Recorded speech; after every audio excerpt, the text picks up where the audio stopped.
into my world, see the way I see it, no matter near or far.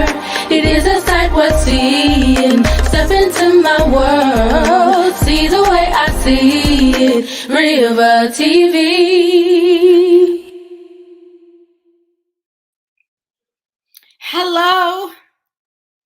Hello everybody. Good evening. Listen, okay, let me just get myself together, okay? Because your girl is here. Let me tell you what happened, okay? Let me just first explain myself, okay? I made dinner and I did not time it correctly, and somehow I made it here just a eensy weensy little bit late. Okay, just a little bit late. So I'm so sorry for the delay. You know, the thing is, I know how our live streams get. Okay, I know how our live streams get, and I know that we can be on here all night. Okay, all night. So I need to make sure that I am well equipped, well prepared. I have food in my body. Okay, so that I am prepared for this stream. All right. So as you guys can see by the title, I'm not even going to waste any time because I am a little bit delayed. I'm really sorry about the delay. I'm just gonna go ahead and drop the link. It is a call-in show, so I'm gonna drop it from now so that when you guys come in, I can just go ahead and let you up. I made the title open forum call-in show for a reason. I really am testing something out with you guys. I love talking to you guys. I love getting you guys' perspective. And what I've noticed lately, since the year started, since I've been doing my live streams, that a lot of people come on to the stream and we end up talking about something like completely different than the title of my original videos. So what I wanted to do this evening, I wanted to test something out. I wanted to go ahead and allow us to be able to talk together, and you guys kind of have the topic of single mothers, but then it's a broad spectrum where you guys can talk about different things as well. You know what I'm saying? Just in the realm of single mothers, but different avenues of that. So it's not like a cookie cutter discussion. Okay, so I do want to talk about that. I want to also start off by saying, listen, okay, for one, I lived most of my life with a stepfather, but in the beginning years, I was raised by a single mom. So I have my own input as well. Not only was I raised by a single mother for the first 7 years of my life, I also am one of those people who grew up in a family full of other single mothers, right? So I have a lot of different opinions, feelings, thoughts about this entire subject, right? Like I have a lot to say. I don't know if you guys saw my reaction video from this morning, but I mean, there's so many avenues. There's so many avenues that we go into when we talk about single mothers raising sons, raising daughters, raising from their perspectives. So yes. Okay. And I have my tried and true two. We here. Hey. Thank you guys so much for joining me. And I'm sorry for the delay. It's so hard because I had it, like I said, I had it all planned out.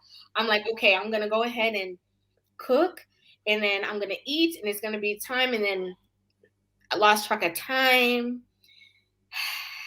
But here we are. Here we are. Good. Here we You got to do what you got to do. I completely understand. I mean, I decided to eat before tonight too. That's what I'm saying. Okay, you understand, right? Yeah, because last time we no way I have to change the time because I know I'm going to be on here eating, but then there's no way that I'm going to be on here and not eat. So right, that's what you do. What it do? Yeah. So single mothers. Wow, what a conversation to be had. What a conversation to be had. Firstly, okay, when we're all talking about the experiences that we've had, that we've endured, that we've seen in front of us with our own eyes, or other people's stories that we're aware of. Again, this video is not going to be talking about all single mothers. This is not a video to bash single mothers. Absolutely not. Like 100%, absolutely not. However, Okay, let me make sure my edges. Okay. However, however, we are aware of the fact that whether it's a lack of knowledge or not, whether it's, you're just doing the best that you know how or not, there is a major effect that it does have on the children that are growing up in these households one-sided. Kirk, I just saw you and I lost you. So whenever you come back in, I'll let you right up. And just to give a little context to how we even decided to talk about this, I want to be honest. The reaction video I did this morning, it just so happened to fall in line with this conversation. That was just magic. Okay. But from last Monday, Edward and Kashawn, you guys both know we were all here. Okay. And there was a situation where we were talking to somebody, a man.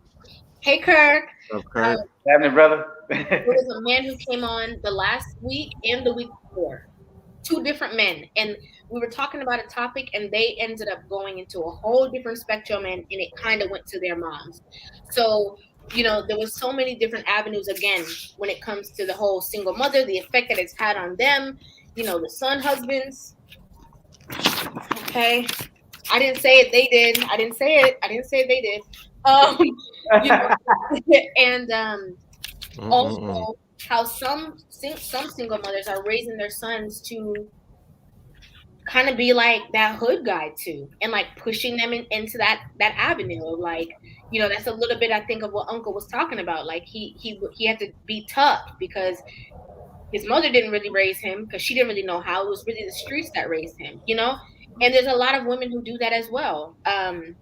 I don't want to jump all in because I can go all around the world, but first things is just based off of the title. I do want Kirk, of course, Edward, and Kashawn. I think he might be having a little trouble with signal. Looks like he's working. I want you guys to go ahead and just as I'm still getting myself together. Okay. Talk about some things when it comes to just the title, like what comes to mind when you hear the word like single mother. I'm listening, but I just have to turn my camera off really quick. But I'm listening. No, it's all good. Go ahead, Kashawn, because I had it. I went first last time, so go ahead. Okay, so you'll give me the floor first? Okay. Yeah. Well, single mothers. We could say it's a broad topic because so much falls up under it. So much. For me, one of the first things that comes to mind is teenage mothers, which isn't talked about. A lot of times, single motherhood comes from teenage pregnancy, and in those situations where it's not, sometimes it happens through divorce or a hookup moment. It's like I said, it's a large caliber yet a broad topic at the same time. Yes, right. Falls up under it, and I've the last few lives, I've told a little bit of my story. My situation is, I can understand everybody's situation because of my situation. Mine is a little different. Like I've said a couple of times, I started out as the baby in a married household. Then I went to being the only child in a single parent household. Then I went back into being the oldest in a married household. So I understand the full, aspect of it. And just going off of the last couple of lives we've had, it's a very deep topic that many people need to hear or talk about. Yes. And my situation, I don't want to say it was brief because it was, I don't even know how to word it, because probably a year or two, I was a child in a single parent home, a single mother home. And,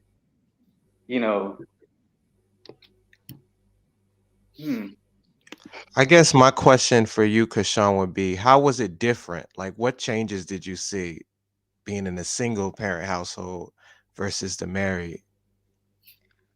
Well, for me, I was a baby when my mother I was like 3 years old when my mother got divorced. So okay.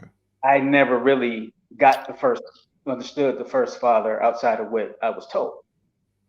So the beginning of my memories is in a single parent household.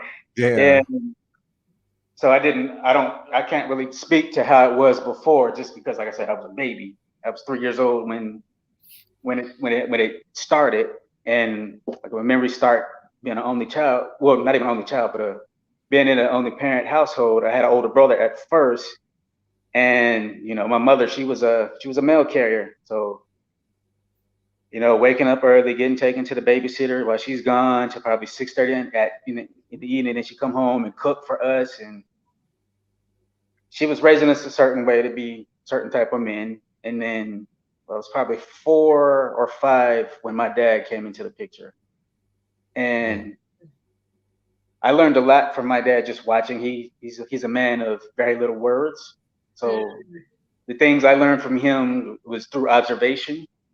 I learned how a man is supposed to treat a woman, how a man is supposed to raise his family, how a man should love a woman. Things that were not taught through TV or through music or anything that we got that holds everybody's minds. If you will. I want to say something too, because Sean, you said something that was so key, and like right off the bat, you talked about, the first thing that comes to mind when you hear the word single mother is a young mother, and that was just like, because that is so true. That's so true. And I like to think of it in the aspect of like, not like, I would say like our grandparents' generation, but more of like our parents' generation. And I say that broadly, like basically we're all around the same age, right? A lot of our parents, when we were growing up, they had parents. Okay, so it would be our grandparents who were raising our parents that didn't talk to them about sex, right? They didn't talk to them about intimacy. They just say to their girls, don't do it. Don't do it. You're going to go to hell, because a lot of them were extremely religious. Okay, so don't do it. You're going to go to hell. Absolutely. They never even talked about, like, to an extent, they didn't really talk that much about like the baby aspect of it to their girls. They more talked about it to their sons. Like, oh, well, you don't bring a baby up in this house because I'm not going to be no babysitter. It wasn't don't bring a baby in this world because you're not going to be able to provide. Don't bring a baby, into your life because you're going to have, that's a big responsibility. It's going to stop you from chasing your career as a man. You're not going to be established enough. It was never that. It was always like, I'm not going to be no babysitter. So just don't have no baby. You know what I'm saying? And so I feel like because of that lack of connection between the parent and the child when it came to that topic, and I don't blame our grandparents also because they were just in a protection mode, right? Like they just want to protect their kids. Don't worry about it. Again, you're going to go to hell. So don't even think about it. Okay. And don't have no babies. And then that's just going to be that. They were just trying to, kind of protect their kids, but also they probably grew up not having that conversation either. But then that generation of parents who ended up having children, okay, and they were just out here just kind of figuring things out on their own because they did not have any other counsel besides their friends who were the same age that didn't know any better. They ended up having the children, again, because of their religious standpoints. Well, I'm already pregnant now, so what am I supposed to do?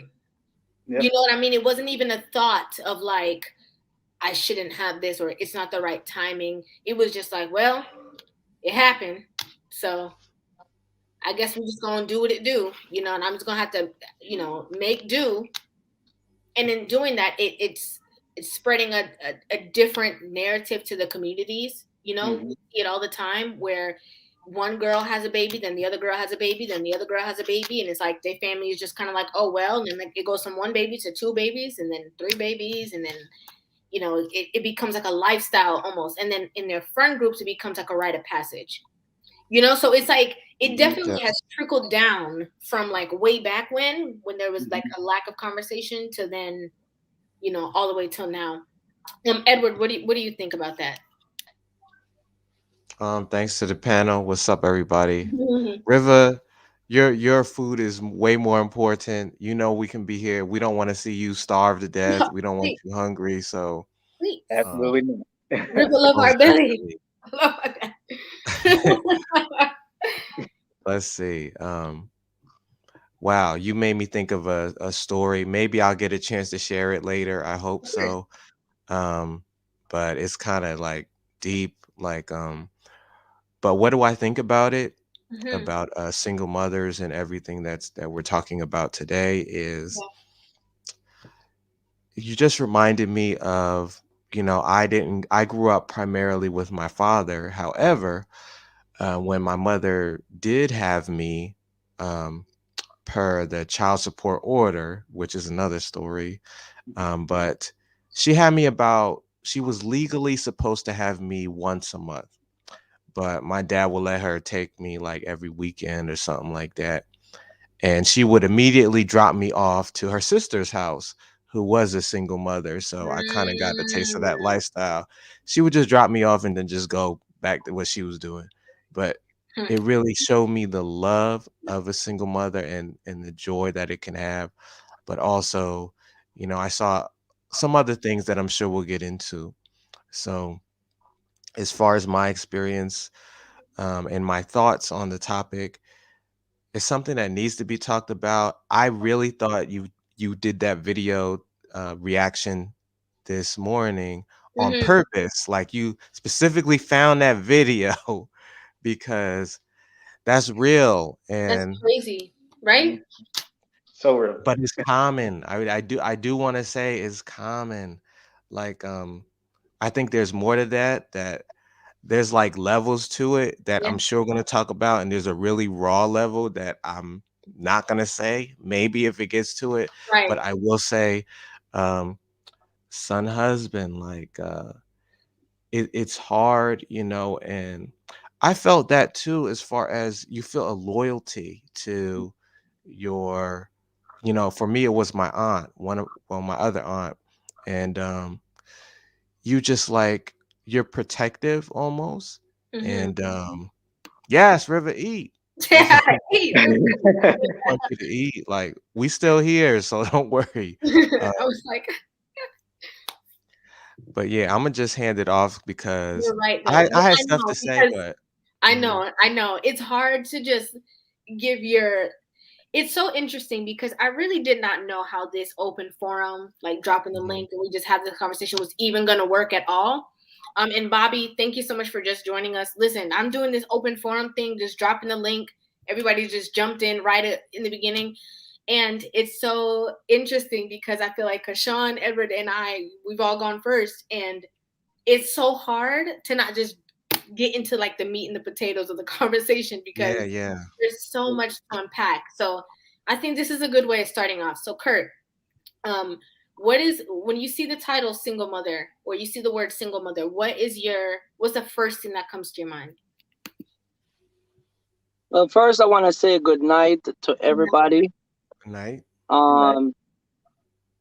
Um, welcome to another River Live. I don't know what's wrong with my phone, but I'm keep having drop signal. But if I Oh, drop, I'll just come back. okay. Um, big up to everyone that's on the panel. So I'm 42, and I was raised by my mom, Mm, Mhm. and my dad leave Jamaica years ago when I was a kid, and I see the strain that put on my mom. mm, And as a 42-year-old young man, came to this country 18 years ago. My mom now live with me. wow. Okay. You follow what I'm saying? My Yeah. mom doesn't work. My mom doesn't pay any bills. Mm-hmm. And the love and the support that I have from my mom running my own business and the joy and taking care of her grandkids and just the peace that I see she have, hanging out with my wife and just the life that I see that my dad she said my dad break up with her because she had gave someone a plate of food, and he didn't like the person. And so when his mom sent for him, um he just took off and left both of us in Jamaica. So this thing is not manufactured yesterday. A lot of people here, we talk about this conversation, but we're talking about years of different relationship that people been in and out. I Right. mean, if you were supposed to take off 30 years of my life, my dad leave when I'm 10. We're talking about 30 years ago, 32 years ago. You get what I'm saying? Right.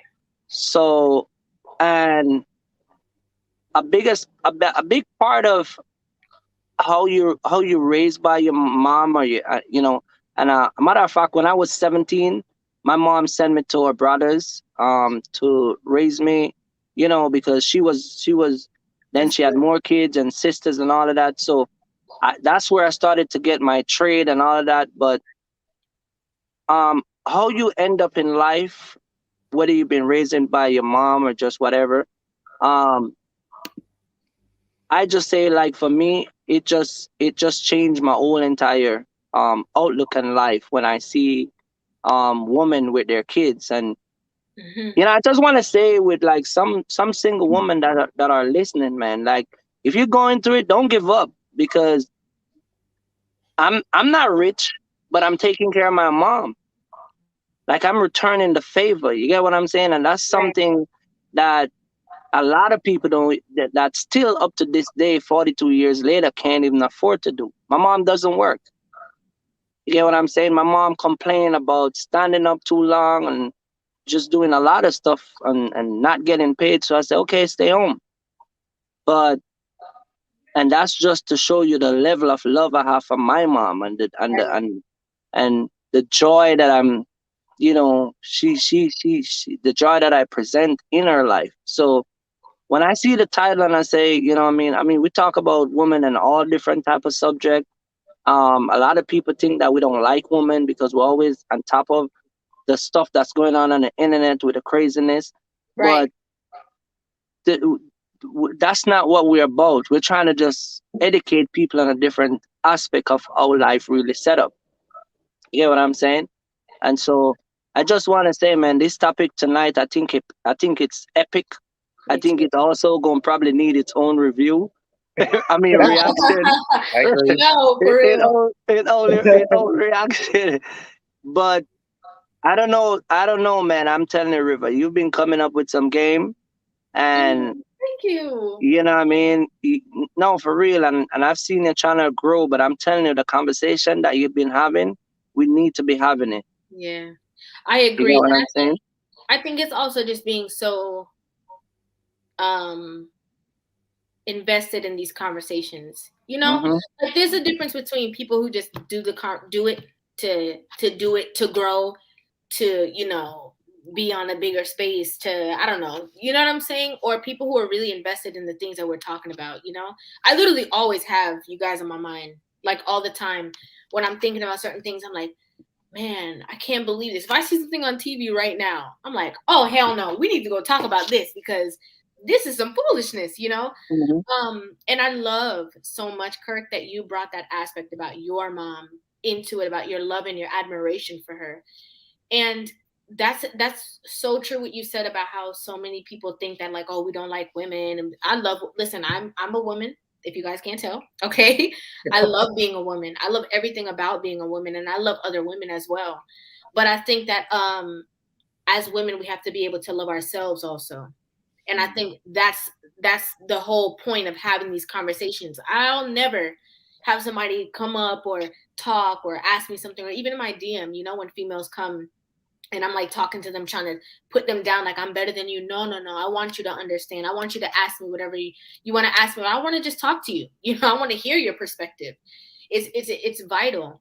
And another key thing I wanted to say, because I know Resident wants to um say something, and then we're gonna start this circle all back again and then dive in a little bit deeper, was that there's so many um single moms that really put on for their children. Like they really go to bat for their children. They really want the best things for their children, and they even want their children to live better than them. And they constantly say that, like, no, I want you to, you can do this, you can do that. Like maybe they didn't go to college, and then they tell their their children, you should go to college, or you can go to college, you can be anything that you want to be. And I love that.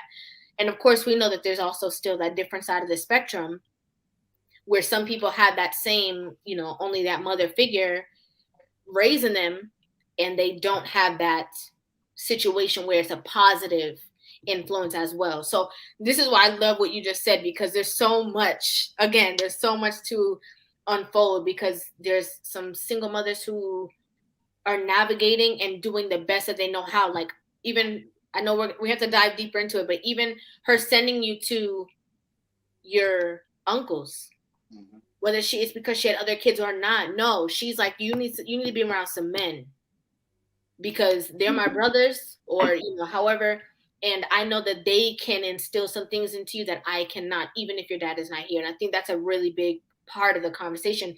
That's what I think it was Jesus, that's what he was talking about last time. Like, oh, where do these boys go? Where do they get that male structure from?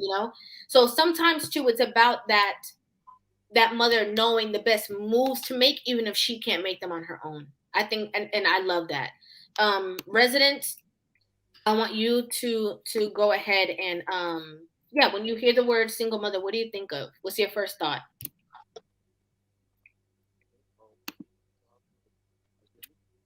We can't hear you. Thank you so much, Biggie, for the super chat. I don't know the commercial. What's the commercial? Are you talking about the latest one? Can you guys hear me now? Yes. I Yeah. don't know. Yes. I don't know what they're talking about. What commercial? Can you hear me now? Yes. Yeah. Yes, we Okay. can. Yeah. All right. First off, thank you guys for having me again. Thank you, Riva. Of course.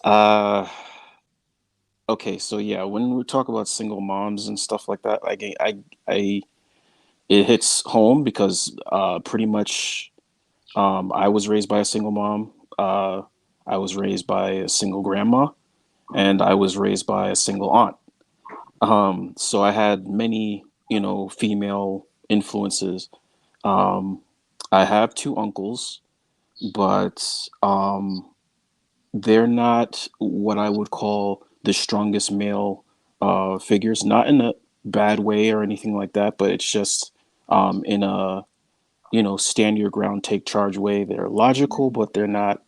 You know, the word would be alpha now that everyone wants to say. Um, They're kind of so like I the happy wife, happy life kind of guy.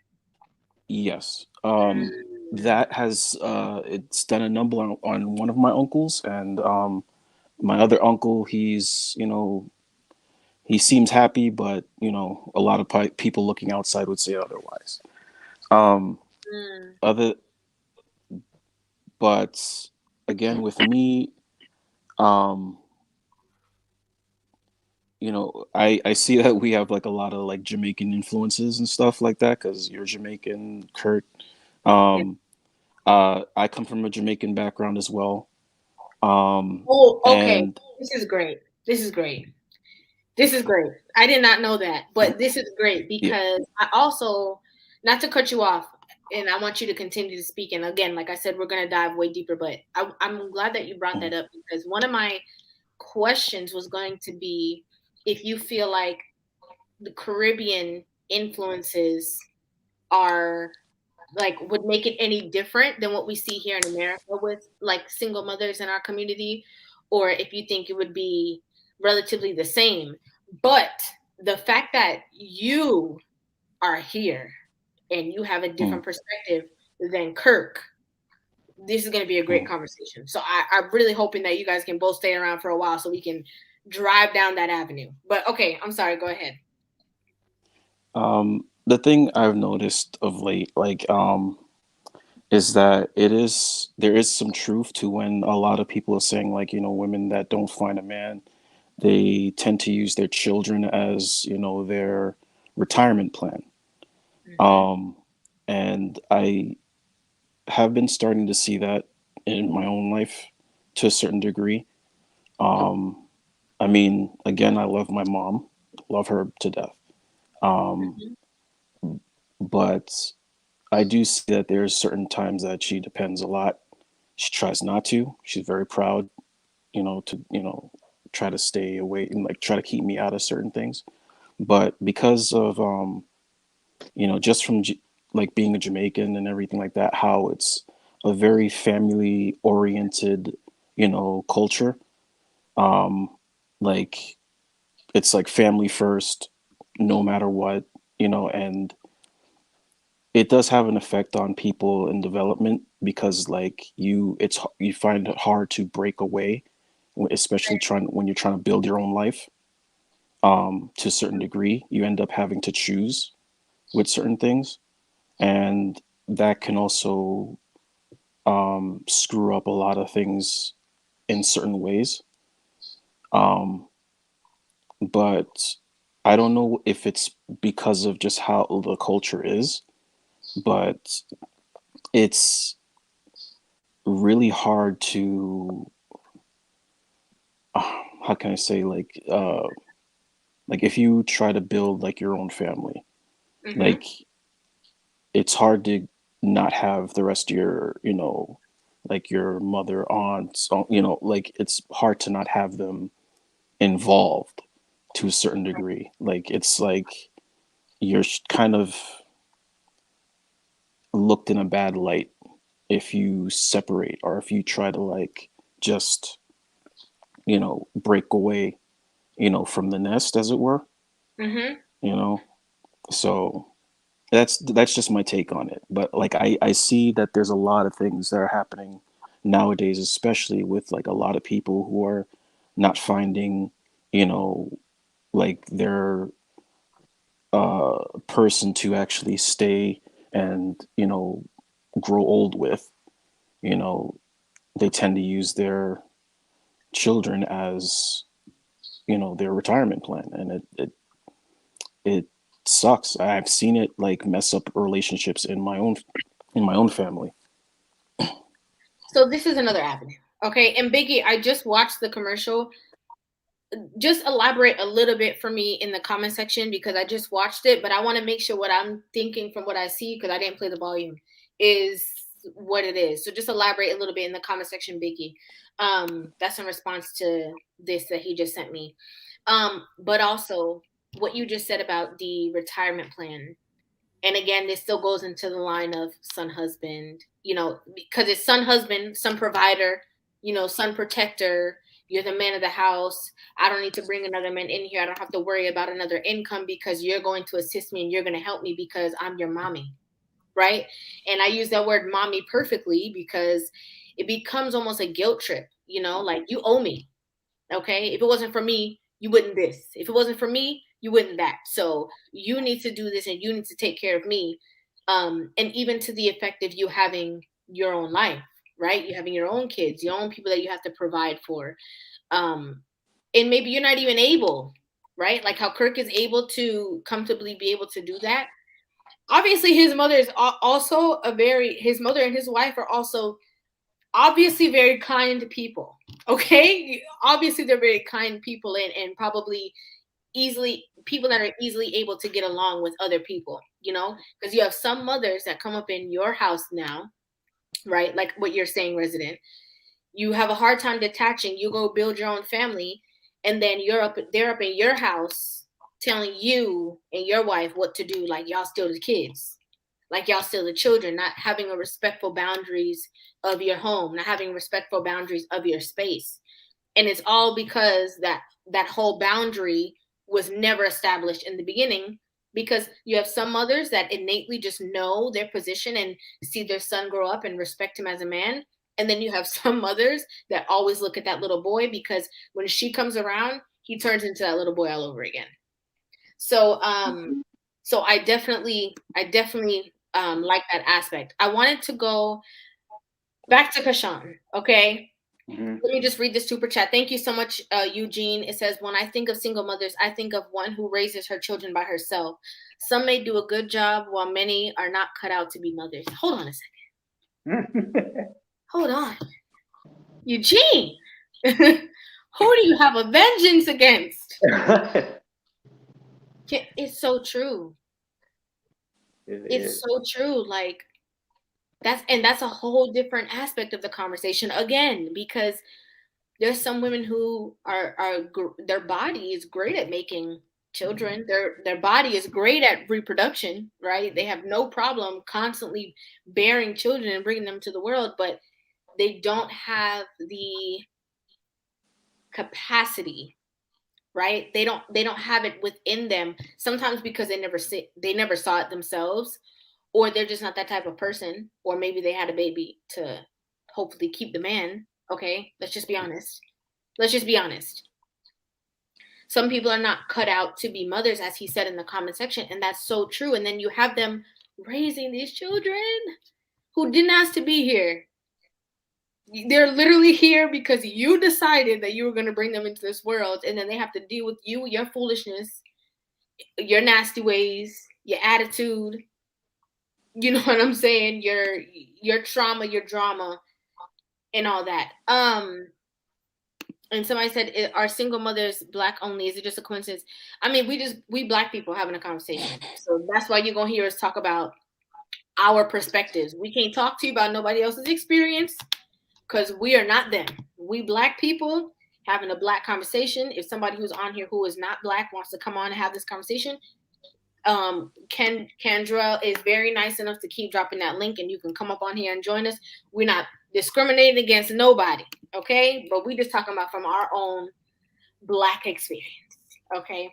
And the reason why I brought up the whole thing, asking about if it would be a different experience between the Caribbean people, Latin American people, or just people from a different country that are Black and Black Americans, is because I won't say just Black Americans. I feel like on both sides, I feel like Caribbean people, okay, or Black people who are not from this country, and Black Americans, there's a divide, right? They feel like, well, you're different because you're from there, or you're different because, you know, you're from Jamaica and I'm from Kentucky, so it's not the same thing. And it really is the same thing. It really is the same thing. Like, there's a lot of things that I see from more traditional, what would I say? More traditional, like, I'm not even just going to say Southern, but I'm just going to say like Southern people that are from America, that they do certain things that I'm like, wow, that's a lot like how Caribbeans do it. So it's definitely like just something that's in us. Like, and I have the luxury, okay? I have the luxury of being Jamaican, and my father is a Black American.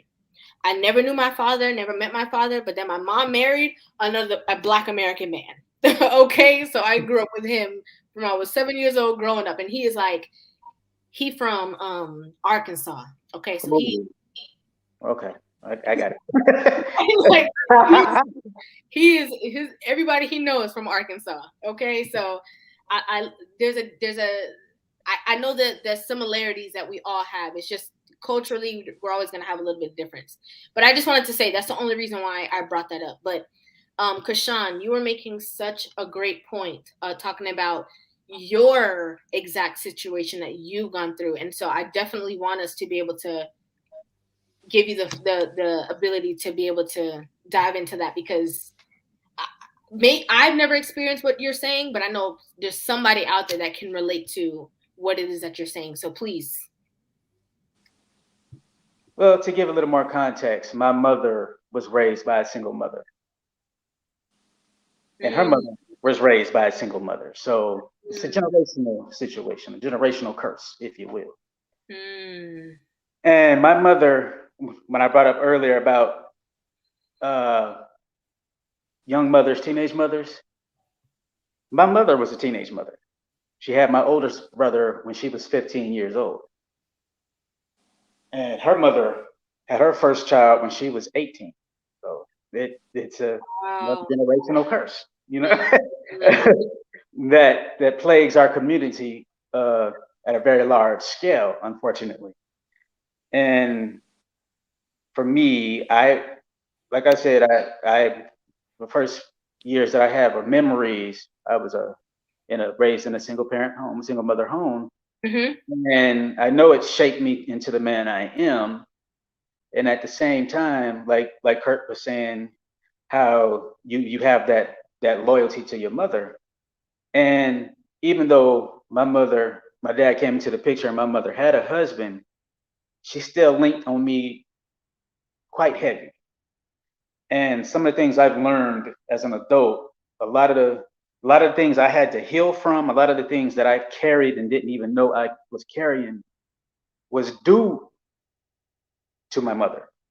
And that's not saying anything negative about my mother. Just, I carried a lot of my mother. I watched my mother go through a lot of things. My mother had a lot of struggles, and it was a big family situation between her mother and her sister, where they basically took my older brother out of the household, and and my brother started acting out, and a whole bunch of things went on. And at this time, my mother was pregnant with my younger brother. It's four of us. So the one that's after me, she was pregnant with him during all of this situation, and it led to a point to where she couldn't even get out of bed without taking a pill. Now I'm 4 years old watching this, and I'm watching her cry and all of this. And my mother was the type. You could say she was kind of militant. So she rarely dealt with feelings. But me watching that, it led me to a 4-year-old boy walking up to my mother, giving her this vow. And I don't remember it, but she told me. I said this to her. I went to her one day and told her, "Mommy, I'll never make you cry." And I did. I held that up until the day she left this earth. And as I'm like I said, as I've gone through this healing process, I've learned a lot of the stuff that I had to heal from. A lot of the stuff that weighted me down came from the single mother situation. Yeah. And but on top of that, I did eventually have, like I said, I had my father, and I took stuff from him. But the pain that I carried was bigger than what I was receiving from my dad at the time. But I received everything I needed from him, but I still carried anger, hurt, and pain. And at the time, I thought it was mine. I'm just now finding out, probably 2, 3 weeks ago, I'm realizing a lot of that wasn't mine. A lot of it was my mother's. And we as people, we don't realize that the stuff we do, stuff we carry, the stuff we have, it trickles down to our children. And our children walk around carrying it, whether we know it and whether they know it or not. And it affects them in a big way, to the point of the situations we have now, with the 304 situations we have, with the pimp situation, with the play, all the stuff if we go back and look in the backgrounds of these people, where does it stem from? The lack of a parent in the home, which is normally the father, but you have situations where it's a single father.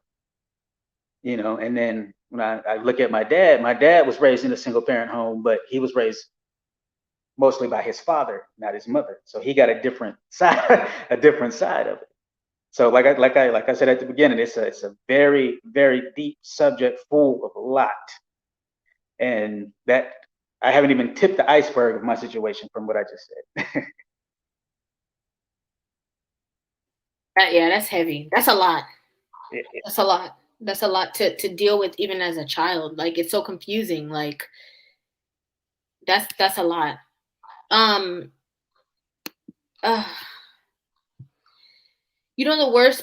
worst part is that, you said that when your mom would, you said, "Mommy, I'll never make you cry." Mm-hmm. Right?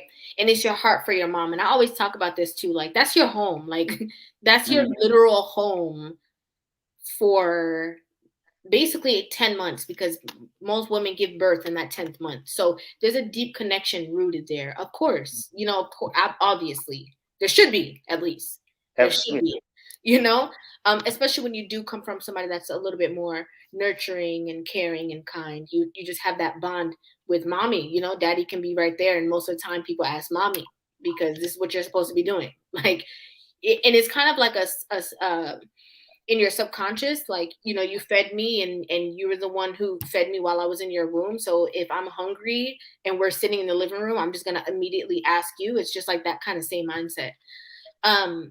But when you were saying that you were looking at her and you're like, you know, mommy, you know, I'm never gonna make you cry. It's just, this is the thing that struck me most when we talk about the whole single mothers conversation and the effect that it has on children. Because for whatever reason, for any reason, and your situation is a little bit different, but for other families and for other situations, like, people constantly forget that everything that you say, everything that you communicate, everything that you talk about from your child, from their young to they grow up, it does not depart from them. You know how they say, like, grow your child in the way he or she should go, and when they're old, they're not going to depart. It's the same exact thing if you always talking crap about the daddy. Yeah, absolutely. Okay, same exact thing if you're always crying because you're miserable, or you're, you know, we grew up getting beatings. I know we all did. Okay, you beating your kid out of stress because you just can't do it. You know, or you just can't handle the pressure of doing it on your own. So all of these things are what our children are going to grow up and either emulate or say, I'm not going to do that. I'm going to make a difference. And it's a really hard thing when the first examples of what life is are not right. It's not stable ground. You know, it's a really, really hard situation. So that was a lot. I don't know if anybody wants to say anything in response to what Kashawn says. Every time Kashawn talks about his family, I gotta hold my chest because I'm like, how are you sitting here so calm having these conversations? Like, But I want to say something pertaining those treatment that we get from our mom pertaining to what you say, Krishan. The more you, cause I get the same. I go through the same thing. My mom was so mad with my dad that I'm telling you, man, if murder didn't have a charge that come with it, most of us wouldn't be here. Oh, I believe You it. get what I'm saying? I believe that 100%. You get what I'm saying, right? Because my mom and a lot of us mom and was so angry with the situation that they had and the breakup that it literally, if they could have taken us out and just rewrite, life back, a lot of us wouldn't be here. But what I've get to understand about my um particular situation is because it's similar to yours. Obviously, your mom passed away. But the more my mom gets older and I start to see her in different situation, I think that helped me to ease that that pain and soften that type of or kind of like kind of like get rid of that inner bitterness, as you would say, and help me overcome a lot of the issue that I might be still having up to this day. You get what I'm saying? So it's like a self inner healing, but then I use her as a reflection to get my own self. It's kind of like it's kind of weird because it's like you're using the same person who you thought one time did not like you, turn around using them to heal you. You get what I'm saying? It's kind of like using a snake that bites you to use its venom to turn around and save your life. You guys get what I'm saying? Yeah, we get it. And so it's just one of those things that over the years of just looking at what my mom going through. My mom never owned a house. Her whole entire life, never owned a house. My mom always renting, always paying people's rent, and always always late on her bills. And you get what I'm saying? She got 4 brothers and 1 sister, and only 1 sister. The 1 sister own a house and lose it, just like you said, in that generational curse. You get what I'm saying? And so, as a young man who come up in America, and then to let my mom now living in a house that she don't have to pay no rent. You get what I'm saying? She don't have to pay no bills. You get what I'm saying? At the same time, she's still turning around looking at me and saying that, man, I'm happy I never throw you in the garbage bin. You get what I'm saying? Yeah. Because now I'm going out to drive my truck. If it's 5 o'clock in the morning, she gonna be like, she get up, she always say, I love you, take care, be safe. You know what I mean? She'll send me, scriptures in the daytime. She'll call me and pray with me and pray for me, and just the return. And like you said, man, if your mom was still here, I'm telling you, it would have been like a self-reflect healing for you as well. I'm telling you, my brother. And I'm telling you, my mom, she is so protected of me now that it's like it's crazy. Mm-hmm. You get what I'm saying?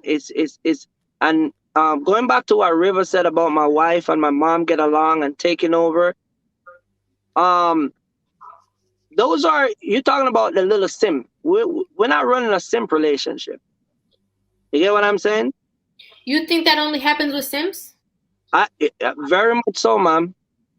Very much so, because when you structure, just like we have previous relationship conversation, when you structure yourself as a man, it doesn't matter if it's your mom, your father, your mother, your sister, your brother. When people come in your presence and come in your house, they respect your wife.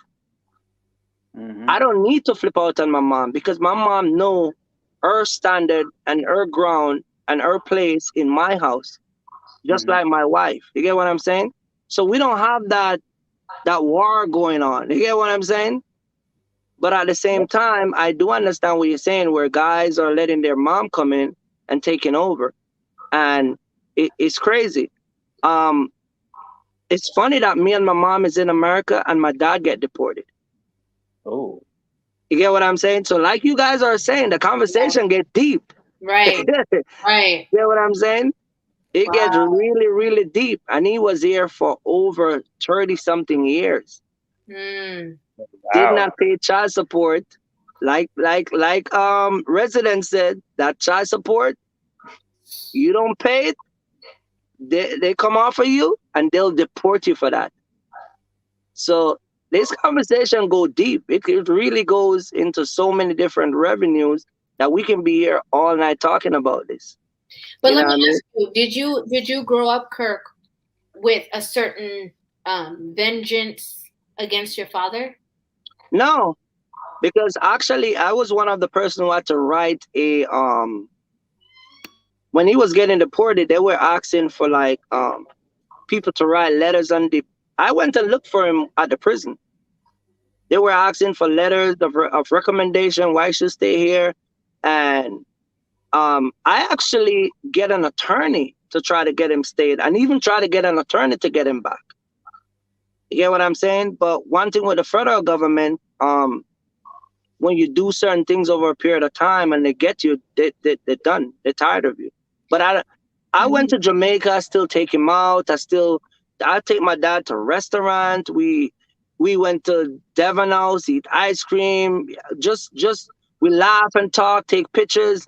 I don't have none of that, and I never bring that stuff up. I always ask because I feel like there's a different way that these things can go, right? Mm-hmm. You can look at your mother, which this is the main road that it goes. That's why I'm going to mention it first, okay? You can look at your mother in admiration, right? And say, oh my gosh, like what a struggle you had, and you always chose me and you always put me first. And then more times than not, the children kind of feed into whatever because they look at her as a superior person, they feed into whatever that mother is saying about children. I'm sorry, about baby daddy or about her ex, or, I don't want you to be like this because that's how your father was. And it kind of leaves this thing like, all he did was leave us or this or that. You know what I'm saying? So that they don't want to be that way. So then they turn into the so-called simps that you speak about. So when they do turn into that simp and then they are in their household or whatever, and mama's so used to telling him something, getting into his brain so she can kind of manipulate the situation so he will act on her behalf. Now he's married and she's trying to continue to do so, and the wife is like, no, babe, we shouldn't be able to do this. No, this is not right. And now it's a war, and he doesn't, because he's looking at her as this, again, superior being who always did the right thing and who always, you know, held him to a higher standard and always, you know, took care of her responsibilities. And then you're just a girl, but this is my mama, you know, and it becomes the script. But I think a major part of the conversation is sometimes, don't beat me up too bad. Sometimes, one, that mama knew before the situation even started that that man did not want to have no baby with her. Okay? And continued anyway. And then we have another side. I know, Edward, come back. Oh man, the And things then we you, have the other man. side where daddy was trying to be involved. Right. But she done told him, don't come up over here, you know, leave him alone. I could do it. I'm bad all by myself. Like Kashan said, not to use your, you know, your mother for an example, but I'm just using what you just said as an example. You know, I see my mama do it. I see my aunties do it. I see my sisters do it. So I could do it by myself. I don't need you. So they kind of cut that cord of the relationship between the father, which both ways is incorrect. You know, although we're all glad to be here. I'm sure all of us were not here on purpose. Okay. But thank God our mamas did keep us, okay? Right. Absolutely. Some women go into the situation knowing that that child is going to be raised in a broken home, and they continue to do it anyway. Yeah. Oh, 1 second, resident. I'm sorry, Hustler. Hello. How are you?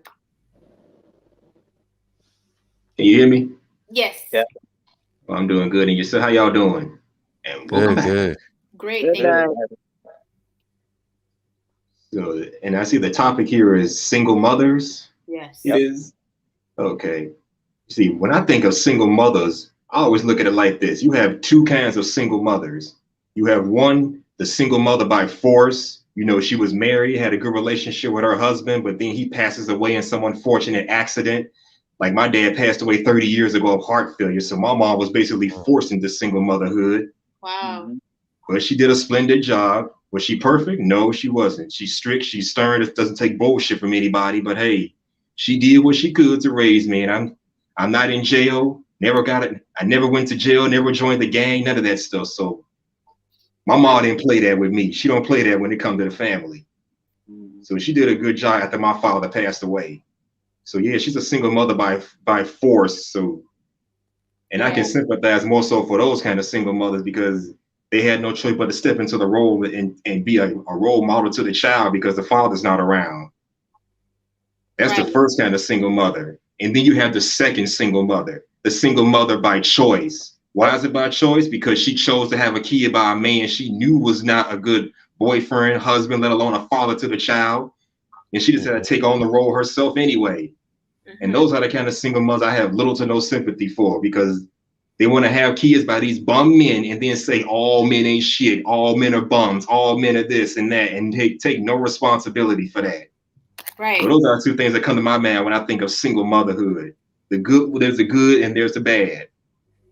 I agree. And that's why I said I love this conversation because we have to talk about both. We can't talk about one and not the other. Like we can't talk about the ones that all ain't nothing, you know, or ain't mothers. Sugar, honey, iced tea. Right. We can't just talk about that and not also talk about the mothers who are good mothers, right? Because there's that that duality that's necessary for us to talk about, you know? And it's true. Okay. Now, Hustler, I didn't know you was gonna come up in here talking about that, but we're gonna have to stay right here for a second. Because again, the mothers that make that choice. You know what the most idiotic thing that I have heard, and Zeus, I'm coming right to you after because I know you've been up here and I don't want to scare off to you, but the most idiotic thing that I've ever heard a woman say about single motherhood is, well, I had you for myself. What the hell are you talking about? They say, say that again. She had you for herself? What? Yeah, like I hear that all the time. Like women say, well, I had this baby for myself. You know, they knew that it wasn't a good situation. They knew that it wasn't a good relationship. They knew that he was a Pookie Ray Ray. Okay, he had Pookie and Ray Ray beat. Like, you know, they knew that, but they say, "Oh, I had this baby for myself because maybe." Okay. Oh, see, Steven, know what I'm talking about. I needed somebody to love me. Absolutely. He couldn't love me. This is what I've literally heard. I would never call names, but I've literally heard somebody say he couldn't love me, so he gave me somebody who can. Mm-hmm. Okay, selfishness. That's so selfish. I had this baby for myself. I had this baby to love me. Oh, my biological clock is ticking and I wanted to have a baby. So I just kind of picked anybody, the best suitor. Okay, because let's be honest, you was on Tinder, swiping. Okay, and you was having a whole bunch of sneaky links. You was really auditioning people for the role. And we know how superficial it can get. Oh, he tall. Oh, he got good hair. Oh, his eyes a little. Oh, you know what? He looked like he gonna give me this kind of baby. So I'm gonna go ahead and do that. You auditioning people for that role, and you know for a fact that this person is not going to play a role in this child's life. He never said. He literally said, "I don't want no kids." You said, when pop and dump your ass, then what? And then he dumps you. You had this baby for you. Okay, remember that. Then he dumps you, or whatever the situation is, or you dump him, and then you turn around and trying to get child support. Damn. Think about that. That's another situation right there, because you have women that are having babies just so they can try to trap a certain type of caliber man, knowing full well that man ain't gonna do that. So then it becomes about the bag and not about the child. Of course. Of course. Oh, I don't know if any of you saw it, but Anton had a stream last night. Anton Daniels. I don't remember. He has so many channels that sometimes I don't know what the channel is that I'll be watching, but he had a stream last night and he was like, what's the difference between gold diggers and women who want like hypergamy, right? And I'm like, there's a major difference. There is. When you have a gold digger in that situation, when she's looking at that child, she's not seeing affection. She's not seeing love or care or kindness. She's seeing a bag opportunity. Okay? She's looking like this. Yes. Money.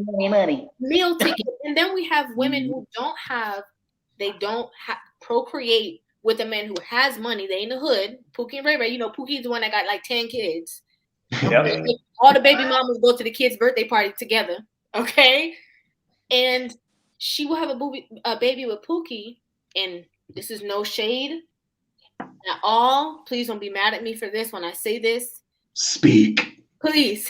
But she just know tax time come around,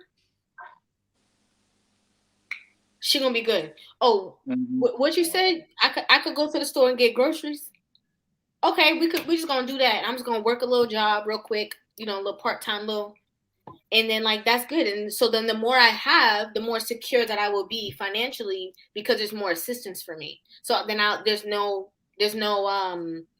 consequence. I'll just keep on having different babies. I might as well just go back with Pookie and just keep having babies. It's crazy, the mentality. Okay. Gold digging versus hypergamy. I want to say gold digging is more about the money. They want to get with the man that makes the most amount of money. While hypergamy, from what I understand, I just learned what this term meant myself some years ago. It's saying hypergamy is more about the status. Getting with the man that's got the best job. They're getting with the man that's more popular than the last guy. It's all about status for hypergamy and more about the money for gold diggers. That's a good point. Yep. And I think that, you know, innately there are you know, different realms that women want to feel whatever their security looks like. Some women just grow up poor and they just don't want to be like that, right? So they just want to make sure, like, is your credit good? Like, can we figure this out? Are we going to be able to live? Because I'm not trying to do this paycheck to paycheck thing because I grew up with that and I'm traumatized, you know? So I think there's different levels to it. But I think somebody that is a gold digger, my take on that is just somebody who will literally sacrifice their morals for a bag. It don't matter what the situation is, they're down for it as long as there's money that in that pot of gold under the rainbow. Okay? That's just being real. But it's true. A lot of women, we have to talk about that. A lot of women get into situations knowing that situation is not going to be, knowing that this is not stable ground, knowing that this is not no daddy for your child. Okay? This is not it. This is not the person who you can look at and say, he looks like he's going to be a really great father. No. And you have the ability to continue and go through with it. I don't see anything wrong with that. Again, I'm sure all of us up here was not purposely created, so I give thanks. But however, River, you got me going through it now, listening to you, because so many of, I hate to say it, so many of people I was close to, they said, and I'm gonna wait my turn, but I just had to say go this. I'm gonna say one sentence, then I'm gonna be quiet. Multiple women in my life. Thank you, Hustler. I needed that. Like multiple women in my life have said, not one, and not any I've been involved with romantically. They have said, I didn't want the man, I just wanted a child. That's all I wanted. Wow. When I'm talking about this, I don't want people to think that, like, you know, but I feel like my tribe, you know, your vibe attracts your tribe. I feel like my tribe can tell. Like, I'm not just up here regurgitating information that I probably heard from somewhere else. Hell no. Like, I'm talking about stuff that I know for a fact. I've been a hairstylist for years. So I've had a lot of conversations with a lot of different women from a lot of different walks of life. And then just in my daily life, like, I genuinely hear these things and see it. A woman that you see, you know, she been out here in the streets. Okay, she been. Maybe the guys don't know, but her close friend group knows what is really good with how she moves. She may portray goody two shoes, but she's absolutely not. And then they pop out with a baby, girl, and then the relationship is over. Girl, you knew what you were doing. You knew you just wanted a baby for whatever reason. Maybe your friends had babies and you wanted to be a part of the crew. Okay, but your baby is not an accessory. It's a human being that is supposed to be raised and instructed in the right way, because these are the people who are going to be the future. Hello. But a lot of women, again, they doing it like you said, Edward. I mean, and another level, and I'm sorry, guys, they'll find Kashawn, they'll find me, they'll find Resident, maybe not Zeus, Kirk, and Hustler, but they'll say, oh, they'll say Kashawn had a lovely, he vowed that he'd never make a woman cry. Oh, Edward's a good dude, Resident's a good dude. I'm gonna have a baby by Pookie, but I'm gonna say that it's y'all's. But I'm gonna be quiet because we didn't get to that yet. So carry on. Hold up, Edward. I'll definitely have something to say about that too. Okay, Zeus, come on, Zeus. Okay, because Edward is. Hi everyone. I'm gonna put that there, and then when we're ready, I'll put it back out. I have one comment about that. I'm 6'4", right? I always get the oh, you can come over, blah blah blah. Oh, you got good hair, blah blah blah. I always get all that bullshit. I'm like, really? Damn. Exactly. Yeah. Exactly. Can we? Okay, wait. You got hair, shit. For how long? At least you got y'all hair. good. They got that YouTube. I know y'all seen on YouTube. They got units for men now. Y'all. They do. They sure do. Absolutely do. They sure do. But that's why I said it. And when I say things like that, people think that I'm just maybe just saying stuff or whatever, and I'm just, you know, just talking. No. Like, I know. Ooh, look at my baby. My baby got good hair. All hair is good hair. And I mean that genuinely. Again, as a hairstylist, it's hair. Okay, it might be different avenues of hair, but nothing makes good hair bad hair. I hate when people say that. You know, and they will look at you, Zeus. Oh, he tall. Oh, he's light. Oh, he got good hair. Oh, my baby finna look exotic. Like, yeah. And then they will just commit. Don't like you, can't stand you. You guys have nothing in common, but are going to commit for the outcome. And a lot of it is, I have to be real. I'm just being genuinely honest. A lot of it is because it's that mentality of white is right, right? And they feel like their baby is going to be, you know, more pretty, more beautiful, have more opportunity because of the mixture of how she's going to look. Just being real. And it's crazy to me. Like, it's literally nonsense. It's literally nonsense. Like, so what is this? Is he going to be a good father? Do you know? Do you care about that? Do you care about anything else more than the looks of what it's going to look like? No, you don't. Right. Why should they care? Why should they care when most of the like social media is telling them that they can do it on their own? You have Exactly. the whole strong black woman mentality that's been literally, you know, all women have been like had their fists up with, you know, saying, "Oh yeah, we can do anything," but then they Yeah. don't realize that they literally have a tribe behind them that's helping them raise those kids. What They you're keep saying saying is that there's a single that keep saying that they're doing it single, that they can do that, they can be single, have a career and do it all and be these boss women, but it's not easy. yeah, but You you can't have do all these kids things that grew without up in a help. household. You have kids that grew up Mhm. in a household with both parents Yep. Exactly. and still choose to go off the rails. And their parents be like, I don't know, it's not me because we did our job.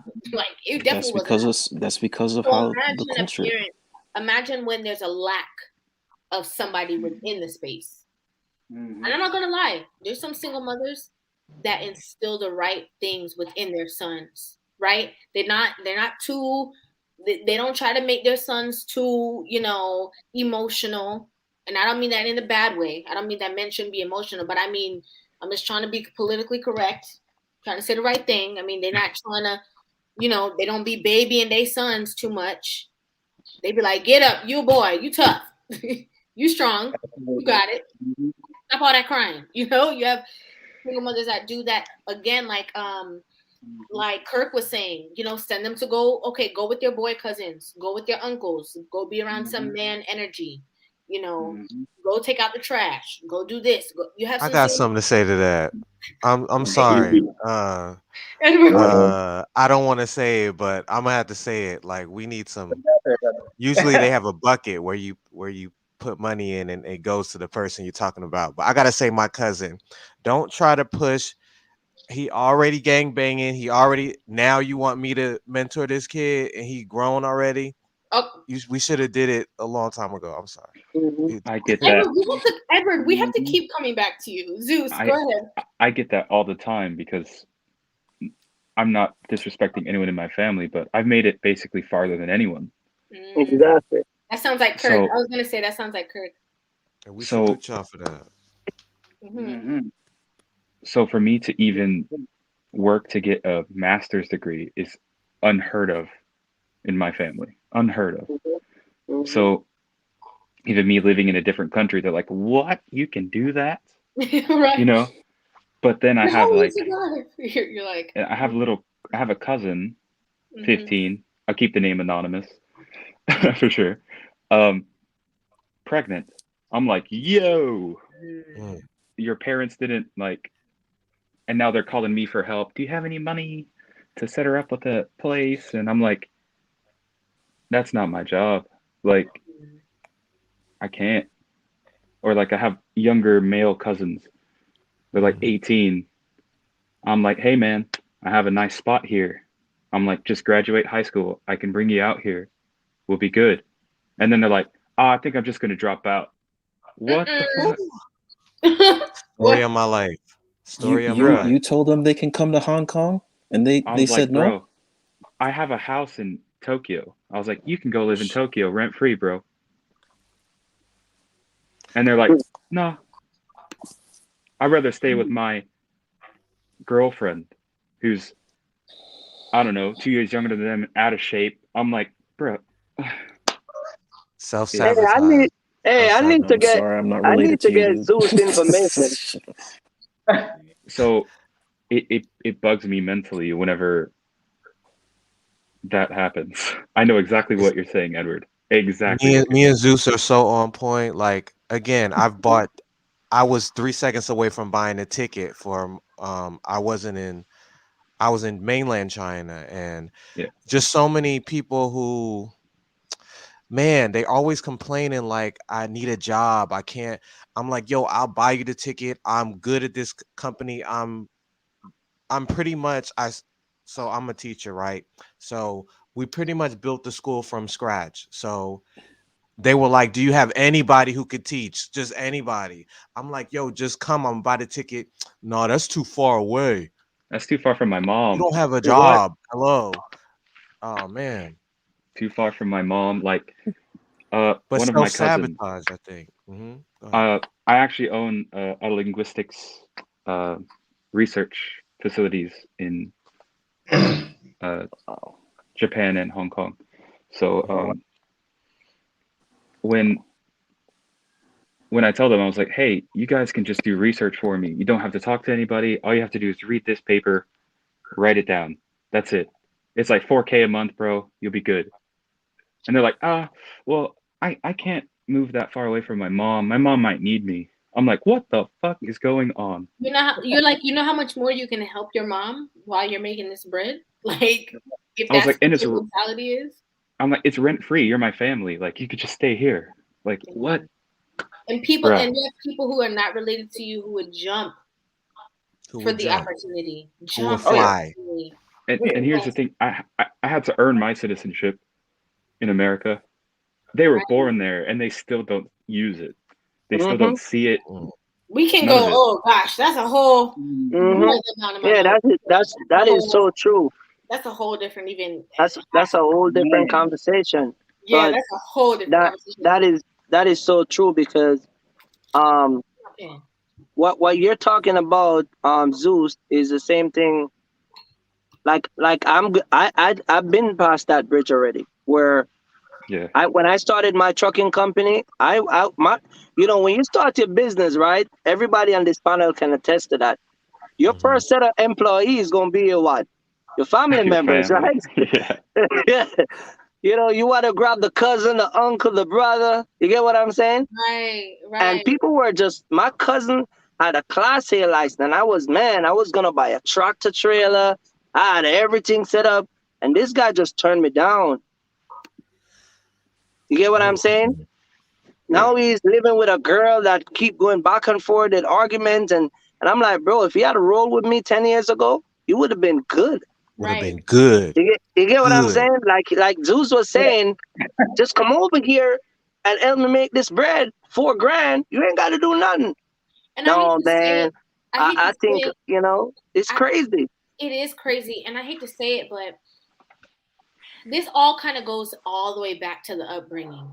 And I'm not talking about all the time. I'm not talking about 100% all the time because, again, you can have the kids that in a two-parent household, their parents show them the right way, and they just go off the rails. And the parents will be like, don't look at me because we tried. Like, we invested everything. Stop talking about Angela Simmons like that. What you're not going to do. Okay, okay. I don't even know what you mean, but I don't even want to ask. Anyway. I don't know either. Okay, but a lot of it goes back to the mentality of childhood, bringing it right back to the child. A lot of them had that mentality of like they never did it without their mom, like you're saying, Zeus. Like they never have been that far away from their mom. Their mom has always been there to catch them, and kind of like they don't even know what real life is because they're so used to living under the realms of mommy and daddy. But for the sake of the conversation, mommy, okay, up under mommy's coattails, that they're stifling themselves, because you have some mothers too that are not stifling their children. They're like, please go out there and grow up. Like, please grow up so I can live my life. And you have the kids who just cling to it because of that comfort. Or sometimes you have some kids that go through like abandonment issues with their father not being there, and their mother doesn't even realize that like, I'm just so used to just having you. I don't know how comfortable or how weird I'm going to feel if you're not around. Guys, we have to part way because a lady has entered the chat room. Okay. So Miss Lena Beans, welcome. This is my first time ever seeing you. So welcome so much to the stream, and by all means, let us have it. Wow, I watch a lot of your content. Anton. Oh, you do? Thank you so much. Hey Anton, I love you. My brother. I I am a single mom, but I feel like we get a very bad rap. So like just always try to be the exception. Like try to Right. give people a reason to be like, okay, well maybe they're not all that bad. But I have to overcome so many obstacles in dating, and I never expected that. So it's just kind of interesting now that I've like done a lot of growing and learning about like men and how they think and things like that. It's kind of just like, wow, I never thought it would be such an obstacle to find someone after having a kid. Like I never really took into account how big of a struggle it would be again. Mm. I know I'm a good person, and like I'm not just the kind of person who like will talk it. I live it. Like I'm really a good person. But even with that, it's like, dang, I can't. It's like it's so hard to overcome some of these different stigmas and different like preconceived notions that we all have against like single moms. Like, oh, they're gold digging, or oh, she just, I don't know, like all the different stereotypes that we have. And it's just like, I really don't think I fit into any of those categories. But it's unfortunate because just, off the top, okay, you have a kid, you're labeled, you're, Mhm. and it's like you have to, meet someone and you just are already having to start to, overcome these things and say, okay, you have this idea about me. Let me, prove you wrong. Let me show you this. Let me show you Right. that. I don't have a child's father who's really too involved. But he's around, he does what he feels like at that moment. But I don't like put it past him because I have to be accountable because I had a kid with him. So I don't ever talk bad about the guy. I mean, it is what it is. Like he's never changed. He was the same person he is today that he was when I had a kid and we were in a relationship. So I feel like a lot of times single moms, they'll like say, oh, it's him, it's him, it's him. But I found myself taking a lot of accountability for it. And, Mm, I can't be mad at the proud guy. of you. I don't expect him to, you know, change now. Change now. Right. He didn't help pay when we were together. So why would he pay now? He's not benefiting anymore. So it's kind of just been like that whole journey. And I try to not shrink down and be, stoop down to be less than what I know I really am. Because I know that one day someone will be like, okay, well, yeah, she's got a kid and it sucks, but but she's still pretty solid. So I just wanted to get on and say that because I feel like a lot of us do get a bad rap, but don't count us all out because we're not all we're not all horrible people. Like everyone, we make mistakes, and it's just part of life. I mean, it's Yeah. important that that's the mistake I made, but it happens to us, I guess. No, well, Um, I agree with you. It's a part of life and growth, right? And like evolution. Sometimes when you're younger, listen, I don't know. I'm just gonna be real with you guys. Okay, I'm not gonna sugarcoat nothing. A lot of people, okay, a lot of us women growing up young, not knowing too much stuff, we all could have been single mothers. Okay, all it took was a mishap to happen, and it could have been anybody. So I don't blame. I'm not gonna sit here and act like that's crazy. You know what I'm saying? I have to be authentic. I have to be real because I know, when people was doing stuff that they was doing, maybe when they was young in high school, whatever. All it takes is there's some people who have they're intimate one time, maybe in high school, and they just get pregnant just because of lack of knowledge. Like they literally don't know. So I'm not gonna act like you're beneath or you're different because hello. Let's just yeah, I'm glad somebody said this because Yeah, they need more sex education classes. right. right. And I don't act like you're crazy because my mama told me. Okay, my mom was like, if you do it, I'm gonna kill you. Like there was no dialogue. It was just don't do it because I'm gonna beat you. And if I don't beat you, I'm gonna hurt you. So a lot of us we were just talking to each other. So you know what I'm saying. But so I don't want you to feel like you have to come on here and say, Oh I no. love your accountability, but I don't want you to come on here and feel like I'm sorry that was my mistake. Or I don't want you to feel less than because of that situation, because we grow. You know what I'm saying? That's number one. But number two, I Right. do want to ask you, you made a really key point. You said that the same person he is now, that's the same person that you was dealing with the whole time. How did that transition into a child? Just a question. So we were together for like 5 years, and we were together for 3 or 4 years before we even had a kid. Mm-hmm. And during that 5 years, like I saw a lot of changes. Like we both met when we were, I don't want to say young, we were mature. We were both immature, and Right. I kind of found myself maturing, and it was kind of like he kind of just like kind of stayed. But I always saw him as my, we came from the same place, so if I can elevate, he can too. So I just wanted that for him, like I think more so than he wanted it for himself. And I didn't want to be like, the typical girl. Okay, I got a good job, I graduated, I'm making money now, so forget you. Um, I Right. I always wanted to kind of just stick it out, and like, I started this with this guy. I want to really build a relationship. I want to grow with this guy that I started growing with, and like, so I think that it was just more so like I wanted something so badly, and I wanted to see a return on my investment, I guess. And that's all, Yes. but that's really what it was at the end of the day. Like I didn't want to give up all the time, the energy, all the commitment, and everything that I put into the relationship. I wanted Mm-hmm. it to go somewhere. I wanted to see it flourish. And I mean, when I got pregnant, it was like everyone around me was so excited. It was just like, why are you guys excited? This is horrible. And there, Right. Right. should I Like, be do you see what I'm going through? Like, be yeah, like, the worst "Hey!" thing ever. Tell the truth, They're all girl. excited. Like my mom is excited. Like his mom, and I'm just like, why are you guys excited? Like we're not married. Like this is not good. But Mhm. all the outside influence was kind of just like, okay, well maybe it's not that bad, you know. So it just I kind of took. I had to take accountability. Like I did this. We laid together. We did this.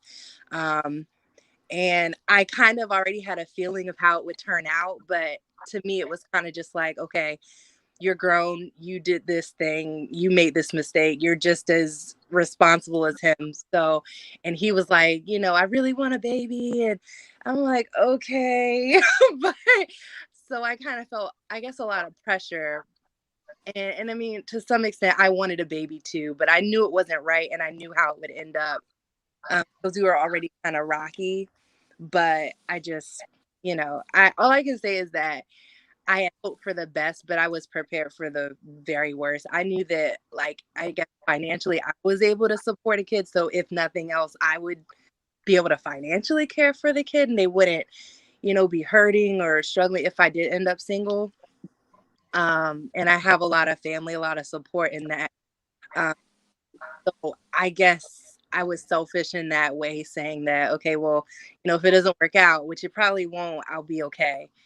And Um, Lena, did you grow up with both parents in the house? I did up until I was 18.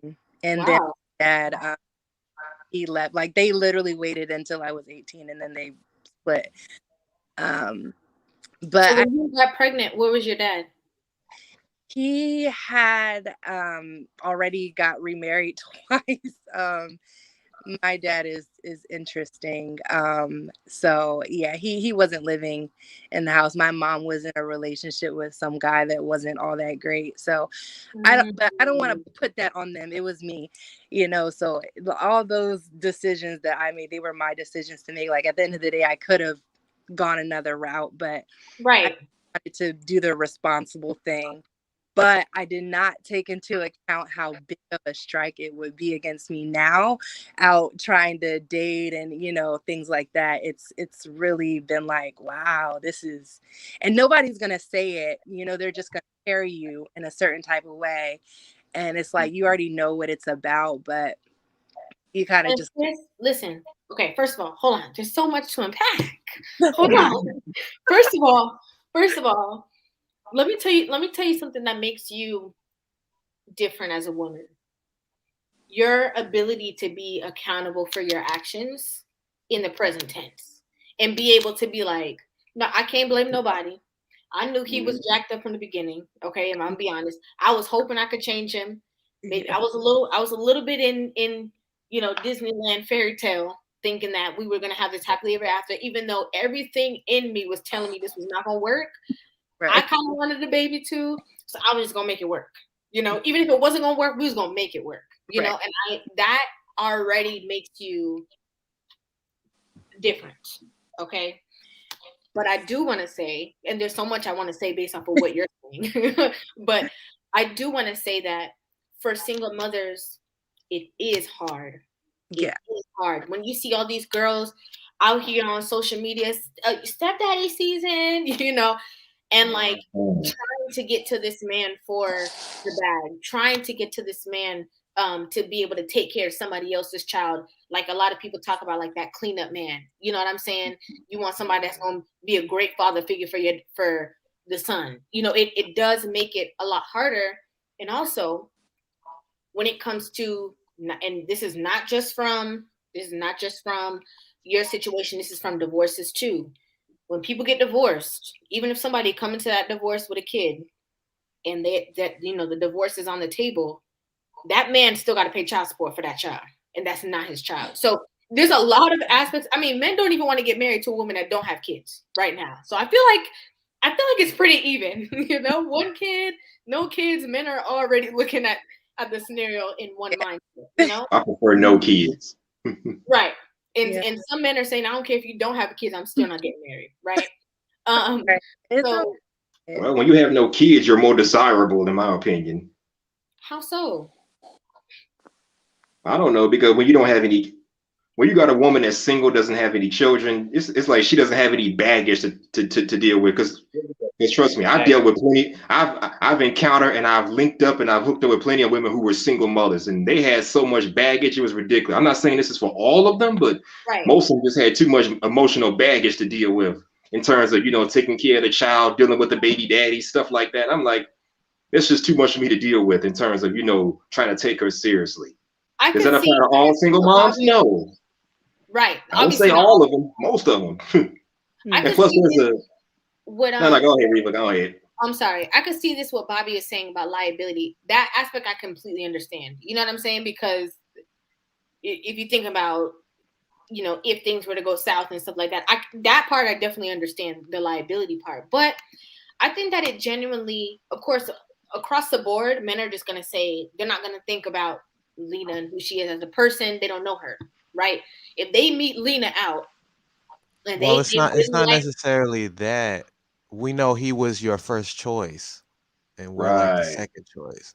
And he's always going to be part of your life, no matter what. Yeah, you always going to see him. Hold on, Edward. Hold on. Always has the one up on you're a man. You're a man. Give me a second, okay? Let me just imply, and then you can say it.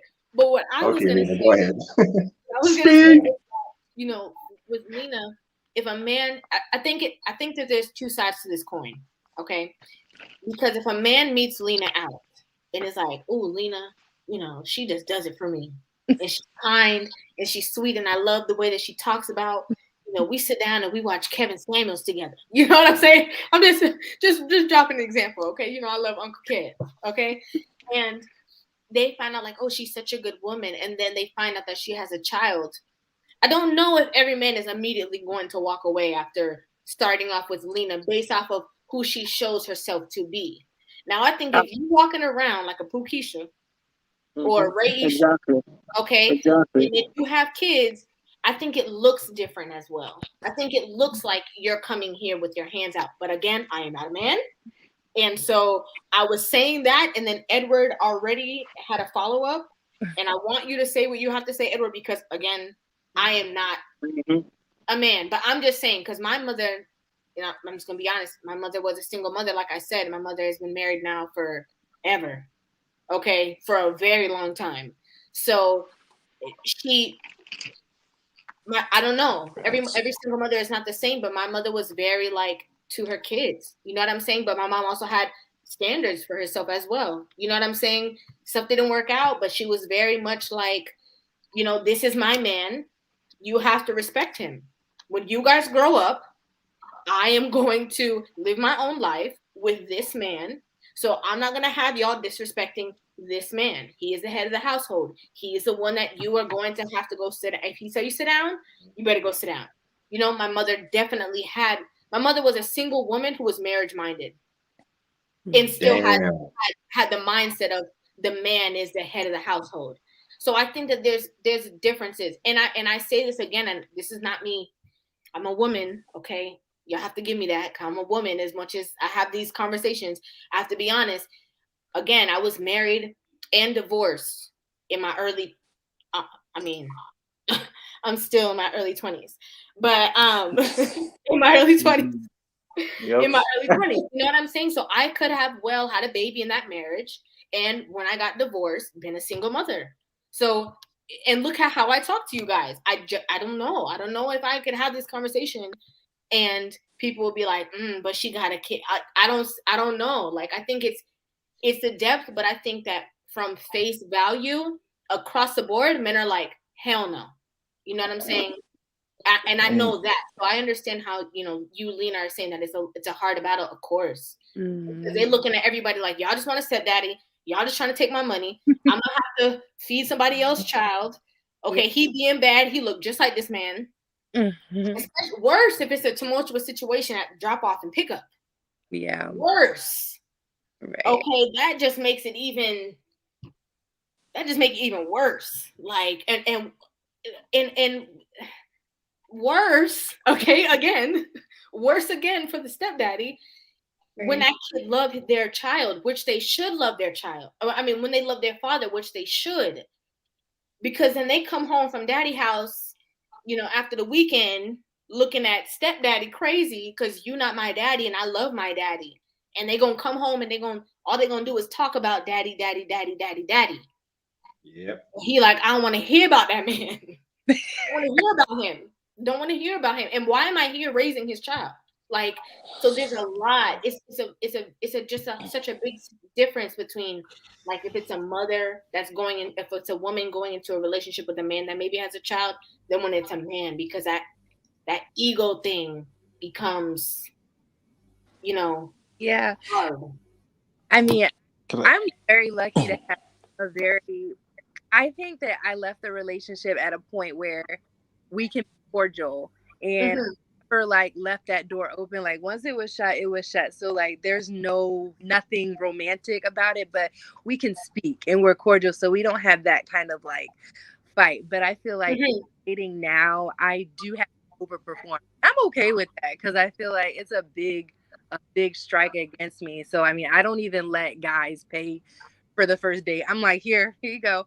I don't want you to even think I'm on that type of time. Like, right.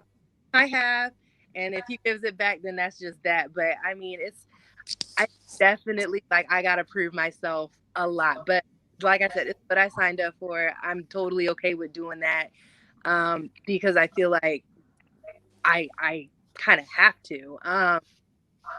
I would kind of look at a guy funny if he didn't expect that from me. Because like you said, like, someone said that my baby's dad's was my first choice. And I guess, yeah, he was, because I would have hoped to have married my child's father. Like, I don't think any woman has a baby with a guy. Like, I take that back.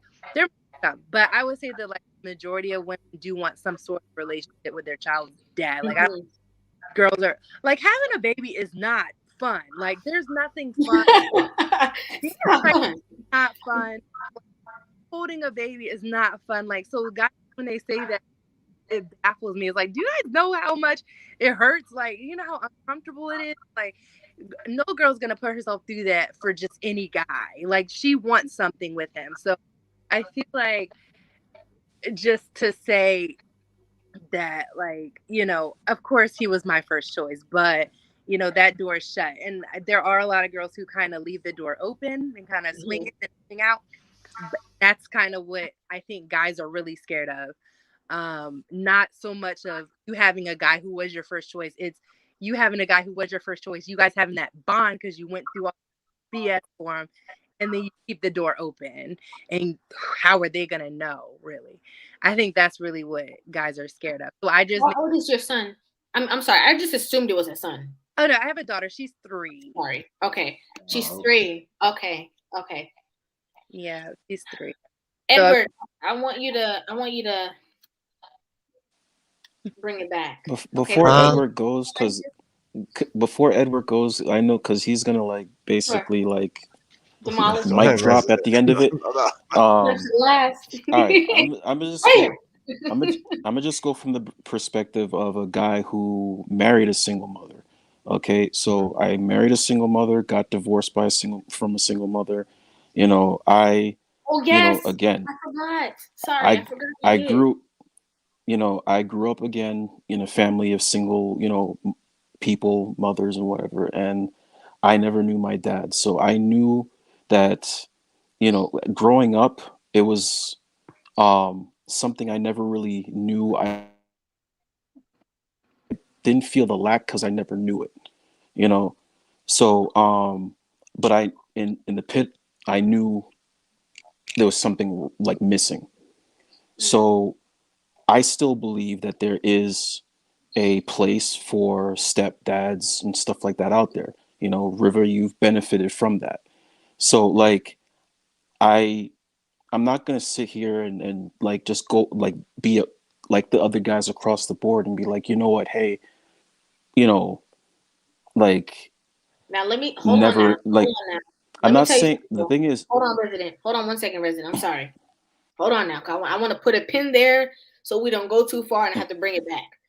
Hold on now. Okay, because I did have a stepfather. I did say that.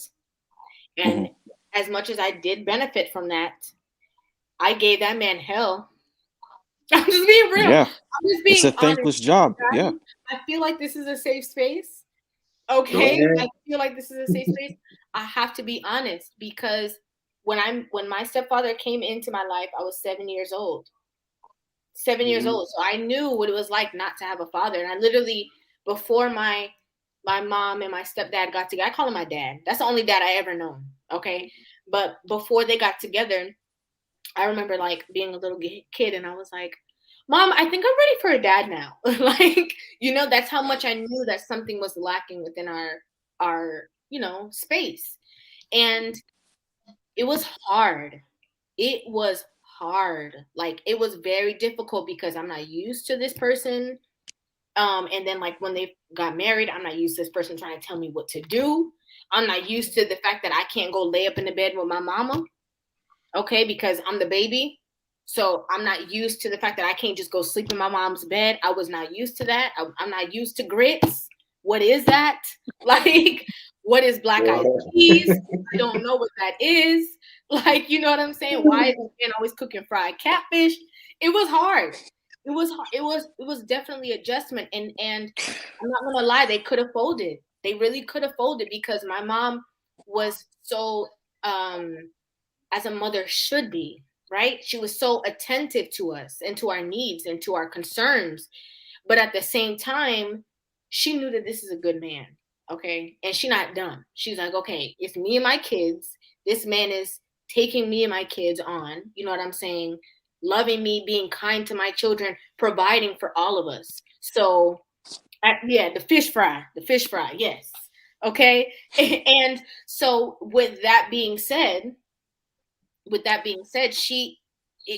took a lot for them. I'm sure that they had a lot of arguments that we did not see behind doors of trying to get it to work and trying to get it together because that's a hard space for the mother to be in as well, the single mother, okay, to be in. It's your kids and this man. And some women are in a relationship with a man and they are putting that man above their kids, but it's not the right person, okay, because this is a whole different conversation, but some people be with you for your kids.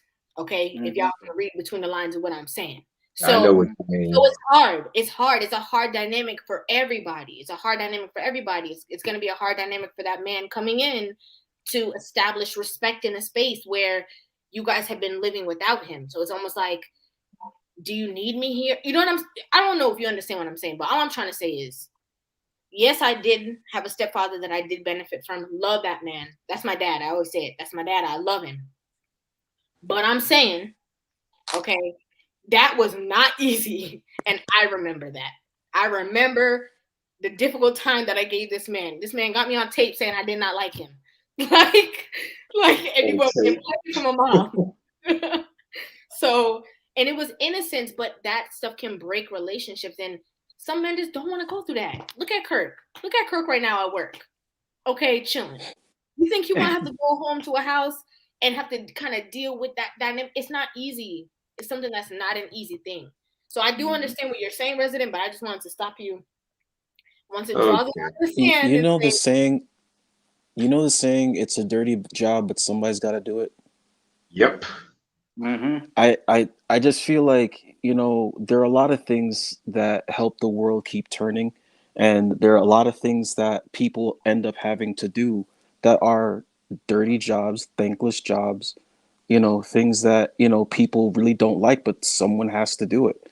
And and I said this last week, in order for the foundation to start getting stronger, we need to work with what we have. We can't just condemn every single mom. There are some out there that are ridiculous. I mean, I've seen them. I've seen women who have like 16 children, freaking, just using the government, like, just benefiting off of the Exactly. government. I've seen that, and it's freaking sad and it's scary. You know, I see how some single mothers have used children as accessories. Just like the teacup poodles they keep in their purse. Like I get it, but there are some women, okay, who have either like um, you know, that has been mentioned before, either lost, their husbands through a death, or they ended up getting into a situation where, you know, they chose wrong, but it's because of how they were brought up. You know, like I get what you're saying. Like we are a social, species, okay, and we are affected by every, thing around us.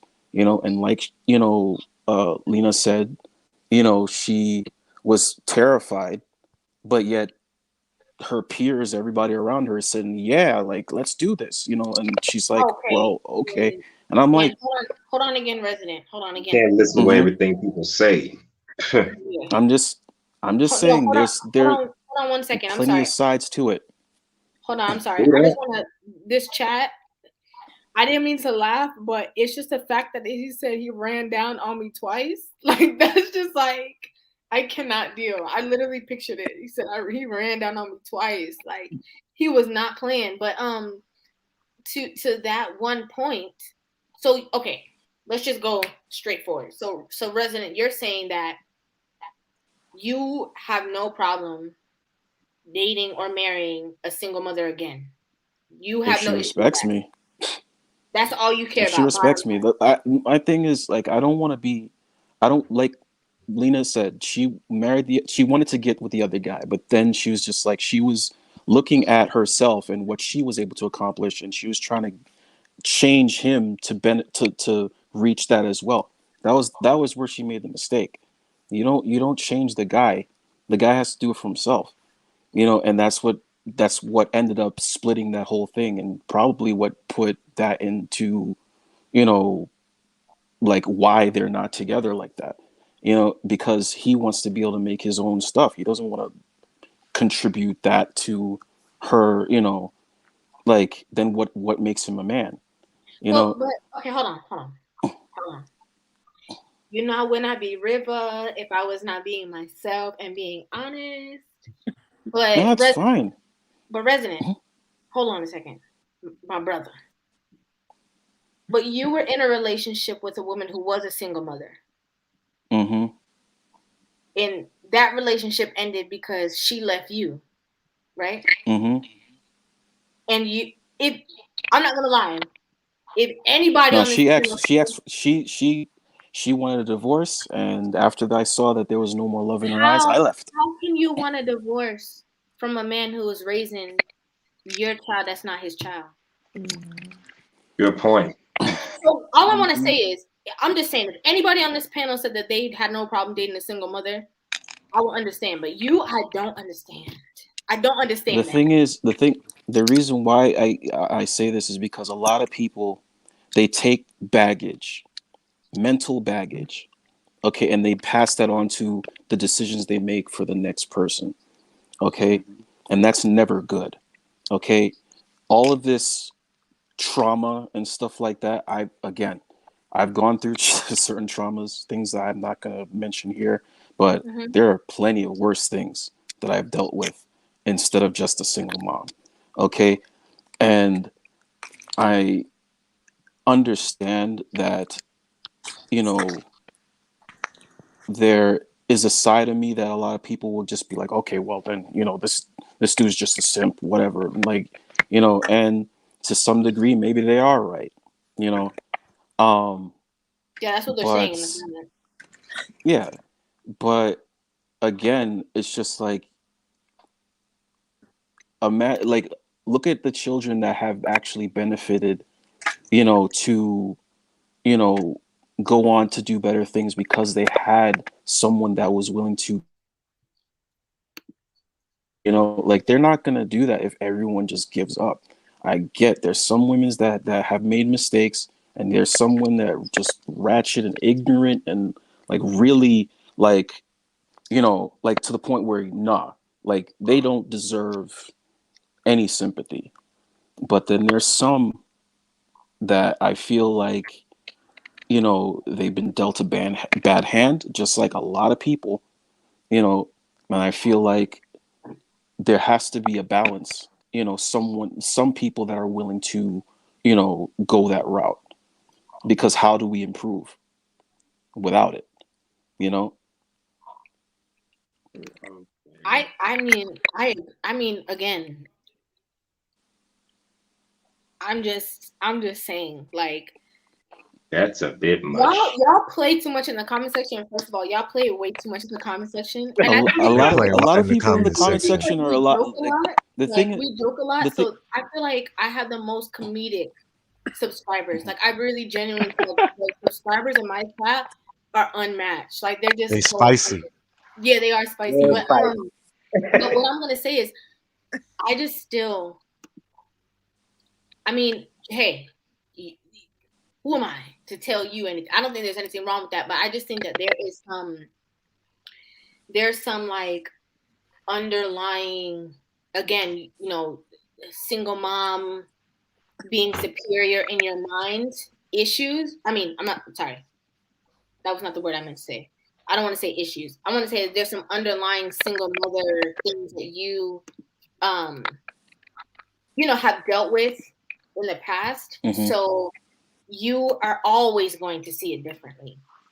I think you're always going to see it differently. And I don't think, hey, that's your prerogative, like Bobby Brown said. Okay, that is completely your prerogative. That's completely up to you. I'm not gonna be the one to tell you, especially with with Lena right here on this stream. I'm not gonna be like, oh no, why would you? But I'm just saying, if anyone else here said it, again, I will completely be like, oh, okay, I just that's cool. But for you who've been in a bad situation where you literally mhm. were playing that role, and the person that, not to say that you're doing her a favor because she's a single mom, but for lack of better words, that's what I'm gonna say. Okay. And then she divorces you, I would think that you would be the one that's more like, I was. oh, I wouldn't do that I again. And you're was. like, But the thing yeah, is, like, you bring them can't on, let that be like she's one woman. She's one out of millions. Like, again, like not everyone is going to have the same exact, I agree. mindset. I So agree. it's like you can't go into every single thing with hate for the last, that's how we continue the cycle. Like I mean, I that's agree. how that happens. I've seen Okay, this that's why happen there's a before. lot of single mothers out there right now that believe in the whole color purpling of the freaking, you know, dating market right now. I get it. You know, like just like Kevin Samuels says, you know, from like fear, scarcity, and lack, they stay, you know, single. They want to, you know, remain right, and they put down men because of their fears. But again, if you're the type of guy that's going to be all pissed off because of what happened in the past, you're going to continue that fear. I mean, And you're going to keep on, agree with that you know. sentiment. I agree So with that it's sentiment. like, But I'm the same way. I say that to women all the time. Like, you can't have a relationship with one man and, you know, think that and then come on social media and be like, man, you know what I'm saying? Like, you've only dated one man. Only one man has taken you seriously. What are you talking about? However, I think a relationship and then using a relationship experience is one thing, but I think a exact scenario and then being willing to have that exact scenario is something completely different. But I want to move on. I saw Bobby say something. He said something about, I can't find the comment right now, but he said something about like, yo, Bobby needs to get in the freaking chat, man. Like, Bobby busy. Sorry, I have to. I hear like some kind of sound. I think it was from your sound residence. I'm just gonna mute you for a second. But I think that Bobby said something about getting with a single father. And I think that I've seen that before. I've seen like a situation where like a man maybe had, I still hear it. Hold on one second. Sorry guys. I think it's Lena holding her phone. Oh, okay. I think it's sorry. Okay. So I think it might be that kind of scenario. I've seen that before where a guy had a situation. He has one child, you know, she has one child, and then they feel like they're even more understanding to one another's situation because they're in a situation like that. They're in a situation that's similar. And I think that's also a good thing if you have a guy that is so involved with his child and that situation did not work out. You guys have you know that he's like, you know, has a good mentality or he's in it for the child. You know what I'm saying? So I think that's a really good avenue. But I think for somebody that has no kids to go into a situation with somebody that does have kids, I think it's already a culture shock. And I mean, not say it could never happen. It definitely can, you know. But again, even my stepdad, he already had a child. So again, I think it does change the aspects of that kind of situation. You know what I'm saying? Edward, we coming right back. Hustler, did you want to say something? Yes. I want to say, I got a best friend I've known for damn near 20 years since high school. He's a single father with 2 kids, a 19-year-old daughter and a now 15-year-old son. And he's currently in a relationship with a woman who also has kids. And from what I can see, they've been together for at least 2-3 years or whatever. So it can be done. If you're a single father, you hook up with a single mother, then I guess y'all could work that out. But if you're like me, you don't have any kids at all, then that's going to be a bit of a mismatch. So I can't see a single man with no children linking up with a single mom who has children, because that's just, again, it's just a lot for him to take on. Yeah, I mean, it's a lot for him to take on for different reasons too. Also because he doesn't even know what kind of father he is or would be. Yeah. So then getting into that situation is like he's just an automatic. As much as we want to say like, oh, you know, because there's people who will say, I think my mom even said it to my stepdad, like, oh, you know, like you don't have to. This is when they were dating. I think she even had said like, oh, like you don't have to like play that role, whatever. Like I don't want you to feel like you have to. But it's like it's innate. Like obviously, if you're around kids, you're gonna have to. What are you gonna do? Just let him just drive into the street? You know what I'm saying? Just ride into the street, and you're gonna be like, hold on, let me show you. No. Let me go get my phone. Let me pull it out. Let me show you how to ride this bike. You know what I'm saying? Like you're gonna have to do those things. So I think that's a really good point. It's a whole different ballgame going from somebody that has no kid. Somebody has a kid. It's different. I mean, don't get me wrong. I love kids. I really love kids, but I'm just not ready for that big responsibility. I'm just not ready for the responsibility of being a father to a child that's not even mine. Like as he mentioned earlier, when you're the stepfather, you're going to come in second best to whoever the actual father might be. And I ain't got time to be second best to any female. And And you mentioned earlier that your mom was very traditional, and she damn near hammered into your head that your stepfather is the head of the household and you have to obey him. I Sure say is. kudos to your mom. I say kudos to your mom, because nowadays, you know what these single moms are doing nowadays? They will tell a grown man, a stepdaddy, that you ain't in charge of my kids. You don't tell my kids what to do. That's my job, not yours. Hold up. And let me finish real quick. I was looking at this Kevin Samuels video, and this woman was talking about she wants this man to be the stepfather of her child. He can help with homework, he can cook and feed them, but he's not allowed to discipline them, not without her permission. So you want him to be head of the household, but you don't want him to. He needs permission to discipline your children. How much sense does that make? Okay, that makes no sense whatsoever. You were saying? And if you didn't want this man to have that ability to discipline your children, you're not ready to be married. Exactly. That's what I was thinking. As a matter of fact, you're supposed to be dating him and not even bring him around your kids. Right. Your kids not supposed to know him if he's not supposed to have that kind of relationship, or if you can't trust him enough. If you can't trust him to discipline him because you don't know what he's gonna do or how he's gonna do it, you shouldn't be getting married. You shouldn't be getting married. Exactly. Right. That's what I was thinking. I want to hear what Edward has You to say. said something. I do too. I want to hear what Edward has to say. But hold on, Hustler. You said something and it slipped me.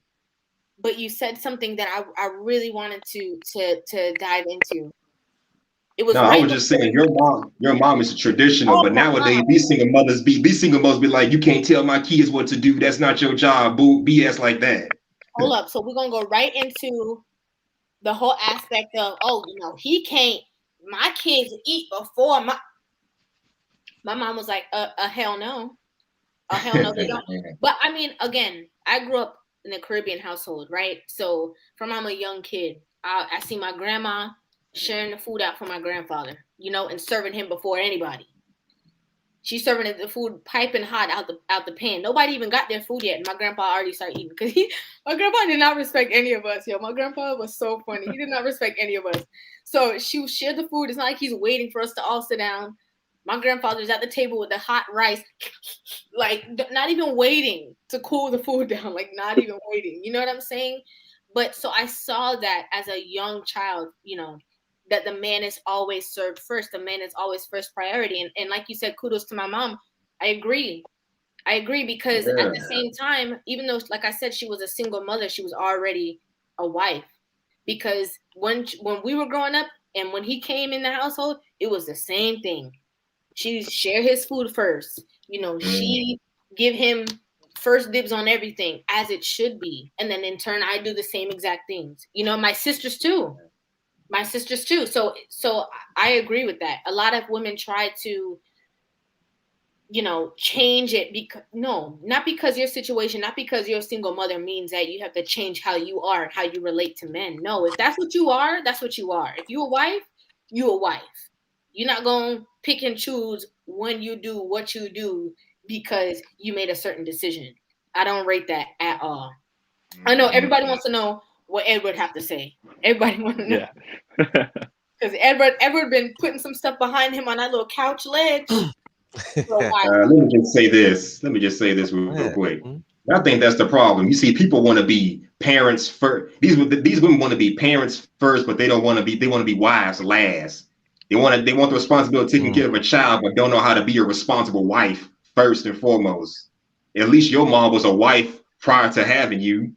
At least your mom was a wife before she met your stepdad, so she already had that traditional, feminine, knows how to be cooperative mindset. A lot of women don't do that. They want to have a kid first without the traditional mindset, without the cooperation mindset. So that's a big problem right there.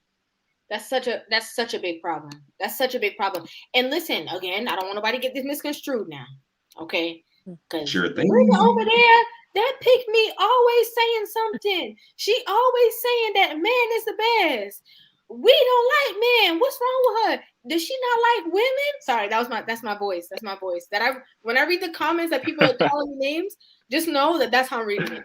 But that's so true. And listen, there's nothing wrong with taking priority in your children. But let me tell you something. There's two sides to this coin. You have that child.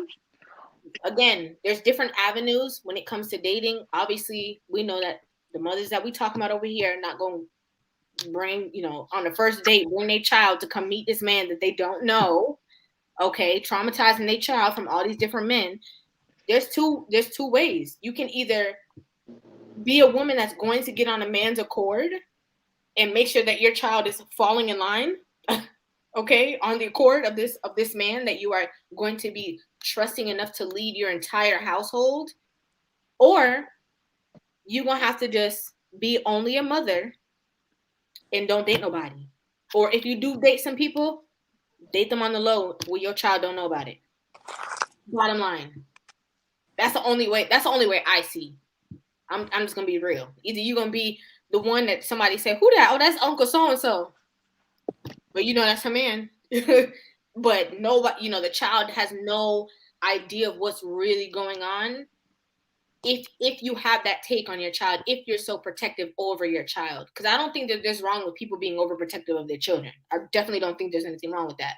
However, if you are looking to be married to somebody, you're gonna have to trust the leadership of this man. And again, make sure your child is on the accord of this man also, because he can't be paying majority of the bills. He can't support your child. He can't be trying to raise your child. And then you tell your child, oh yeah, you don't got to listen to him because he ain't your daddy. That's foolishness. That's foolishness. Okay, Edward, sorry. Sorry, Edward. Sorry. Hello, everyone. Hi. Before I go, Kashawn, do you want to say something? Because Kashawn always waits. Oh, yes, Kashawn.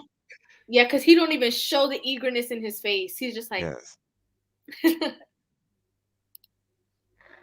I have some stuff to say, but I want to hear what you have to say because we kept passing by you. So you go ahead and go first. I everybody appreciate wants it. to hear you. That is the black gentleman's way of saying, I'm trying to get like you. So he said it like in a formal way. Like Yeah. we say it among each other. Basically. So all right. So first I wanted to talk to Lena and I wanted to just say some things to you. As a black woman, as someone of African descent, and I wanted to speak to all the black women, specifically the single mothers. I wanted to say that none of us would be alive if it wasn't for you, of any race. Absolutely. There is a bone called the Limbobo bone that was found in southern Africa. Tens of thousands of years ago, even more. This was the first sign of mathematics. You invented math, science, language. So don't ever feel like you're not the ish, and really the ish, baby or not. You could have 10 babies. You create life. The first we have the word hour, which comes from the word Horus, which comes from the ancient Egypt, from ancient Kemet, ancient Africa, and the zodiacs. The whole universe was mapped and planted with the science that you have. So, yes, don't believe the hype. You see, we have these celebrities; they're all trying to look like you. So we kind of know what's up. So don't ever feel like, having a child makes you less desirable by men. Maybe in terms of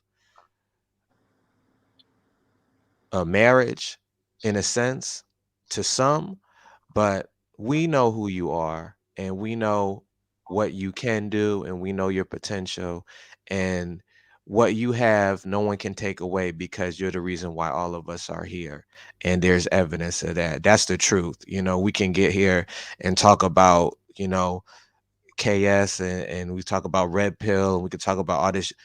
It wouldn't be no YouTube without the math that you created. So at the end of the day, but what I wanted to say to this, and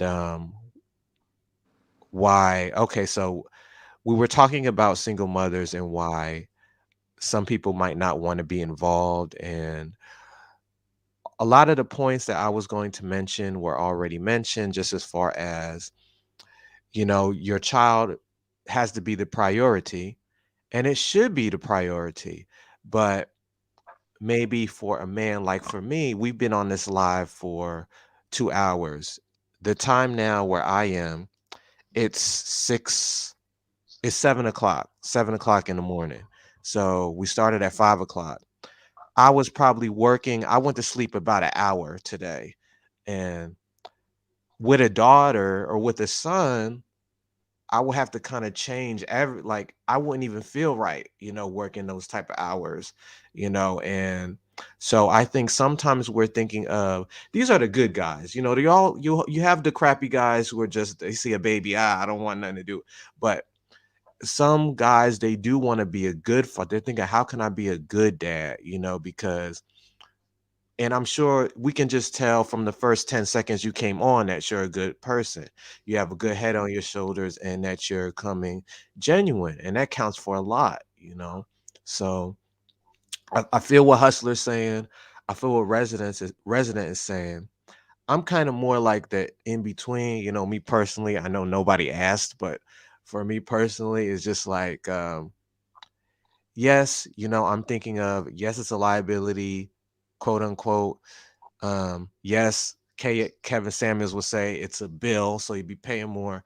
But also from the resident side, thinking like black women, and a lot of us black, we never say this, and I haven't heard it said on any of these manosphere things. We like to BS and talk all this stuff.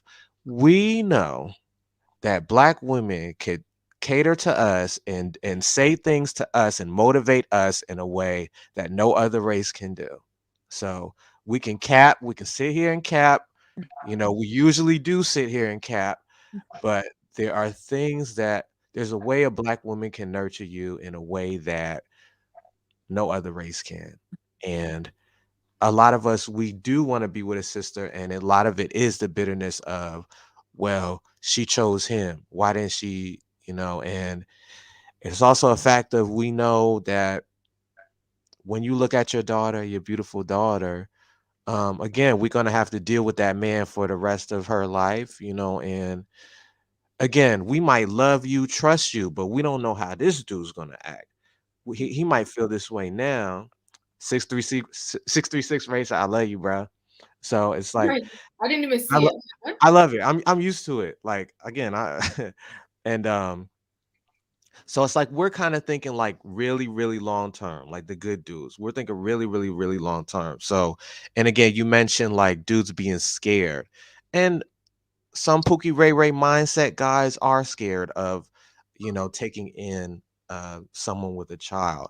But it's not just the child. We're thinking of how to take care of the child, infrastructure for the child, how to discipline, which was another big one. You know, um, a 3-year-old girl. I'm just thinking like, how do you even know what's good, Wes? How do you even know like an Uncle Lo? How do you even know? I keep saying, how do you even know um what men to trust? Like, you can't gauge what man is good and what man is not when it comes to a daughter. you know um Usually with other guys we can kind of tell a little bit about people, but it's just like when you have a daughter, you kind of got to be so protective, and it's a lot. Even just having I just notice in me, when I have a female friend around, like if I'm chilling with River, Alina, or just my female cousins, I notice that, okay, I'm worrying about a lot more things than I'm worrying about by myself. I'm thinking about who's coming over here. What's this? Who's this dude? Why is he looking at her like that? What is this? I got to protect this. So sometimes it's not that they're scared, it's that they do know it's a lot of work to put in, and it's not impossible. And Lena's a very beautiful woman and very smart. So you might be having a hard time, but I also think um it could be where you are. Like, I don't know if you're in the same environment that you've always been in, but again, it would have been ideal to find someone in school. It would have been ideal, but it's just when I'm hearing you talk, you were with him 5 years. It's just like, as a man, one thing that we are thinking of. So basically, I'm gonna end it here. Like here we have cap, cap, cap, cap, cap. I'm gonna take away all of the cap, and I'm gonna say what the men are thinking. They're thinking, wow, she has a 3-year-old, no problem, but I better get at least the treatment that he got when she was dating him. Mm. I better get the same, what would you call it, in a nice way. I better get the same loving, the same attention, the same trust because let's be honest. Um I've talked to some sisters, and what I didn't know about single mothers, some single mothers, not all single mothers, is that there is a little bit of hurt that he left me for the ones that did get left. So it's like, and again, like River said, we have to work with people, but it's just like, if you don't have to deal with all of that, and you're a guy like me who maybe's working a lot or just doing a lot of stuff, you know that any little thing could kind of mess up a whole bunch of stuff when you really get high, you know, in your job or your career. But it's not hopeless. You your worth is intrinsic. It can never be taken away, baby or not. So that is just something that you should know. And it's plenty of men out here, but again, I know you want the right man, and they're out here, So I would say just keep improving, keep being yourself, and they'll come. And the people who are scared and who run away, then that's good because they weren't right for you in the first place. So that's it.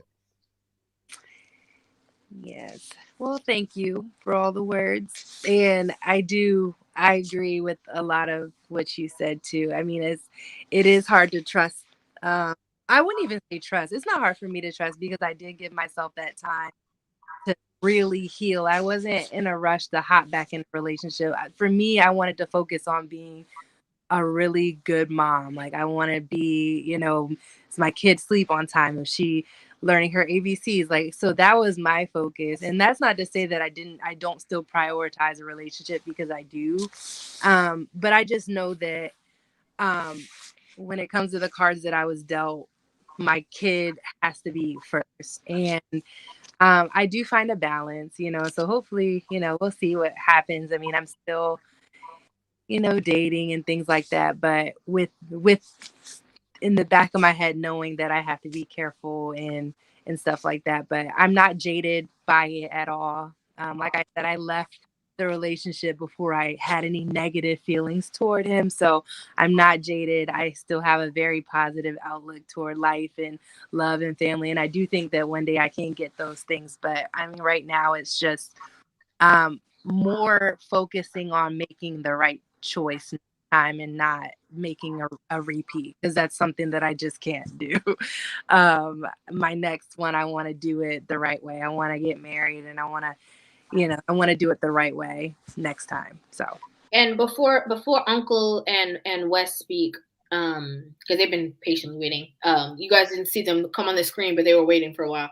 But so what? I know that you ended. It obviously wasn't working. You said from you guys got together to begin with, he was the same. What is it about the relationship with your daughter's father that makes it where it's like unmendable, can't work, just not gonna work out? Like, what is it about him? What is it about you and him together? Like, has he moved on? Has he dated other people? Like, what was the situation between you two that you were like, mm-mm? He put his hands on me one time. That was just. Okay, that makes sense. And but that was before? That was the last day I dealt with him. Yeah. And this was after the baby? Yeah, this was after the baby. Oh, yeah. So you guys were together even after the baby was born and stuff. Yeah, we stayed together for like I want to say almost 2 years after the baby. Like I tried to, make it work and everything. And then we were fighting a lot, but still trying to make it work. And then the last straw was I went out to eat dinner with my girlfriend. It was an innocent dinner, nothing wrong, but he was very controlling. So he got angry about it. We got into a fight, and then he put his hands on me, and I was like, this isn't going to work. More so just because it was right in front of my daughter, and I saw I just looked over and I saw like a look of horror because she thought we were playing, and then once she realized like, oh God, they're serious. And I looked over in her face, like I can't get that face out of my head. So I just knew that no, we can't do this, and we have to stop before this gets really bad.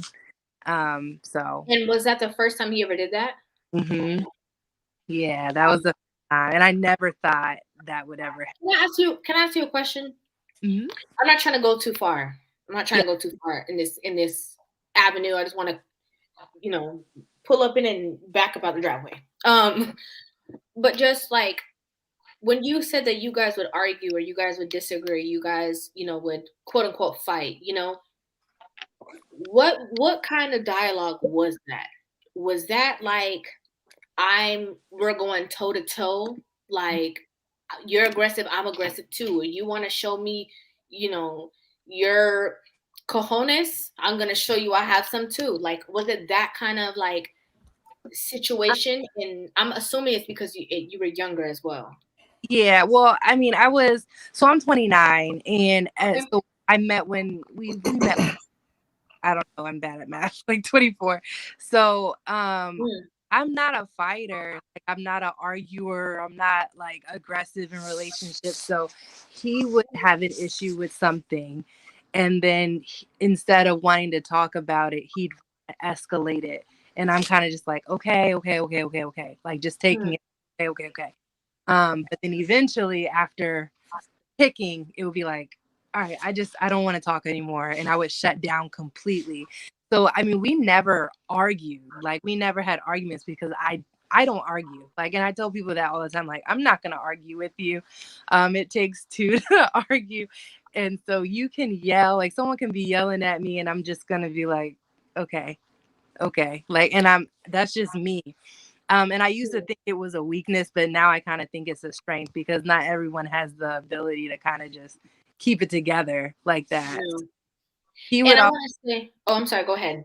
I'm sorry. No, I was just saying, like, basically, he was not like that. He was the aggressive one, and he took it like I don't care because I'm not fighting back because I'm not giving you energy. Oh, you don't care about me, and it's like, no, I just don't want to fight. And that's really just what it was. I want to address this comment on the chat. It says, please don't victim blame. Listen, okay, if y'all ain't watched that video on my channel, I've been through a situation. That's why I got divorced, when I was younger. The reason why I'm asking these questions is for a reason, because even though, okay, the counterparts in my relationship had issues, again, I saw something that I think it was Bobby who said something about emotional issues. Even though that person had issues, that my counterpart at that time had issues, I still had to go through, and after that relationship was resolved, divorce and all that kind of stuff, I still had to go back and see what part was I playing in this situation. Okay, it doesn't mean that we're blaming. It doesn't mean that you're saying like, oh, as a victim, no, you're a victim. Like that's one of the biggest issues. Like people say things like, and I'm not coming just at you, Pink Roses. I'm just saying in general, like people like, oh, they'll say stuff like this. It doesn't matter what she does. There's no reason. And at the end of the day, it does matter what she does. Because at the end of the day, she can repeat that same thing in the next relationship, and the next one, and the next one, and the next one. And I'm going to be honest, not every man have this thing in their head where they say, no matter what you do as a woman, I'm not going to respond. Because sometimes it's an act of response. Okay, I'm not saying in your situation, I'll lean in because I don't know all the details. I don't even want to go too far deep into that. But I'm just saying. And also sometimes it's just that they have their trauma and they draw you into it. Like how you said, like, you're not arguing. And then he like arguing, well, you don't care about me. And it goes right back to the title. Right back to the title. Okay. Yeah. Some of them done seen this stuff happen with their mom and their daddy. Yeah. Okay. Where their mom used to treat them in a certain way when they were growing up. Even daddy, I don't know. Sometimes they have that situation where they think that pain and hurt and trauma is love.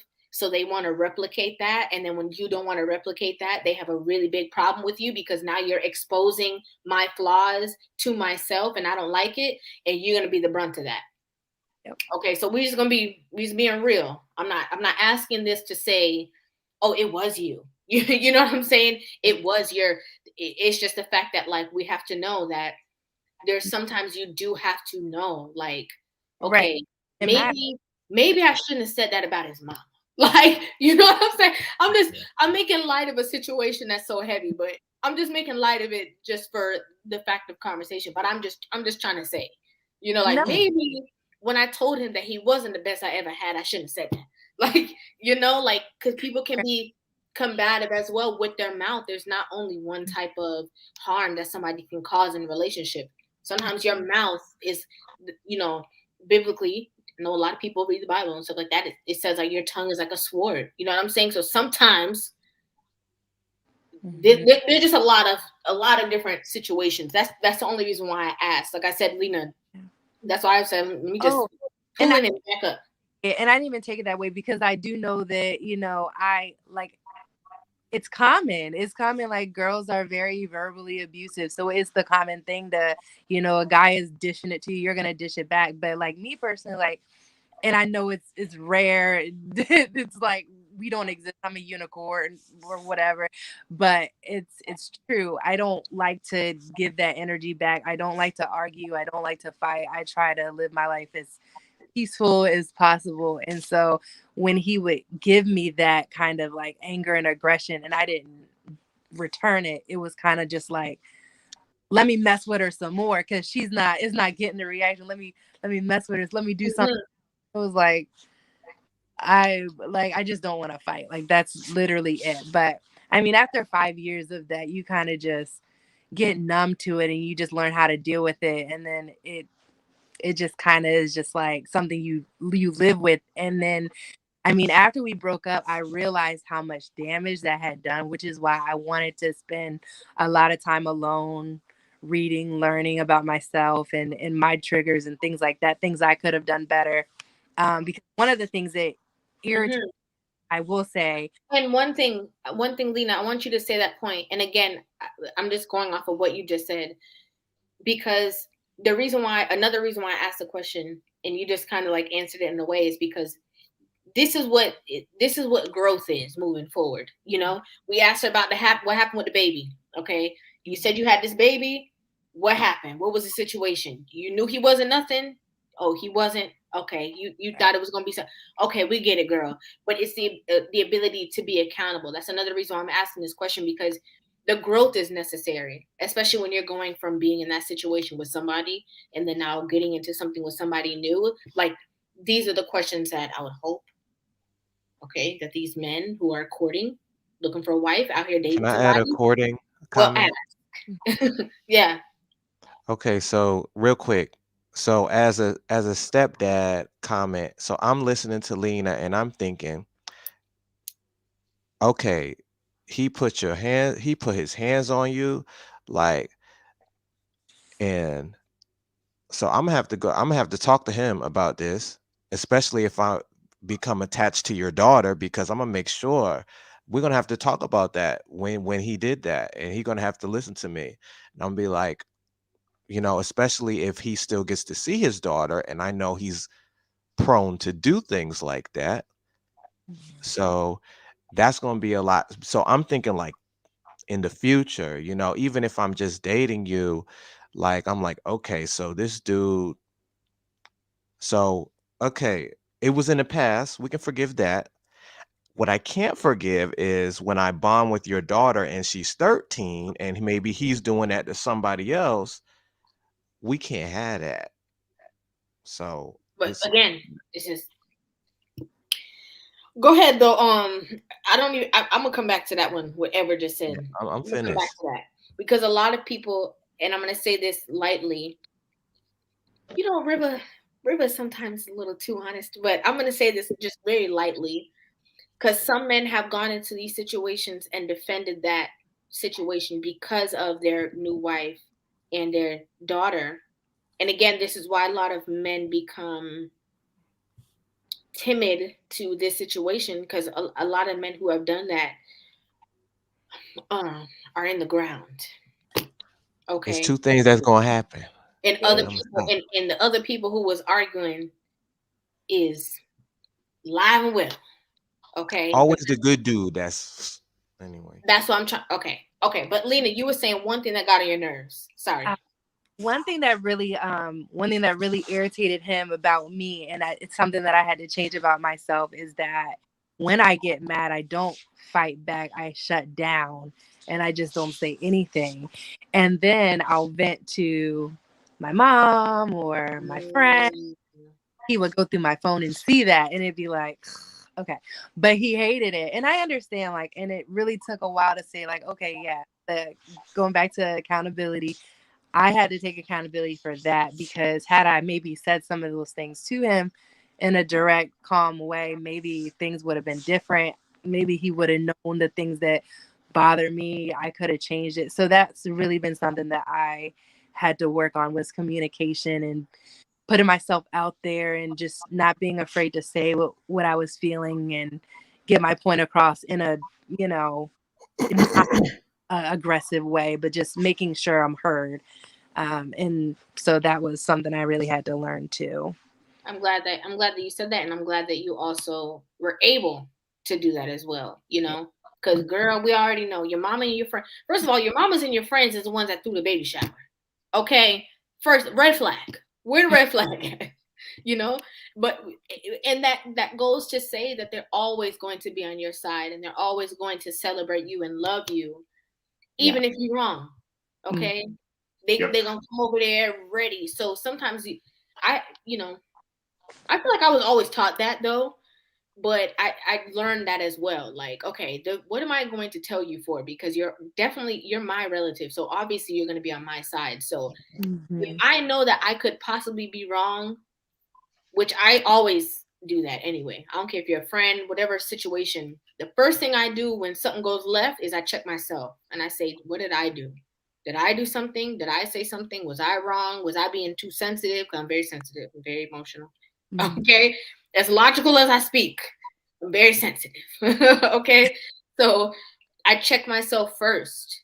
And then if all the checks are, coming out clean and it's not me, then I'm looking at you, So the first thing that's so necessary, especially in a relationship, is hold up, because she already have a problem with you. She already don't even like you like that. Every time that my mom get around, she always got a slick remark. Why should I tell her that I saw you texting somebody else in your phone? She gonna get on the back of the horse and ride this relationship to the finish line. She gonna always, every time you come around, oh, you still with him? Oh, Lena, I saw this nice young man at church. Knowing you in a relationship with this man. I don't know. I think he's singing on the choir, but he got a nice job and a nice car. Okay, Lena. Yeah. Wes. Okay, Wes, I'm sorry. I don't know if you're listening in, if you have anything to add. I just don't want you to be sitting up here and feeling like we got you trapped. Well, it's fine. There's a lot of people going on, and I was trying to keep track of what was going on. I initially jumped right in just before Edward gave his whole long spiel, and as soon as he started talking, I'm like, what did I just walk into? What's happening? What is a general statement that we're working with? General statement or general question? Single mothers. How to rescue single mothers. Every rescue them. It's honestly throw them a life preserver and keep going. It's honestly every avenue of single mothers. I don't know if you guys. Well, I think you guys came in. Wes, I think you came in late last time too. But long story short, I realized I have kids that we were watching Harry Potter tonight. Oh, excuse me, nice family bonding. No, but what happened was for the past 2 live streams, I've noticed that every time I have a topic, we end up kind of like diverting the topic, going somewhere else. But in both weeks that I did that on my live stream on Monday nights, we went to the topic of single mothers. One time, and you were here, Wes. And then the second time somebody called and we went back to the same topic. So I said, you know what? What I'm going to start doing is having an open forum. We are talking about single mothers, but we're talking about all aspects. So on these conversations, I just drop the link right away. and we just get into all different conversations. You know, what are your thoughts on the first time when you hear the word single mother, what do you think about? You know, and so we just go around and then we just dive into different avenues, you know, because Sean talks about his story, which, I mean, every time Kashawn talks about his story, I'm like, sir, you know, he went from, you know, he would have to tell you, but he's had his own experience with single mothers. Edward, myself, being raised by one until I was 7 years old, resident, his mom, his grandma, Kirk, his mother, Lena herself is a single mother. You know, so we just all are kind of like talking about different aspects of it. I know Zeus definitely contributed to this conversation from last week. You know, when you were talking about, you know, the organizations that we need to have for, you know, parents, single mothers, to assist with that, like, kind of like masculine role within their life. So this is just, again, open forum. No one-sided topic about anything, just the topic of just share your knowledge, share your feelings. No problem. Yeah. So I have two daughters. They're 13 and 14. I've been raising them both on my own since they were both in diapers, and that's because the significant other chooses not to participate. She, you know, nothing futs. Wow. So I've attracted. I do naturally kind of attract single mothers, and you know, on paper it makes sense for me to try and pursue single mothers. Like, I'm expecting a woman to take on my kids, I should be willing to take on another woman's kids. Like, on paper it's something that makes sense, but in practice it never goes according to plan. So I've had a lot of problems. I've seen we're dealing with just a very cancerous cultural understanding of parenting right now. And I think one of the most tragic things I've seen is where single mothers, or the concept of being a single mother, is being praised too much. And now you have young girls. I've actually talked to younger women, and they think that that's what they're supposed to be in life. They're pursuing being a single mother. No, this is horrible. It's a horrible idea. So we've given girls a wrong idea. Now, in me dealing with actual single mothers and dealing with the fact that women, or female nature, they're always trying to make things copacetic.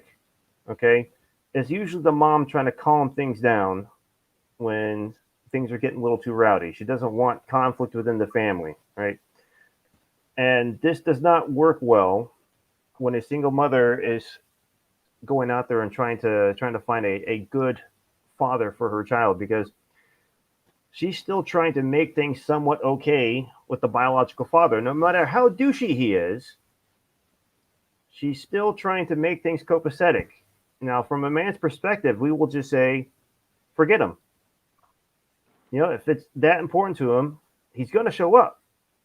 Okay? If he's not showing up, do not go to his house. Okay? All you're doing is putting your child in a bad situation there, but a woman's natural state of mind does not understand this.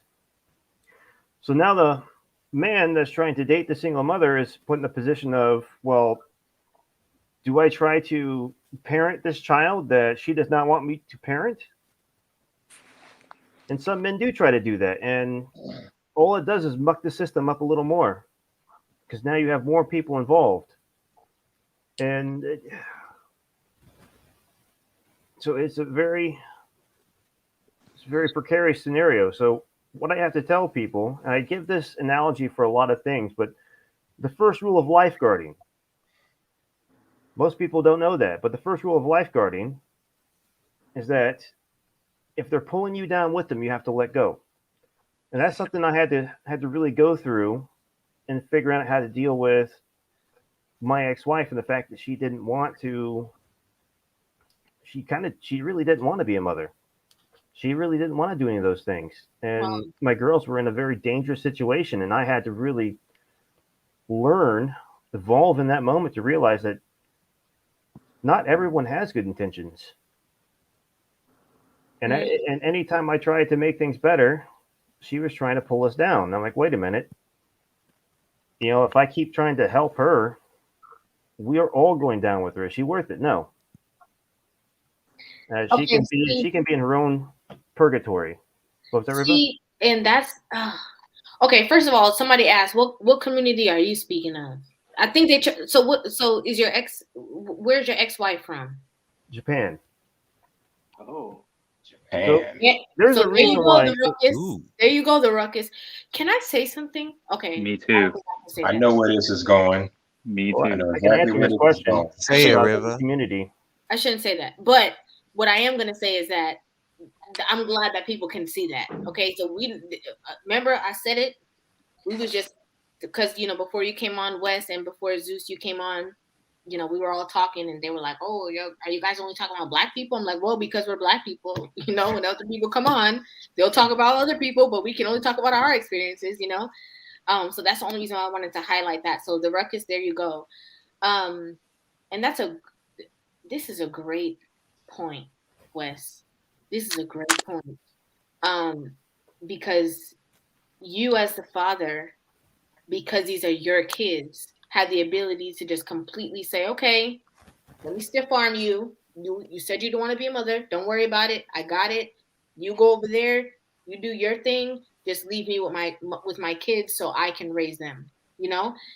But then this is like a two-edged sword, and this is why I want to ask it, because I see all these men on the panel. I want to ask, so if a woman does that, how could you keep your child away from their father? So what? He's a stepfather. He's not the real father. You know what I'm saying? So how would that be a balance where she does want to keep that peace with the child's original father, because that's the child's original father, but then like as a stepfather now giving you that respect in that space also?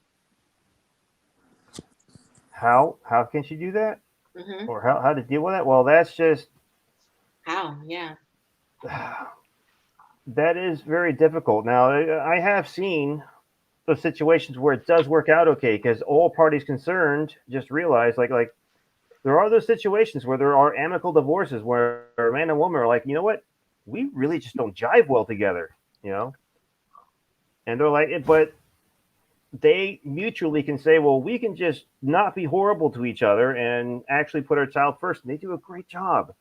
And then they can each on their own go out and find someone else, and it ends up being an okay situation for the child because the parents are not fighting. But in the non-amicable divorces, non-amicable break aparts, it's very difficult. I think oftentimes, one of the things that humans in general. I'm sorry. I just want to say love you, Tarilla.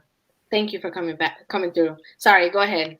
One of the things that we as humans are constantly seeking in every situation is a sense of closure.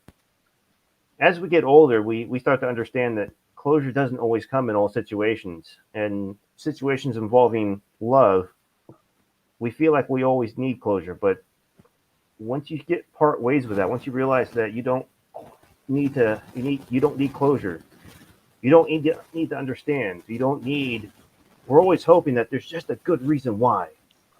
No, some people are just bags of crap. There isn't a better reason why things fell apart. There isn't a better reason why he doesn't want to be a part of you, or that she's just a horrible person. They're just bags of crap. You don't need any greater closure. Move on. Focus on your life. Focus on your family. So if I meet a single mother and I see that she does not have that sorted out, that she's not willing to just be done with him, I can't be a part of her, because now I'm putting myself in her mess and I'm bringing my kids with it. Right. I agree with that.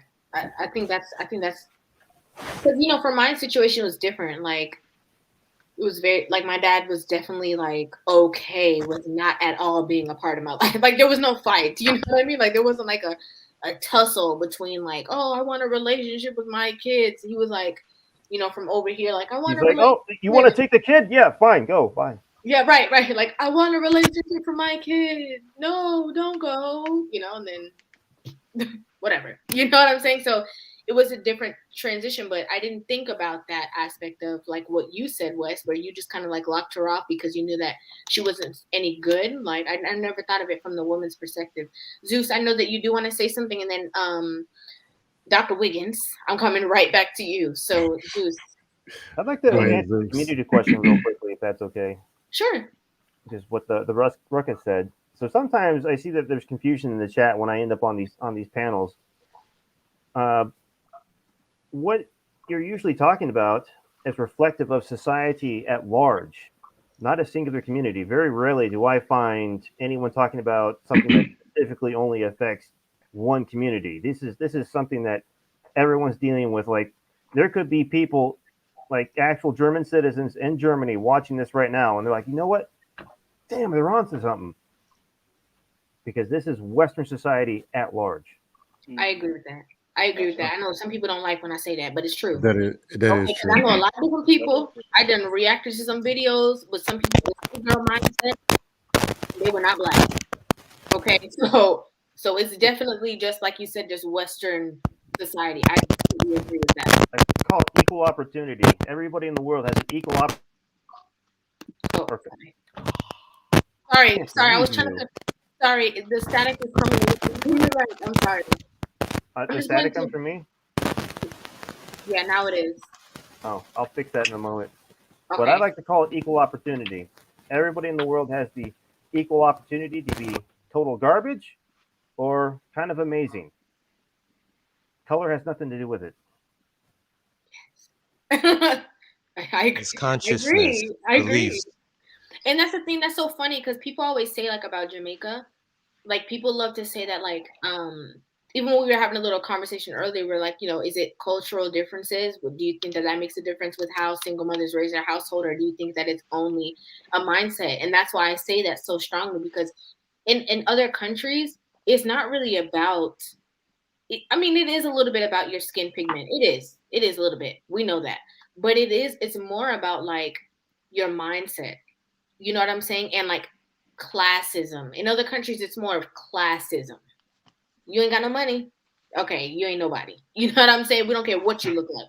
And in places like Jamaica, where the motto is out of many one people, is because there's a plethora of skin pigments all from one place. We all look completely different, but we're all from this one place. But it's more of, even though there is that still like indoctrinated mentality of like, you know, white is right and all that kind of stuff, you are going to have that. But when people outwardly look at you, it's classism for sure. Like it's, do you have money? Where do you live? Do you live in the hills? Do you live in the hood? What kind of car you drive? What kind of, it's more of that than, you know, and Zeus, I know you can agree with that for sure. You know what I'm saying? So, yeah. Where are you from again, Zeus? Didn't you say? I grew up in several countries growing up, but Nigerian and I'm Brazil, American right? by paper. But yeah, your I'm family Mexican is and from Brazilian. Brazilian, yes, exactly. Mexican and Brazilian. So you know, like you can. Yeah. Somebody saying like I'm Mexican, it does not signify what you're gonna look like. Okay, nope. Or Brazilian. Or nope. Definitely not Brazilian either. That does not mean anything. Shit, I'm half black. People don't even think. People can't tell. Right. Zeus is like, I'm a black man. You're calling bullshit. Which half? People are like, my mother, the Brazilian side. The hair, bro. The hair. Mexicans don't got curly hair. That's like my friend, one of my really good friends. She was in the chat last time. I think she's here today. I saw her pop in. I don't know if she's still around. But even her, like her family is from DR, you know, and they look at her and she literally is like, I'm black. And people are like, but if you see her family, like she is, like she genuinely is, but people look at it differently. It's just a lot of like, sometimes it's a little bit of ignorance with people just not knowing, because when you're here, black looks, you know, in their mindset, black just has a certain look, even though that's not true at all. That's so not true. So not true. Dr. Wiggins, I know you around. So I have something to say though. Yeah, go ahead. When I first moved to Hong Kong, I was dealing with a single mother, and her daughter was quite young. She could barely speak. right? So I was like, I guess I thought like if I can get in when she's young enough, she would just look at me like her actual father. You know what I mean? Get in when the child is young enough. But then a year goes by, and then the daughter starts speaking, and then she's like, "Oh, I have two dads." I was like, no, you don't." You know, there was hidden. Her mother was telling her when I was not around, like, "Oh, that he's not your dad," Mm. things like that. So I was like, "Yo, this is another aspect of things that people don't know about or never hear about." So I was like, I don't want to step on a man's shoes. Like that is his daughter, Right. technically. So I was like, if he doesn't want anything to do with her, he'll sign the paperwork, and I'll adopt her like legally. And he's like, no, I don't want to. So I was like, all right, gotta cut the relationship off and everything off. So I raised this little girl since she's like, what, a year and a half till she's 3, and I get nothing for it, nothing to show for it, nothing. In her formative years, I taught her how to speak English, how to speak Spanish. I taught her how to write things in Chinese. All of it doesn't fucking matter. See, but see, I like this comment. It says, I think it's great that you were willing to, but that's so sad. And this is the thing. This is the plight. And again, it's different. You know, when it's a different scenario when you are a man that has a child and you're in you know, entering into into a relationship with a woman that has a child is a little bit different. But that's the whole point. That's the whole point why men become timid of this whole single mother thing, because it's like, if they do get close enough, which I'm gonna say it again, okay? Because I know Miss Lena. By the way, Miss Lena talks, Miss Lena Beans. Okay, she seems to have a certain mindset, right? That she's accountable and stuff like that. So I'm just gonna say, you know, I forgot what I was gonna say, but but anyway, what Zeus is saying about the whole situation. Oh, that's what I was gonna say. When men come into the relationship, you know, they realize that early on. That's why men are so timid of dating the single mothers, because they know if this relationship goes south, everything that I put in don't mean nothing. You know, and so but what I was going to say also was that I'm trusting that, you know, people are not going to bring their children into situations that are not 100% sturdy. Okay, not just because you dating Zeus and he's a good man, you're going to immediately bring your child around Zeus until you and Zeus are so solid that you know for a fact you guys are going to get married. You know what I'm saying? Not that you can't introduce them, but you're not going to have them all up in creating this bond with each other, because it's detrimental to that child and to Zeus, you know? Because I'm sure that child is probably like, you know, she probably move on dating somebody else. And she's like, Mommy, I miss Zeus. Like, remember when? You know, like, and that's going to be weird for the people that she's dating in the future. You know, you creating these bonds and breaking that. And that's, this child already doesn't have her father around. Now you bring somebody else and he's not around anymore. And then so it's creating that tug and pull on that child's heart, which is so unfair. And I can say, as a teacher of children, I work with children every day. Like, one thing I didn't know, which if you're not around children a lot, even 2 years old, 1 year old, they remember stuff. They have feelings. They respond to things, and they see a lot more than we think that they see. You know, so just something to think about. Yeah. Okay, I was going to say something, but I'm not going to say it, but I just know firsthand that that's hard. You know, that's hard for sure. When you create a bond with somebody and then that's taken away because they really are not anything to you technically, like that is a difficult situation.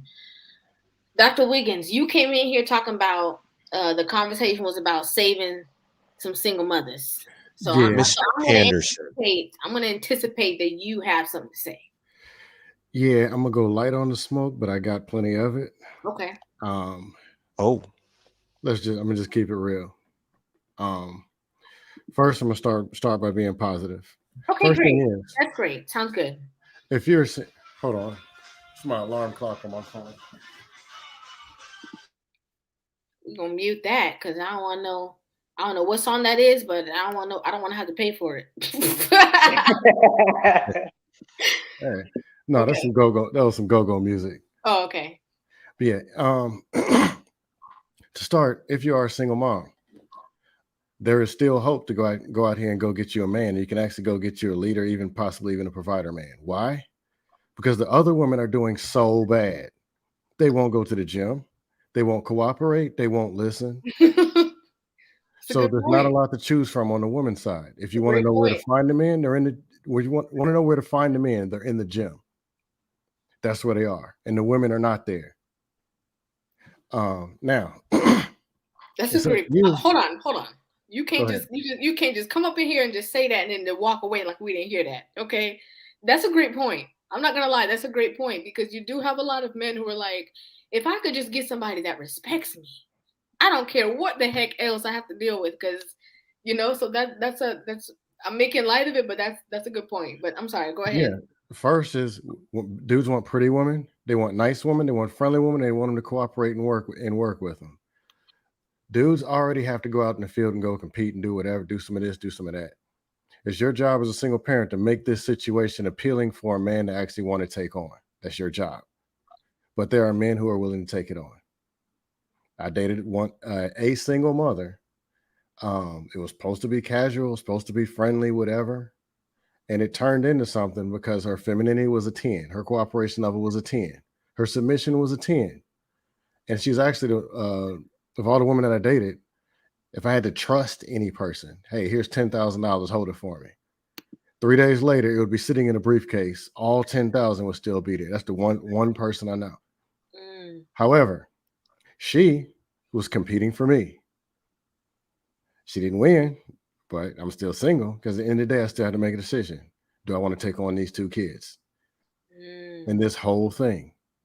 And that was a thought I actually was kind of wanted, but it just couldn't happen. So it was what it was. Because I can't look at a 5-year-old and a 7-year-old and say, hey, I got to walk out your life. But she was 100% committed and saying, look, whatever I got to do, I'm willing to do it. So there is hope. I'll leave it with that. Now, the other reality. So we're talking about the mothers. The woman gave birth to the man, and we see you single mothers. The reason that women are single mothers is because they made a bad decision. That's the truth. Not because of giving all birth to the life. Some of them got bent over by a dude who wasn't about. Okay, no, he didn't. No, he didn't. Let's be real. And then Not bent over. What happened? Who said Thug that? Johnson, Thug Johnson came over at 3 a.m, bent her over, and a baby came out. And your number was in her phone, and she didn't call you. So what are we enabling? And why? Someone else got the best reward, and you're coming over here talking about I'm gonna fight Thug Johnson in the parking lot for putting hands on a woman. You're gonna be on the first 48 over some buns you ain't even getting. Somebody said that you sound like Terrence Howard, and I cannot unhear it. I cannot unhear it. That he really was OD Terrence Howard. But what are we enabling? Are you telling 5 other women, oh, well, shoot, let me just go and pop out some kids. He gonna come save us and bring the resources, come with a suit and tie after work, come play stepdaddy. What are we enabling? Now 20 other women said, hey, well, let me pop out some kids too. Because 5 dudes with a suit on gonna come save us. Look at what's going on right now. This is crisis mode. People talking about the community. Ain't no community. 78% of the kids right now born with no daddy in the house.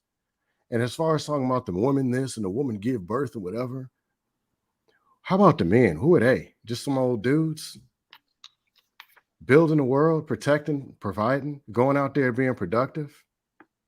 They just ain't nothing. What are we talking about? What are we enabling? Hold on, let me read this super chat. Thank you so much, Big Meech. With 2 G's. Us single men with no kids who have dealt with single mothers were left with a foul taste in our mouths. Some of them play more games than the single women. And thank you so much for that super chat. and I don't know who said that earlier. Somebody literally said this earlier. They didn't say it exactly like that, but they were just alluding to the fact that like they've been, oh no, I'm sorry.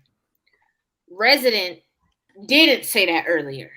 Okay. And we was expecting Resident to say that earlier because he had dealt with a situation that was that literally put a foul taste in his mouth. But he doesn't have these sentiments. But that's where that's what reminded me of this situation. But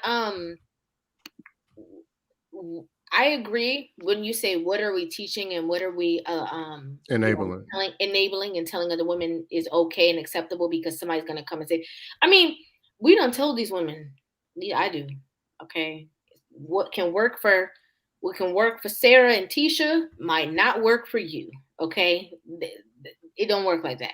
It definitely doesn't work like that. So we are aware. But one thing that I like that Lena came on and said was like, it's really hard. Like having a child is really hard, you know? And I think that a lot of women who are able to be that honest are more understanding to the plight of their counterpart, the man.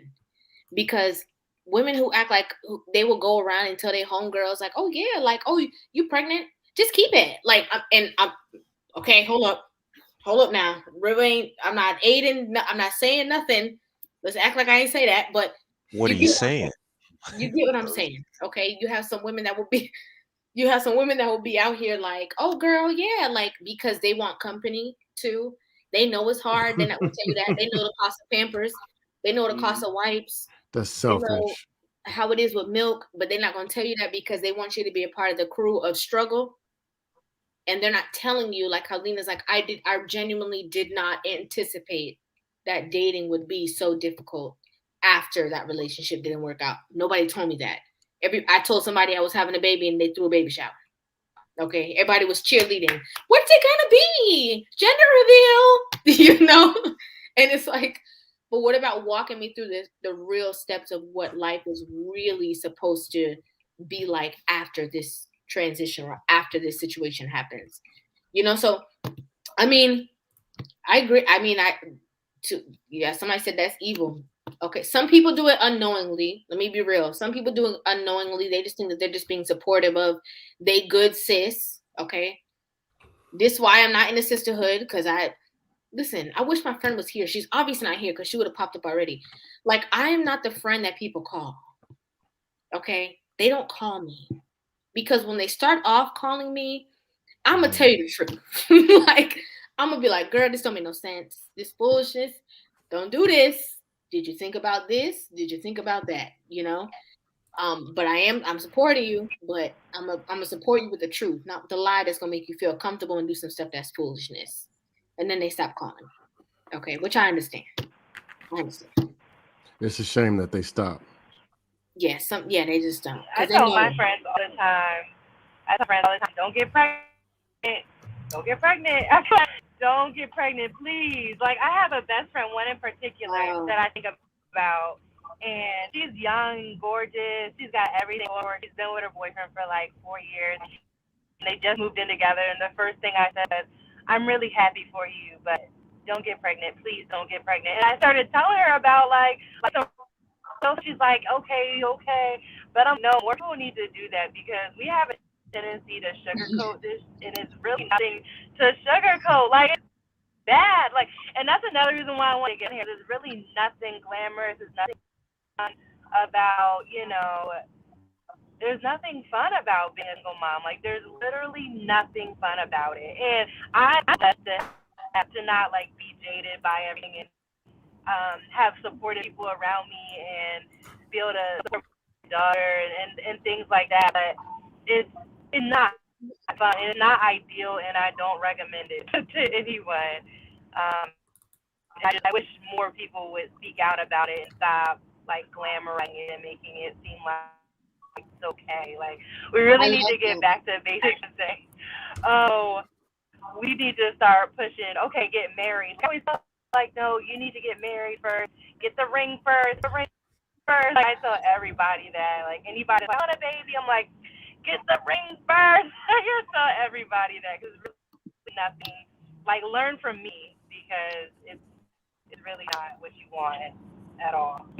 And So no, but and it's so funny. This is my friend on the screen, y'all. She don't have no picture, sorry, but she here, okay? And yeah, like even I remember even after, she had, I think it was her first child, we had like a talk, and she said she calls me. She does call me, but when we do have conversations, it always goes serious with me, okay? I'm not the me and her, we call it bonchinche. I'm not that type like that we're gonna be sitting here and be like, man, ain't that, you know what I'm saying? Like, no, it's very like edifying conversations that we have. But I remember, I think it was when she had her first child. She's married, obviously, by the way. And well, not obviously, but let me tell y'all, because y'all don't know. And I remember she was like, I'm tired. Like, she definitely was not one of those people who were trying to like get me to join the club, like how I see Lena is. And I think that what you said is so valid. Like, there is not a lot of conversations like, get married, marry before you carry. Like, there's none of those conversations. It's always like, oh yeah, girl, just have a baby. Like, it's fine, you could do it. If he's not there, you could still do it. Like, your friends, we can help raise that baby. I'm sure you heard that. You don't need him, we can help you. We'll be the baby daddy. And it's like, are you out of line? Yes. Hey, River. We know. That's exactly Oh, what go ahead. I got a lot of. Yeah. Sorry, go ahead. I was No, just saying that I go ahead. definitely got a lot of that. Yeah. Oh, like it was a lot of like, oh, don't worry about him, we got you, or your brother's gonna be the best uncle ever, and it's like, but why are you like coming up with all these different scenarios? And like the scenario that it should be is I'm married, I'm with my husband, I have a kid with my husband. But no one talks about that. So I just like I don't know if it's because they're trying to spare my feelings, but I think it would give it to me straight. And like I've been reading the comments and stuff like that. I appreciate the honesty. I need that because that's the only way I'm gonna do better. Like if there's people who are like, "Oh, it's okay, Selena. It's okay that you're a single mom." No, it's not. Like just call it what it is. Like it's not okay. It just stop kind of like, and I appreciate it. You know what I mean? But I really don't get offended by it because more people need to be more honest. Because maybe if younger girls were seeing, the honest side of it, the no, don't do it, this will happen, and then you think you're gonna break up with this guy and then be able to date another one and it's no problem, but you don't get it. Like it's not like that. It's you're gonna break up with this guy and you're gonna be left with a kid, and that's gonna make it hard for you to meet someone else. It's gonna make it harder for you to go to school or work or do all these things that you're just going to be able to go and do. And it's like, no, it's not like that. So I try and give people the raw, like, yeah, I'm very fortunate, but it could be bad. And, so just do it the right way. It's not worth it to go out of order and have to do this by yourself. I would not recommend it to anybody. You heard it from herself. You heard it here first, okay? She said, River. hell no, we won't go. Dr. Hey, Williams, I know you want. Go ahead. I'm sorry. Oh, now I was just gonna say, do you know that they're telling these women, they're 23, they go get pregnant, pop out a baby with Doug Jenkins. They're telling them that when they're 25, that they're gonna get a better man, taller, richer, and just gonna come out the sky and go marry him and take care. And that's what he was looking for. They're telling it, and then they're getting mad at the men for saying no, that ain't what I'm looking for. That's what they're doing. They're telling the woman that she can go get better, you can upgrade. Yeah. And even more than that too, we have a lot of people who are saying, I've seen it now more than ever on social media, ever. Okay, that I see a lot of women saying, I could just have my own baby. I could just, go down there to a bank, and when I'm ready to have a baby, I'll just raise my own baby. You don't even know where your child is coming from. Yeah, these babies are dolls now. Okay, and hold up. Okay, I hold up. took some notes. I'm glad you did. And hold up a second. Because speaking of that, okay, River said this last time. River gonna say it again. That bloodline is important. It is important to know when you are procreating with somebody else. Okay, when you and somebody else is coming together, because genetics is not a lie. It's not a facade. It's a real thing. So when your genes are mixing with somebody else's genes and that's creating a human, you need to know what those other genes are. It is very important to know where that person come from, who they people are. What's your mama? What happened with your mom and your dad? Why they not together? What's wrong? Why your mom talk like that? What happened to you? Why you walk like this? What's going on? What happened with your granddad and your where they from? Where your great grandparents from? Where your great great grandparents from? What kind of people were they? Did they own any land? Like, you need to know this, because genetics are a real thing. You will see it in your child. One more thing, then I'm gonna drop off so I can have a cam time. Okay, go ahead. Why are they telling women you can go get pregnant by Lope Jenkins from up the block? Lope Jenkins or Cuz Smith? Oh no. And you can start dating outside the race, because that's what Muhammad is looking for. That's what Ching Wen is looking for. 7-year-old out of order, and I'm just saying, African American. They tend to stay race loyal when it comes to step parenting, which a lot of other races don't really participate in. But I haven't went to the mall and saw 4 kids and a woman and an Asian man, a Middle Eastern man, who just got off of work for Microsoft. I've never seen it. That's all I got. Never seen it either. Not gonna lie. Never seen that. Just gonna be real. I never seen that. I mean, never seen that. I mean, I can't say that I haven't seen. I've never seen it. Never seen it. But I can't say that I have seen people who are from other races who are in a relationship with somebody from a different race. But again, it's always a situation where they both have children. I'm not gonna lie. I've never seen it without anything. I've never seen that. Never seen that happen. Gotta be real. Never seen that happen. And these are high value men too. You can have a kid at 23 and a high value man is gonna pop out the sky making $250 a year from another race. Yeah, but can we just? I hate, and I don't listen. One thing about me, I'm not no gossip channel. I don't like the drama. I really don't. I don't talk about it. I talk about real stuff. But I'm just saying that they're saying it. When all these people walking around talking about they're gonna go get them a Russell, you are not Sierra. What are you talking about? No, you're not.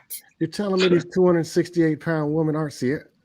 Huh? But you just say the prayer. You just say Sierra's prayer, and then you're telling me they don't say the prayer. Oh, dear Lord, please send me a man. You're telling me that doesn't work? No, absolutely not. Oh, not Sierra, and like the fact that people, oh, stepdaddy, see, like, what are you even talking about? It's not even a real thing. Like, it's not even a real thing. At least Brittany Renner is looking right though. She can go get a stepdaddy. She gonna get one, she can actually get one. It's because of how she looks, but it's also because of the fact that, like, where she is. And when I say where she is, I don't mean like necessarily status wise, because I don't know how much money she have or don't have. I mean, I don't want to talk about her. I don't want to talk about her at all, because I'm not in the business of talking about people. I don't know her business, but what I'm trying to say is it's because of the fact that she has access to a lot of people. There's gonna be some people in her DM. There's always gonna be somebody in the DM. Okay, and not to be not nice, but there's always gonna be, you know. There's always going to be the cleanup man ready, okay? Because he probably doesn't have that much luck without being a rebound, so he's going to go ahead and be that. Like, he knows his roles. Like, he knows the role that he plays the best. So he's like, hey there, sugar mama. Don't worry about that. You a queen. I got you. You know what I'm saying? I'm going to take care of you. Don't worry about that, because that's the only dog he has in the fight. So there is going to be somebody there's always gonna be somebody around. Okay, always gonna be somebody there. That's just being real. But that's all I have to say. That's all I have to say. I get it. Somebody else can grab my spot. Thank you Have so a good much night, for coming on. everybody. And you don't have to go too far, but Thank you, we'll put Dr. you in the Wiz. chat. But let me go ahead and bring up Uncle. Thank you so much. Uncle Luke. Okay, Uncle. Hey, how you doing? Hey, What up? What's Can up, you hear me? Uncle? yes, Uncle. You know that you were Hey. partially inspired this conversation last week. Oh yeah. Yes. Oh, bet. Yeah, I've been taking notes, and that's crazy. The day I take notes, I can't even get on. You know. I'm sorry. Yeah, I try to be professional. You know. I know that's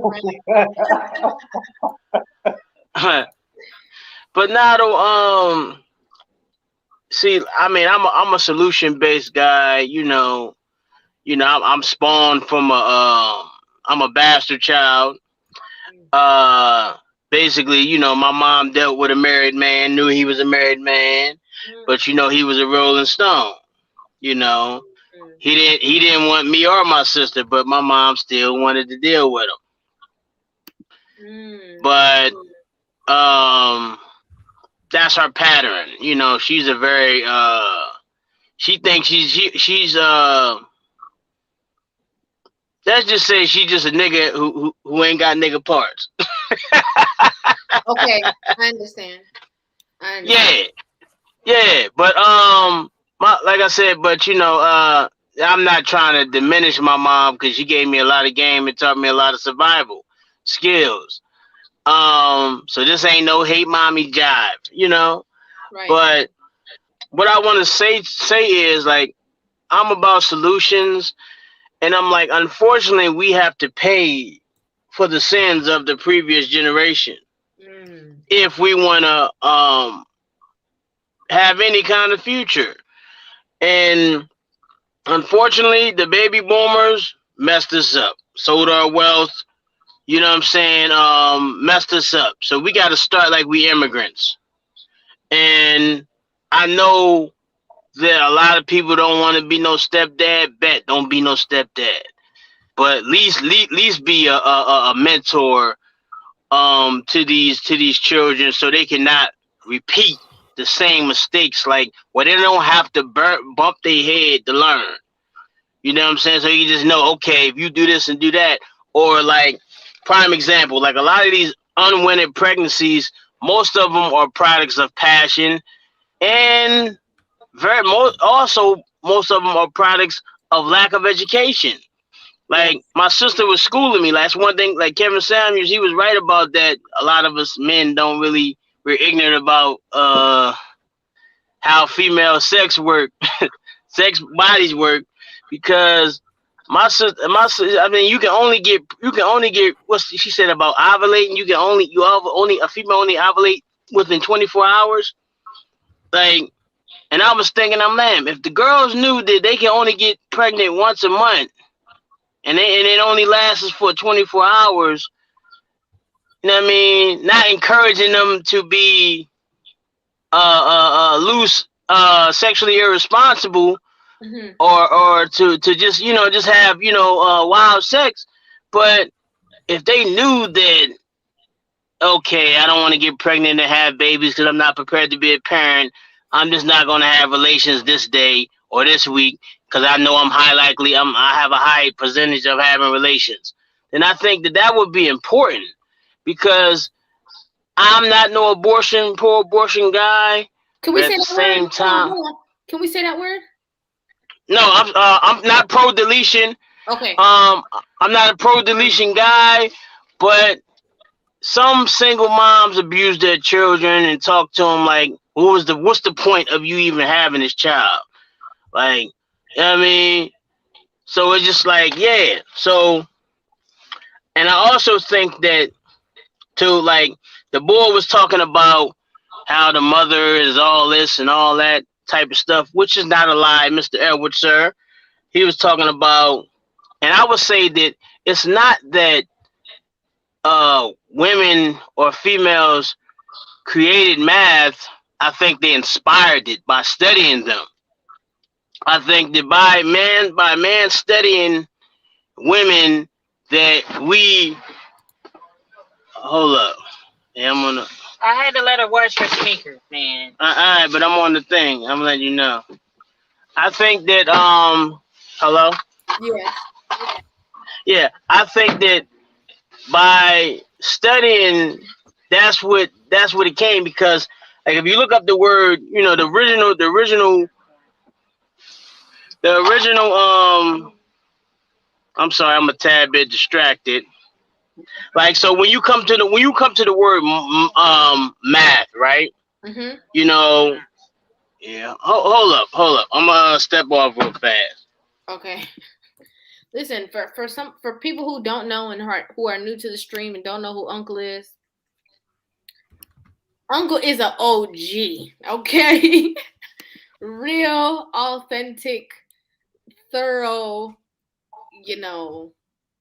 guy. If you can't tell, okay? If you can't tell. So I love his perspective on all of our topics, because he not coming from a place of reading something in the book, or not saying that he doesn't read. I'm not saying that at all. I'm just saying he's not coming from the structured way of saying things and doing things. He's talking about his real life experiences. So I always appreciate when he comes on here and offers his perspective. So we're just gonna wait for him to come on back. But yes, listen, okay. I don't know. I just want to say that it definitely is about.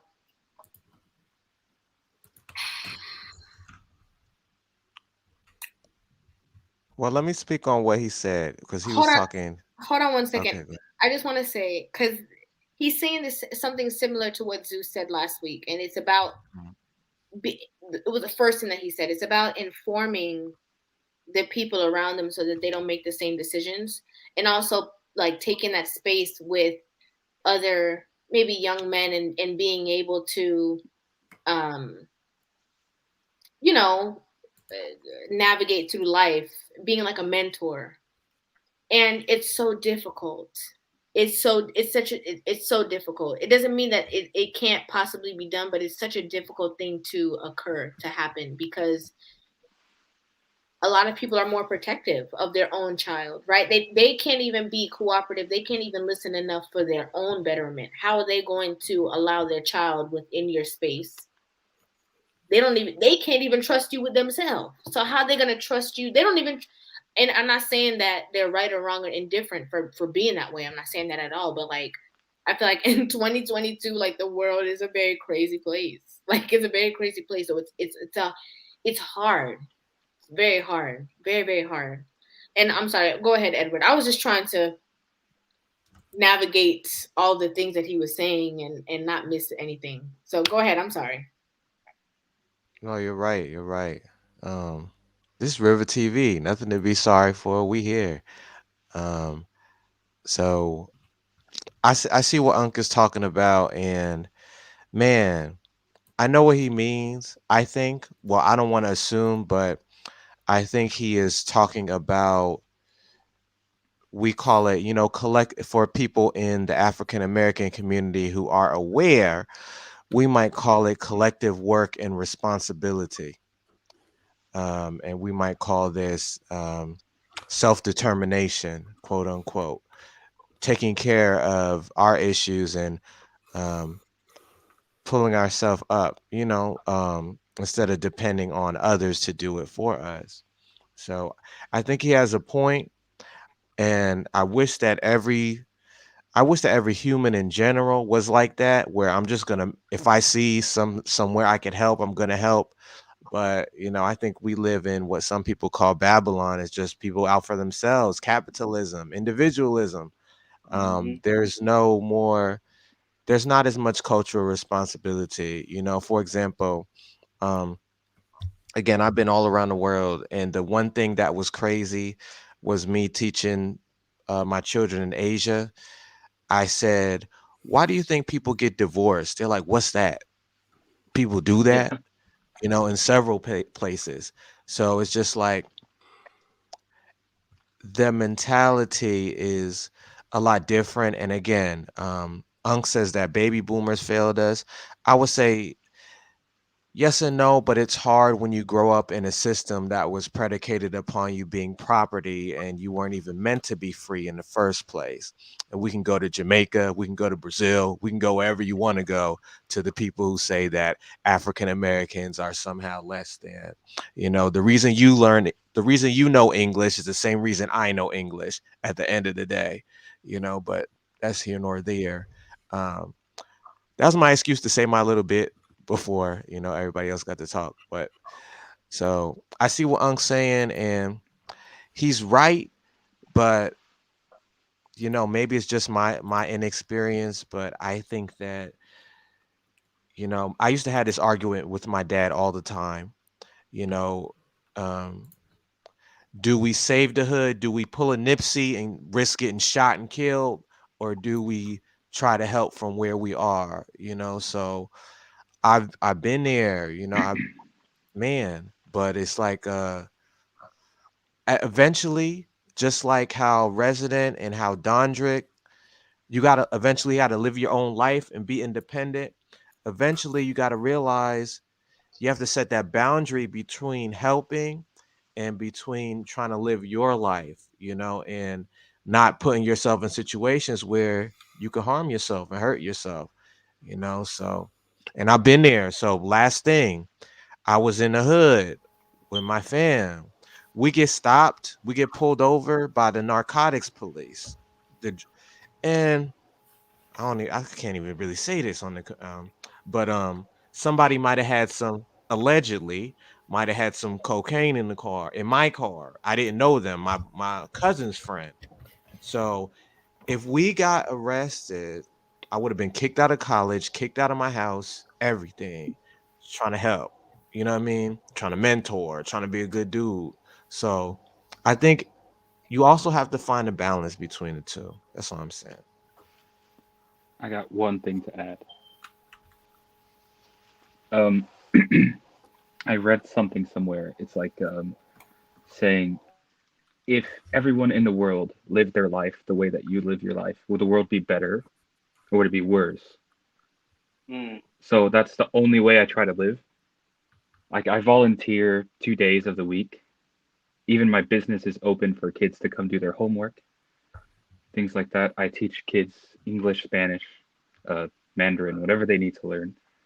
You know, um, that's the only way I see the world at this point, because I've been to 54 countries or so, and it's all the same. Everyone's the same, dude. The more places you see, the more similarities you see. So that's basically it. My bad. I didn't realize my mic was muted. And I'm like talking the whole time. I'm like, oh, that's so nice. That's great. I didn't realize it was blocked. But that's so true though. That's literally so true. Like, a lot of people don't realize that. A lot of people think that overseas and other countries are so different because they've never been there.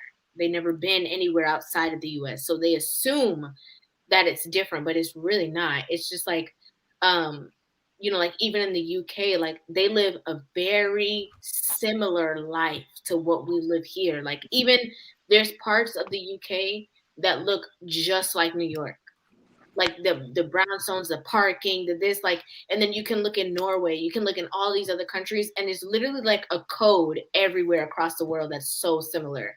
You're gonna have obviously some differences, but you're gonna have a lot of similarities. So that I really like that you said that, because I feel like a lot of people are so unaware of that fact that you just said. Mr. Law, hello, welcome. Hello. How you Yeah, doing? no. This is my first time ever doing on Zoom, so I'm not really sure if I'm doing this right. You're doing it right. We hear you. We see you. Good job. I just thought it was kind of interesting because it's kind of like when you put it on a different perspective, because I was raised with my stepfather. I was like, so I hated his guts. with passion. But the reason why I hated him was because I wanted my mother and my father to get back together. Oh, okay. Hold up now. Law. Hold up now. You're not just Been gonna come up there. here and rip off the Band-Aid. That's what you're not gonna do. Okay. You're gonna come up here and just say that, yes, that's what I said, and act like you ain't just say that. Okay. Whoa. Because this now, just when I thought we wasn't gonna be on here on that, this is just another part of the conversation that we did not go to. Because this is a real thing. There's so many children who live that truth, that they genuinely love their father and they genuinely love their mother, and will sabotage.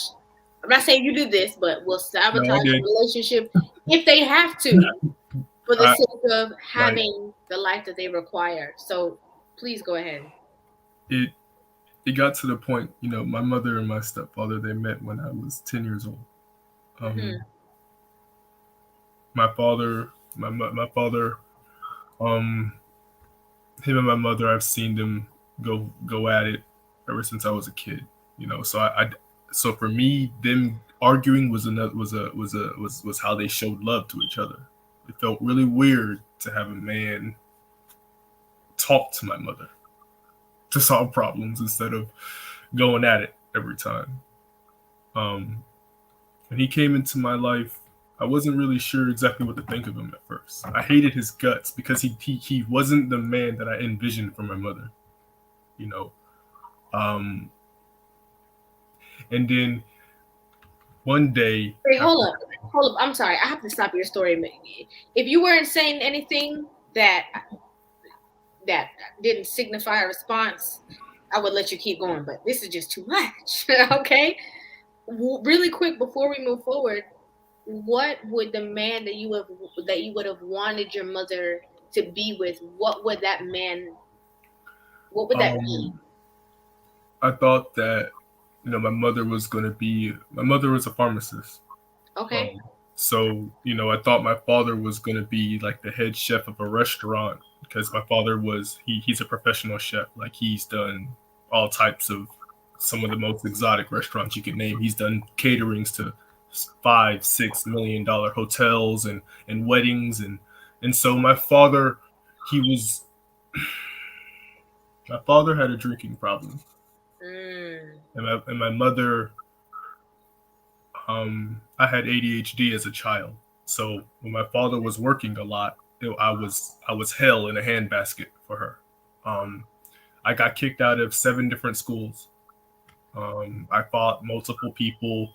I made my mother's life hard, very hard.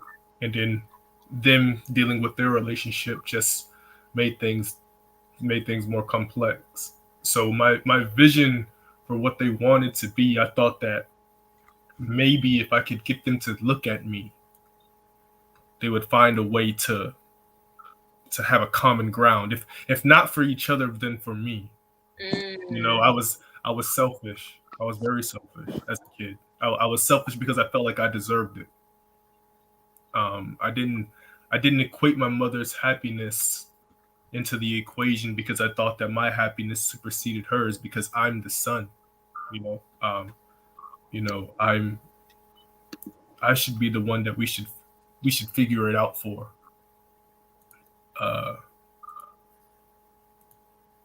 When I met my stepfather, one day we had a conversation, and he said something to me that blew my mind. I never even considered it, let alone thought about it.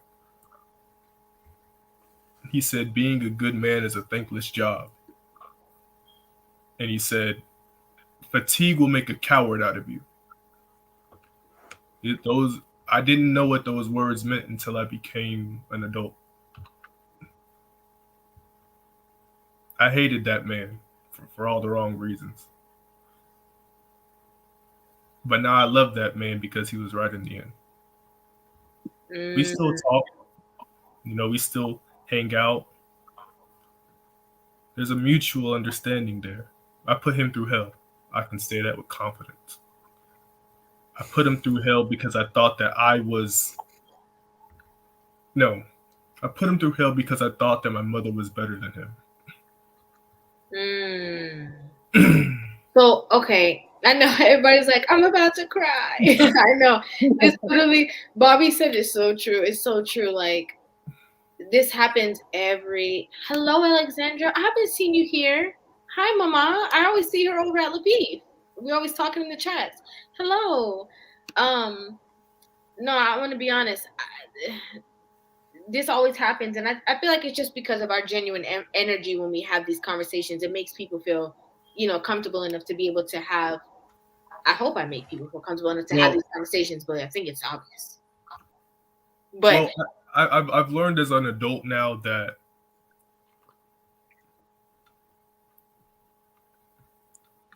my mother and my stepfather are divorced now. Damn. Did she remarry? No. Damn. Did he remarry? Yes. Damn. Damn. I didn't help him when he actually deserved it that time. I just let it happen. My mother was tired. She couldn't.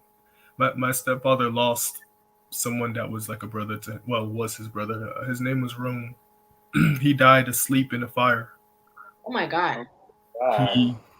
The moment he passed away, he was a different man. He was a hollow shell of himself. The hustler, the hard worker, the thug, but he was a thug with a corporate mindset. He could put on a suit and tie. He could have a conversation with anyone. He could sell the devil his own horns back. Like he had a certain vernacular about him that my mother couldn't resist. And I got to a point in my life where I said to myself, why the fuck am I so selfish? But okay, let me ask you a question. Oh my gosh, that's so much, and that's so heavy for you to walk around carrying. That's heavy. That's a heavy load that you're carrying enough to have this conversation. But I have a couple questions. Okay. First question is, oh man, that's a lot. First question is, your mom and him are not together. He has remarried. Yes. Do you blame yourself for that relationship not working out? I don't need to blame myself. I know I played a part in it. But how old were you when they got divorced? They just got divorced 2 years ago. And he's remarried? Yes. 2 years ago? Yes. Oh, wow. Okay, that took a left. that took a left turn. I was not really expecting that at all. I thought it was going to be like many moons ago. They been married for 14 years. This was not a accidental thing. This was not a short-term marriage of 3 to 4 years. No, this was an actual journey that they chose to become a part of. And how long did you give him hell? I have been giving him hell since I was 9. Till when? Till 21.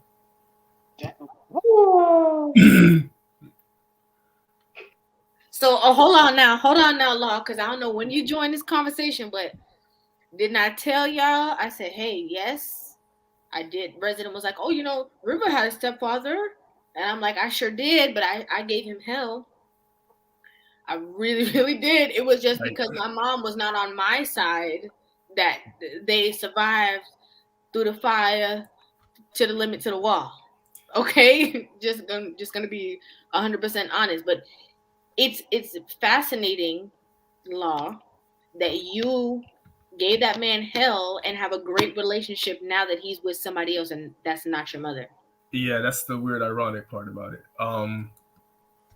It's funny because there was one moment when I loved that man more than I loved my father.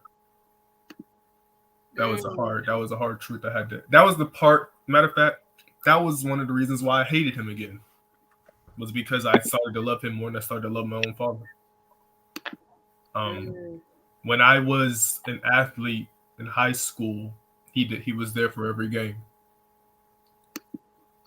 even though he knew I was going to argue with them at the end of it. He pushed me to go to levels I never even thought I could go. he always would. Every time I would fuck up, my apologies. Every time I would mess up, he would grab me and be like, "Fatigue will make a coward out of you. You know, push. Like, I don't care how much you hate me. Don't hate your success." He was always like that. It was weird. How could I love a man and hate him at the same time? It was a confliction I dealt with for years. And then one day the hate left me. I don't even know where it went.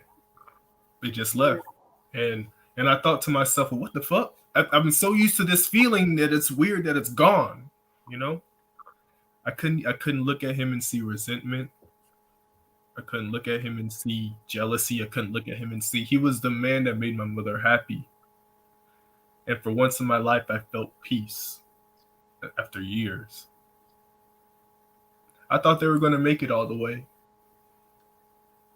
So when they got divorced, I was just neutral in it. Yeah, but law. What makes but your mom and your dad are still not together. Yeah, they still not together. It was like after hearing you guys have these types of conversations, it's just like. Let me tell you something. The reason why that was not my mother's reality with my stepdad is because my mom thought that scenario all the way through. My mother didn't. My mom said, hell no, because y'all gonna grow up, have your own life, have your own kids, have your own house, and who is gonna be sitting in this house with me? Nobody. So y'all better suck it up, shut up, and get up under this man's leadership, because she knew innately, obviously. It's not like, I don't think that's not anybody that she knows that scenario has ever happened to. But somehow she was like, oh no, that's not going to be me. I'm not going to be sitting up here. And, you know, the thing about that situation though, you law, is that you're a child. Okay. It don't mean that child. I would believe that who wanted to have your parents together, and nobody can fault you for that. See, I can understand that, but here's where I think as children we use that as an excuse, and allow me to explain that. Allow me to explain this. We burden the people that we love most because we feel like we deserve what they shouldn't have. Why am I saying this? It's almost like we take the humanity out of our parents because they're our parents. Does that make sense? Yeah. It's like, so it's weird. It's weird. We're human, but then we act inhumane towards those that we love because we feel like we deserve to be loved unconditionally by them. My mother deserved to be loved unconditionally by her husband, didn't she? Yeah, sure did. So then that's where the question is it so wrong to take selfishness from a child at a young age, even though they're a child? The thing is that you came into a situation. You were 10 years. When were your parents together? My mother and my father were together since I was born until I was 7 years old. And then after that, my mother went through the tumultuous path of having a multitude of many different boyfriends, like I'm sure everybody knows. Okay. So at 7 years, so from that young age till 7. So at 10, which is only a 3-year gap, you had met other boyfriends that came and went. Mm-hmm. And then you got into a relationship then she got into a relationship with this man who is now her husband. Mm-hmm.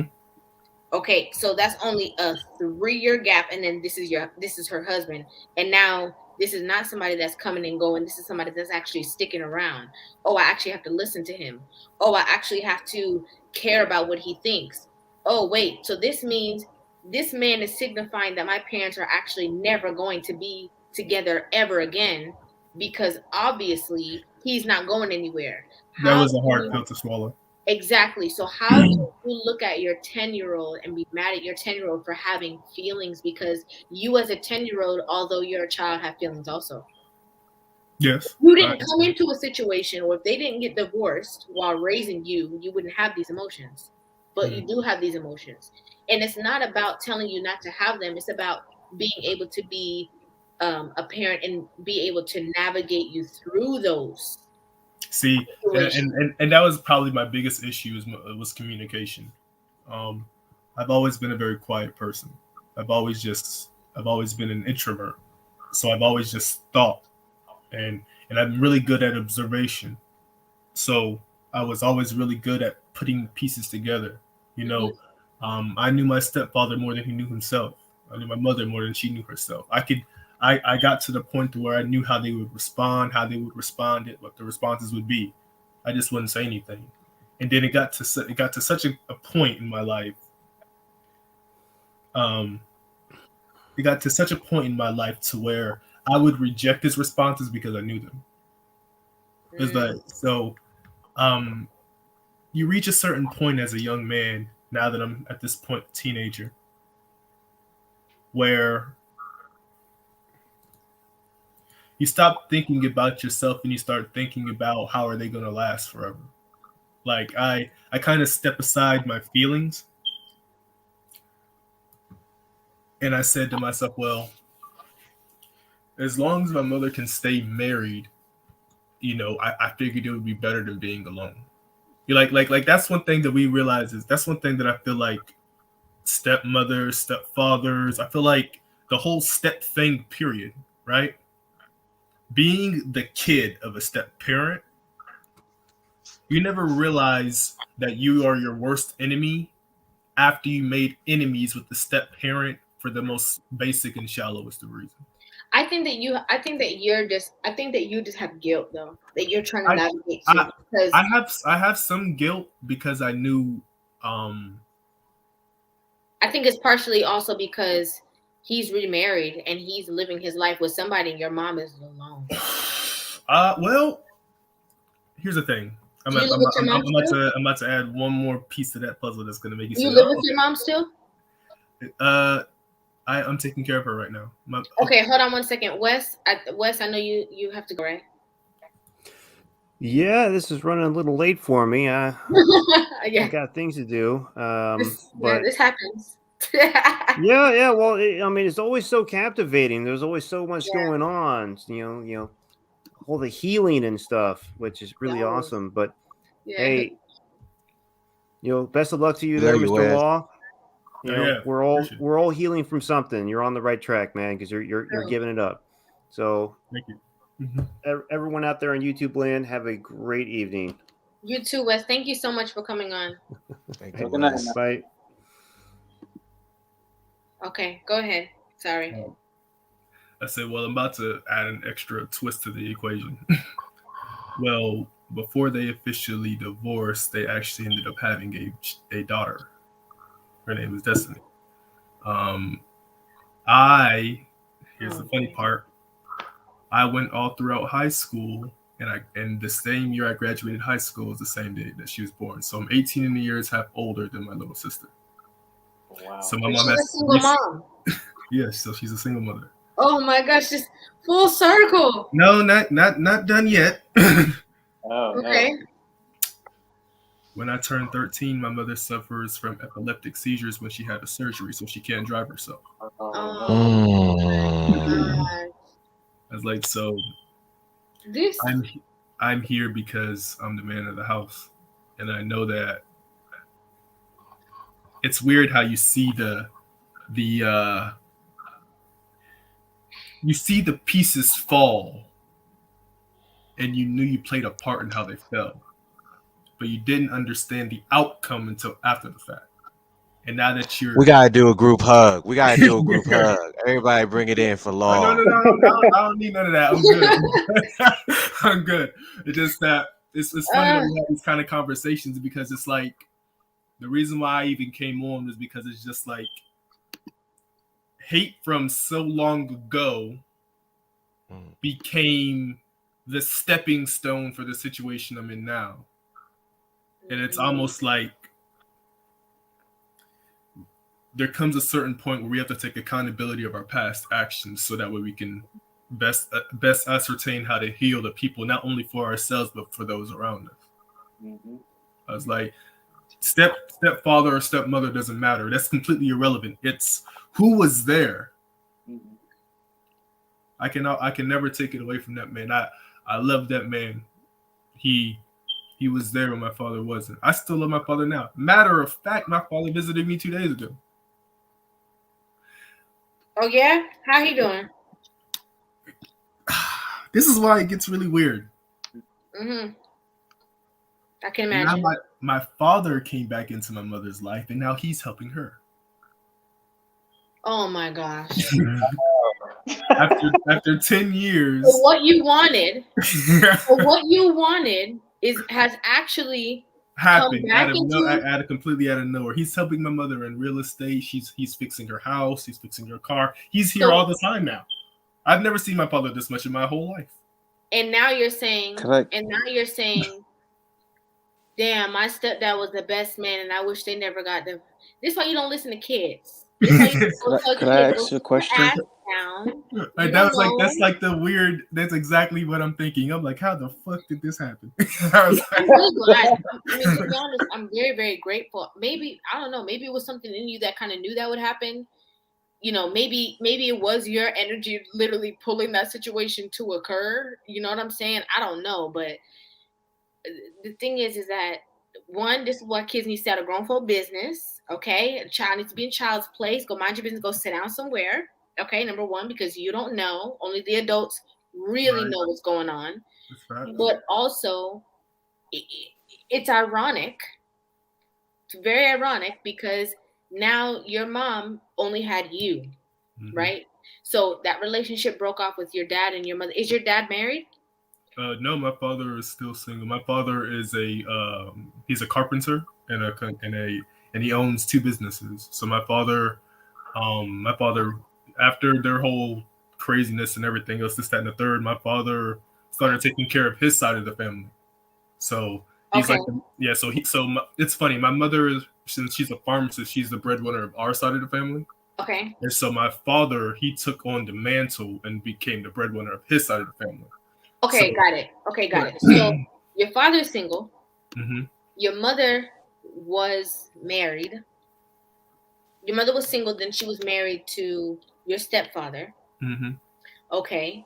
And then when all things come back into place, now she's a single mother, but your father is around, kind of stepping in that place to assist her because he knows that she needs the help. Mm-hmm. But now he's in that stepfather situation now. Exactly. That was exactly what I was getting towards. It's like, how the hell did this shit happen? It's like, so now he's taking care of it's weird. My sister has replaced me. Right. It's like, so imagine now if your sister is like, I want my parents to be together. Exactly. It's exactly what she's like. And so I'm just like, oh my gosh. So it's so now you understand the complex situations of why people have issues. Exactly, and that's why I wanted to come on this panel, is because now I understand truly what it means when everything came full circle. And can I ask you a question? Of course. All right. So now that you see like how things played out between, your father and then your stepfather, do you kind of look back and think, okay, I saw things from my mother's side, and now you have to go back and be like, damn, I missed out on a whole other side of the story that now in my development I have to now go back and check. Yes, sir. That's exactly how I felt. Because now the thing is that there's one part of the story that we never got the chance to even talk about. And that was my father's side of the story. Mm-hmm. Because he's now back. Now that he's back, he got the opportunity to tell me what happened on his end. And good Lord. I was like, yo, you are kidding me. So, well, I have an older sister.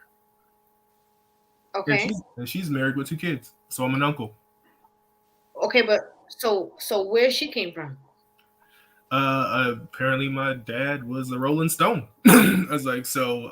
So that's maybe why him and your mom are not together. I'm not sure, but she's older than me by 2.5 years, so I would assume so. It's like so. It's like so. After that whole situation, I came to find out. Oh, I also have a younger brother. From who? So, your dad? Yep, my father too. So I have an older sister. Hold on. Hold up. Just give me a second. I got a headache. Give me a second now. Hold on.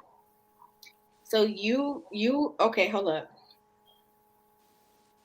So you said that your mom, you didn't like your stepdad because you thought your mom could do better. Mm-hmm. And your daddy was around making babies. Yep. Single as a dollar bill. And this man in the house raising you, draping you up, grabbing you by the shirt, talking about, what he said about being tired. What he said? Fatigue and coward something. Right, fatigue and speaking life into you. Mm-hmm. And giving you and your. I'm gonna say this again. Let me say this again for the people in the back who didn't hear me. This is why you tell a child to stay in a child's place, mind their own business, go in a room. Adults is talking, go in a room. This don't have nothing to do with you, because you did not even know the full story until you grew up and became a man. Yep. Exactly now you're like, oh, he was great. Yeah, he was great, all right.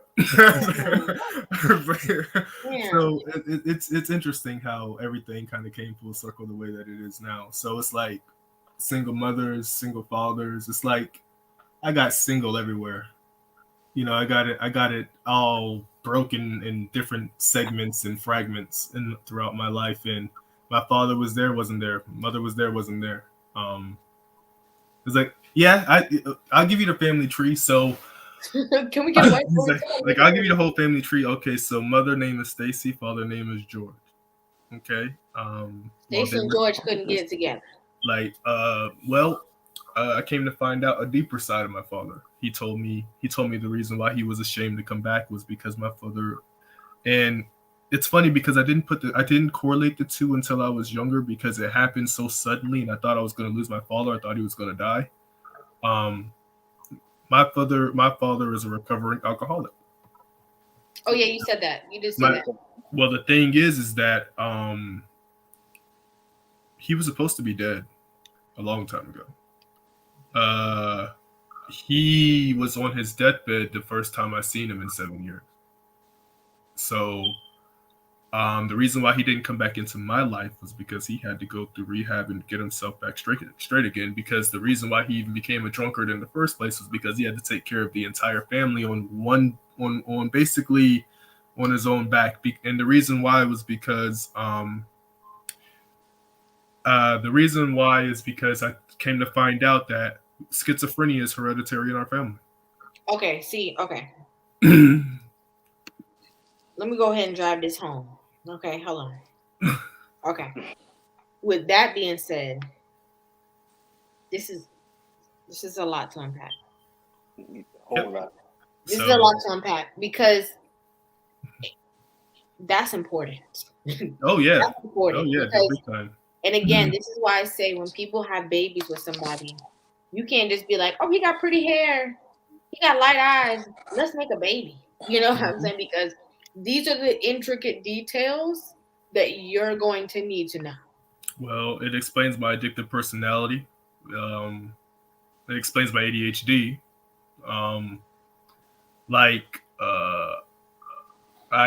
It explains why my mother was so averse to me wanting to drink. So I've never drunken anything in my life. It explains why my mother was super, super, super serious about getting me into sports. So much so that I became a part of the OJT program. And so I only did school from 7 a.m. until noon. And then I was able to get off early to become an athlete. So I got full scholarship, everything, to school, university, etc. My mother planned my success so it wouldn't be like my father.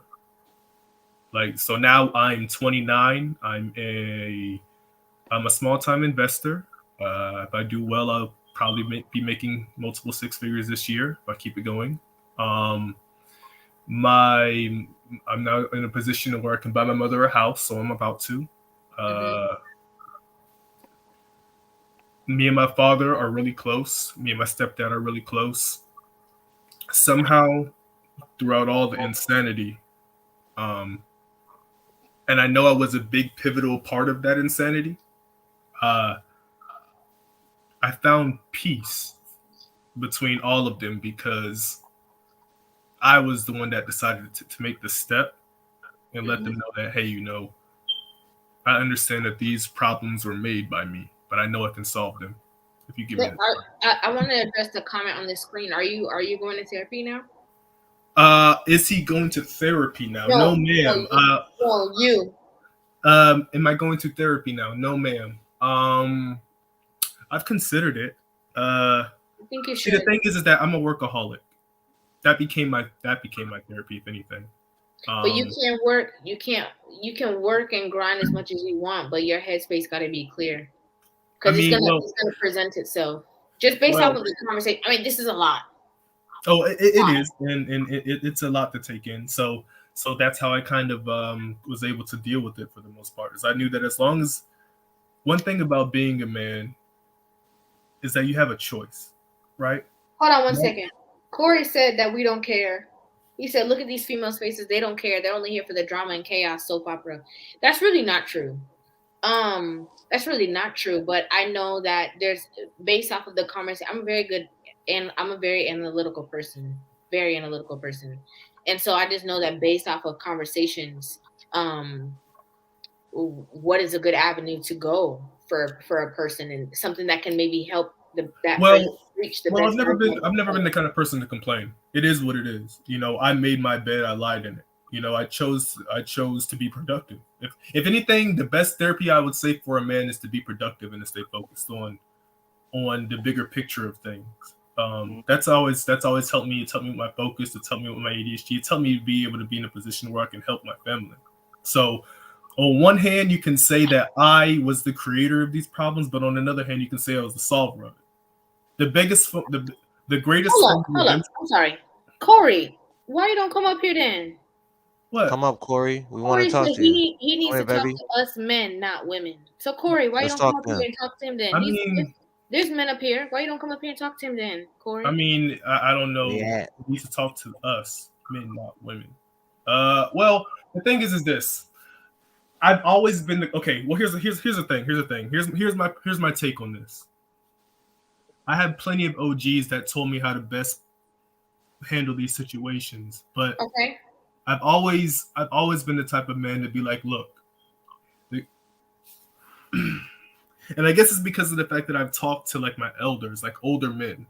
They've always told me the best way to finalize a picture in your head is to understand the sides of it that you do want to from men, and then to understand the language of the women that are around you, so that way you can best understand and interpret what they teach you. The best way to explain it is, he told me this: if you're a king, right? If you're a king, how can a king? A king can quickly become a king, and that same man can become a tyrant if he doesn't understand the language of his people. Now, realistically speaking, yeah, we're like, that was good. Now, the reason why he said that to me is he says, men, we use the same exact words, but we interpreted them entirely different as opposed to women. That means that you know how to understand the language of men because you are one, right? He says, but the language of women, we may use the same words, but because biologically we are different, women use their logic through their feelings, and therefore your best understanding to be able to talk to a woman is to make them understand your logic through their feelings. So speak to them through their feelings. Be descriptive in your words. Understand your detail. Understand best ways in which to communicate in a way that makes them feel it, not necessarily based upon purely logic. So I've always been the type of person to understand that. Hold on 1 second, Law. Hold on 1 second. What's good, Corey? Crazy. I heard you been causing havoc in the chat. What's I ain't going on? causing havoc. Nothing's wrong with what he's doing, but this is like barbershop shit. Men can heal men. When a little boy falls down, he'll go to his daddy. Like, I'm not saying what he's doing is wrong. I'm not knocking him. That's hard as fuck to do. What he's doing is very hard. I'm not knocking him. Like, I don't give a fuck what people talking about. I'm not being disrespectful. I'm just saying he can talk to us, men. Like, we can deal with that. We've been through shit like that. Where it's gonna be, we are emotional too. We can connect with that also. That is nothing. What he's doing, nothing's wrong with that. I'm just saying he can talk to us. It's just bottom line. Like, no, but that's what he's doing. That's what he's here. That's what he's here to do is to talk. Well, remember, but I'm being disrespectful. But like when he said he hit certain parts, people falling out on camera, people typing shit in the comments. But I'm being disrespectful. Come on. I mean, I'm telling you. I'm not. Listen, I ain't been in the chat now. I've been focused on this conversation. Bro, half of the people that get in the chat don't even cam up, but everybody told me to. I did in 2 minutes. So what's up? I told you. Hold on now, Corey. No, I'm not talking about you. It's your show. I'm talking about everybody who's typing. No, but I'm saying, cam up. Look, I know, but hold on. Hold on. Like, what's up? But I'm saying I called you up here because I had you up here on a stream before, so I know who you are. So that's why I'm like, hold up now. People saying Corey doing other stuff. Let me bring up Corey because I know you're gonna come up here. That's why I called you up here. But also, what I'm saying is, he's having this conversation, but maybe it's just because somebody like you is not up here on the panel. So when you're saying that you can talk to us, maybe it's because you don't see somebody who is reflective of maybe the things that you would say here to have the conversation. So you feel like, you know, he should. I don't like. It's not a sexist thing, but it's gonna come more logical responses are gonna come from men. See, that's the problem. I don't want logic. Like, I have plenty of logical answers. I came on this panel because I need to understand how women feel about it. The reason why now hear my reasoning behind it. The reason as to why I said it is because I'm not an emotional man, not much at all. I'm a workaholic. I love my work. My work is my everything. I say, but I also know that women are better at interpreting feelings over men are. So, I guess my whole thing is that at the end of the day, like, we have to remember the main subject is stepmothers, stepfathers, right? Step parents, period. You know, we all have some form of story as regards to how it is that we want to look at our step parents, but we don't talk about those that intentionally make their step parents enemies for absolutely no reason. And then we don't talk about we always talk about the well-being of the child when we never talk about the well-being. We never talk about the mentality of the child to make sure that the relationship fails. You know, some of them come with a mission to make something fail. My mission was to make it fail. And like, we have to realize that sometimes when it comes to he left because it got to the point to where there was so much clashing between the both of them, you know, over dealing with my sister, over dealing with finances. It was a communicative thing. Mind you, I feel like he was pushed away and he moved into the hands of another woman because of that situation. He was not faithful to my mother near the end of their marriage. I say, but I've never once complained about that. What I'm more or less what I'm saying is that stepmother, stepfather, you know, we have to take into account that it's not always just relational between the woman and the man. A lot of the times we create the gap that prevents that from even being successful. But we never talk about the gaps that we create. We only talk about the situations that we put them through. The reason why I'm self-reflecting on that is because I've realized now that things have gone full circle that I was the gap that splintered it. But I didn't. But I want to say something. Well, I don't think totally. I don't think it was totally all you. Corey, what do you Oh want to no! say? So are you we the same age? I'm 29 too, bro. I won't be Yeah. 30 to the end of the year. So are you feeling like you're to blame for anything that has happened? Absolutely not. At the end of the day, a man is going to make their decisions, for Christ's sakes. But do I feel like I played a role? Absolutely. Do I feel like do I you were a child? Why? Well, you can say I was a child until I was 21. Okay. That's like after 21, now I'm not a child anymore. I'm a grown man interfering on another grown man's business. That man just so happens to be married to my mother. Father, stepfather. Stepfather. And this is like, the one who talked trash to you, right? No. I need you to understand. Me and my stepfather, we fought. You know, like I went to blows with this man over something you were that's supposed to. Like you know, we. Wait, hold up. I don't think I was supposed to at all. Why are you supposed to fight him? Ain't that's the guy that talks shit to you? Yes. Yes, Wait. and he's not biologically your father. He's supposed to beat his ass. Hold up, Corey. But look. Hold on 1 second. Hold on. Everybody, hold on. Where was I when you said that part of the story? Well, no. I missed that. Well, hold on now. I was young at the time, and he was only saying that because he was trying to instill stubbornness and love into me. I thought it was the same thing until I realized what he was saying later on in life. I thought it was combative. I thought it was aggression. I thought it was me and him fighting it out. When just about everything he said was right.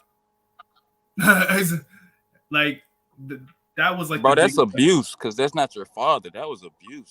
That's verbal, mental abuse. But he's raising him though, so he's not raising him. That's not his child. But no. We need to understand something.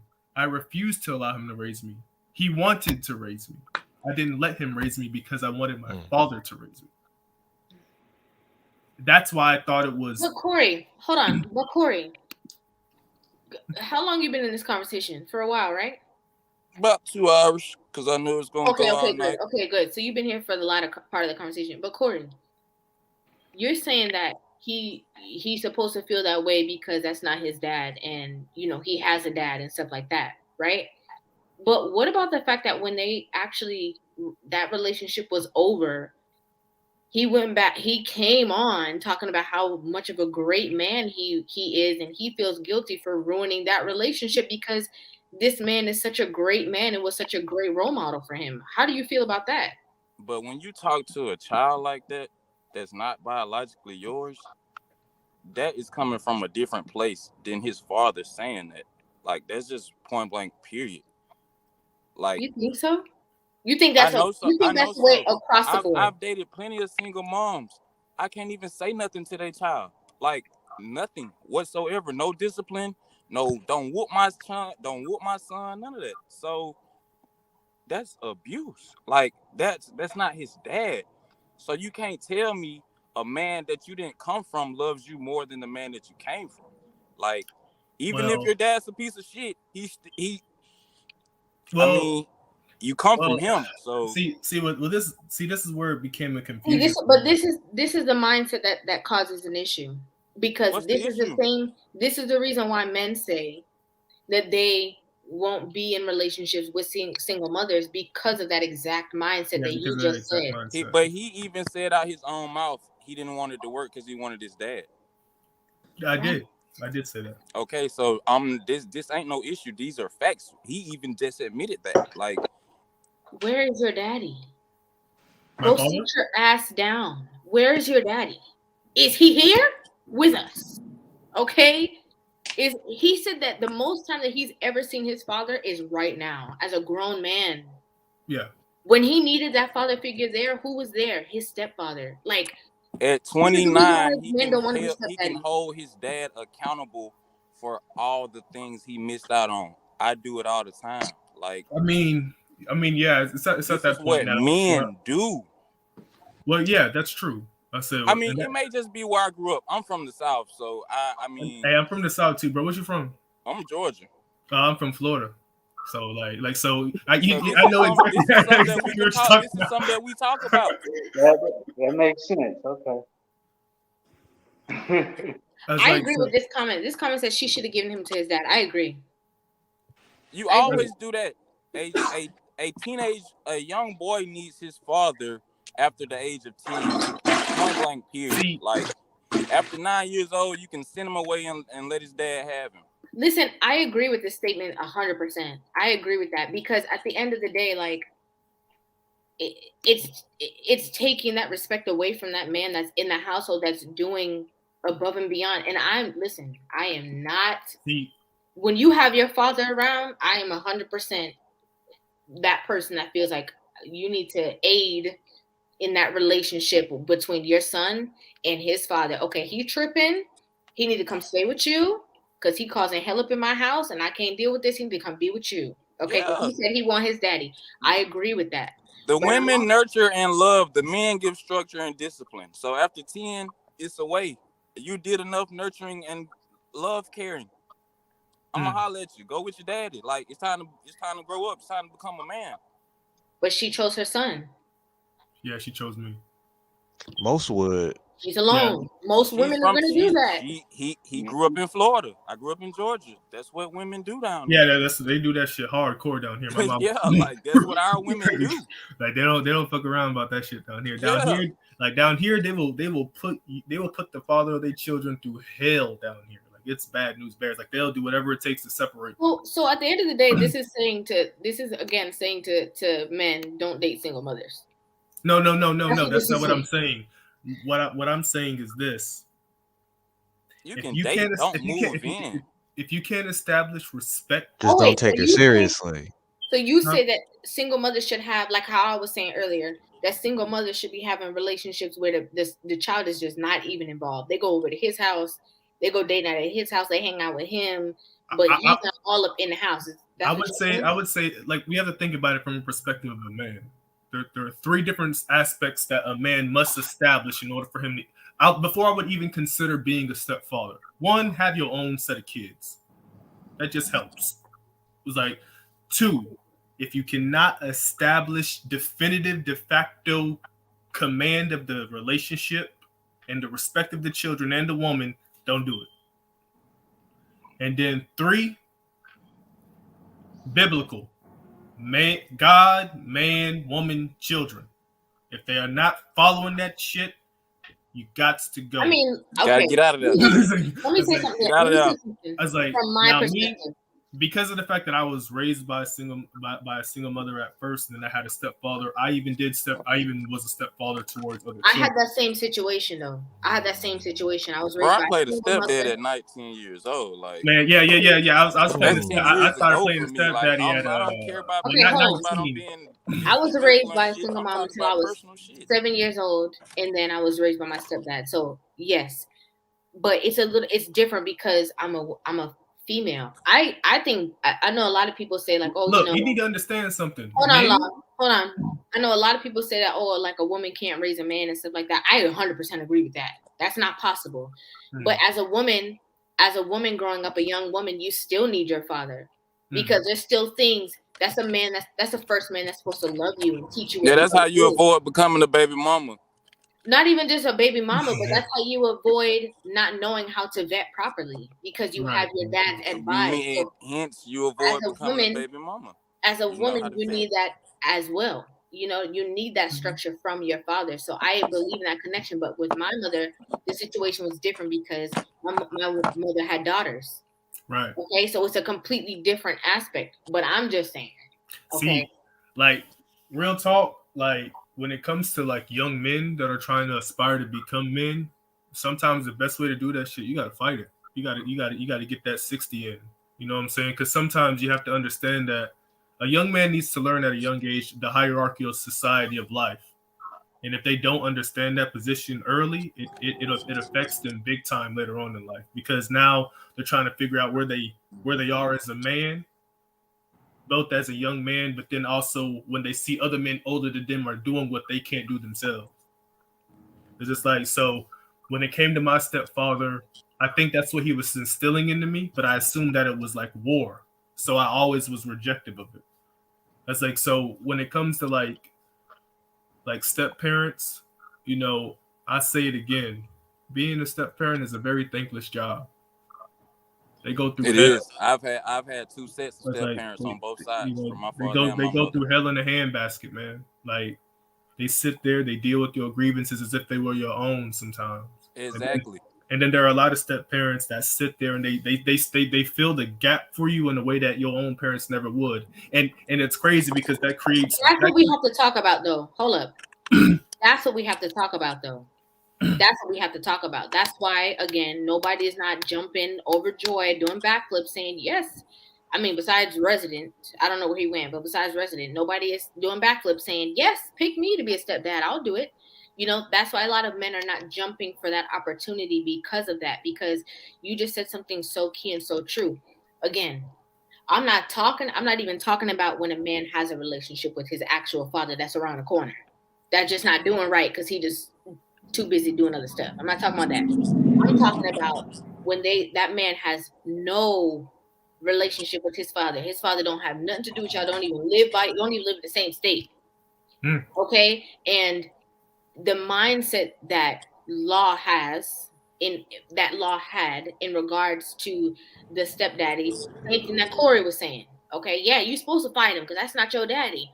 This is the man that's providing for you. This is the man and a lot of times these men are not even physically putting their hands on you or nothing. They trying to talk sense into you as a young man who don't get it. He never put his hands on me. I can say that with confidence. He never put his hands on me. I know he wanted to. I deserved it a couple times. I ain't gonna cap. I was like, yeah, you might deserve it, but even if your dad wasn't there, your dad would have found out that man would have put his hands on you. Your dad was gonna beat that man. Oh yeah, I know. My dad is built like the Incredible That's Hulk. why we say don't date single women because of that. like single mothers, like you can't do it. It's a no-win battle. That's what you gotta fight her. You gotta fight that. her. If you get into it with his son or the daughter, the dad's gonna fucking step in because the child's gonna say, "Hey, such and such said such and such to me." Okay, well then, when I get off work, I'll be over there. Exactly what we said. This is proving the point. Like that shit Edward was talking about earlier about confronting, man. You'll get your ass killed in Georgia doing some shit like that. People don't play about their child. No, but this is what I'm saying, Say Corey. nothing about nobody's child, bro. No, but this is the reason why I'm saying. This is again the reason why I'm saying. This is the exact reason why men are not stepping up, saying, "Pick me to be Russell," because of these scenarios. They just want to avoid all of that situation. They're like, okay, I don't have time for the mama doing this. Moms don't make them bad human beings as women. Nobody but said it's that. It's a no-win battle. Like point blank, Right. period. It doesn't work out. Right. That's what we said. Men lie, numbers lie. I mean, men lie, women lie, numbers don't. Like, go check the stats, and we can just end the conversation. But isn't this what we've been saying the whole time? Yeah, but that's what I'm saying. This is what we've been saying. We're just making it more. My whole thing is like week to week it goes to women, and it's full of men talking about women. So my thing is, hey, it's all of us men. Why we ain't trying to build each other up? We're just talking about women every week. Every week is back to women. It's never, hey, get on your purpose. If you're this age, don't focus on this and that. Do this, do that.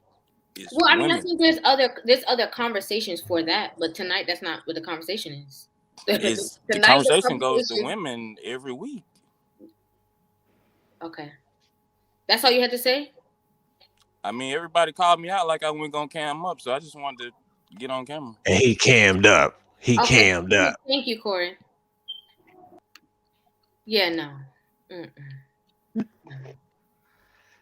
Okay, I need to say something because. Yeah, because hold on, let me say something first. Okay.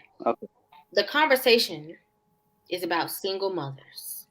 Mm-hmm. What started this conversation? People who called up and we were having conversations, and it led to this bigger conversation of single mothers. Mm-hmm. If you want to talk about men building up other men, and you know, I should have took that as a sign when Corey said that in the chat. You know, that he needs to be talking to us men. Well, okay, there are other spaces and other places that men can go to have conversations with other men to build up, you know, other men. I feel like we build up people over here as well. You know what I'm saying? We have an open dialogue with women and men. We are having broad conversations that are necessary to be had. But if you feel like you don't want to see any women up here talking at all, that's what I got from that. If you don't want to see any women up here talking at all and you only want men talking to men, then you have to go to a different platform for that. That's not what we said. We said open forum single mothers. That's what we talking about. We talk about good single mothers. We talk about single mothers who knew what the situation was. Okay, before the situation got out of hand, they already knew what kind of man that they were dealing with, but they went through with that anyway. We talk about stepdaddies. That's a part of the single mothers that's having to pick up the pieces after this single mother is there with their child, and the reason why men don't necessarily want to venture off into relationships because they feel like it's a thankless job. That's what we talking about. If you don't want to talk about what we talking about over here at River TV on a Monday night, there's other platforms that are live streaming. You don't want to talk about what we talking about? That's okay, because we here for the people who want to talk about what we talking about. Right. It's a disclaimer. Mm-hmm. There's no disrespect. There's no shade. I'm saying that respectfully. What we talking about over here is what we talking about.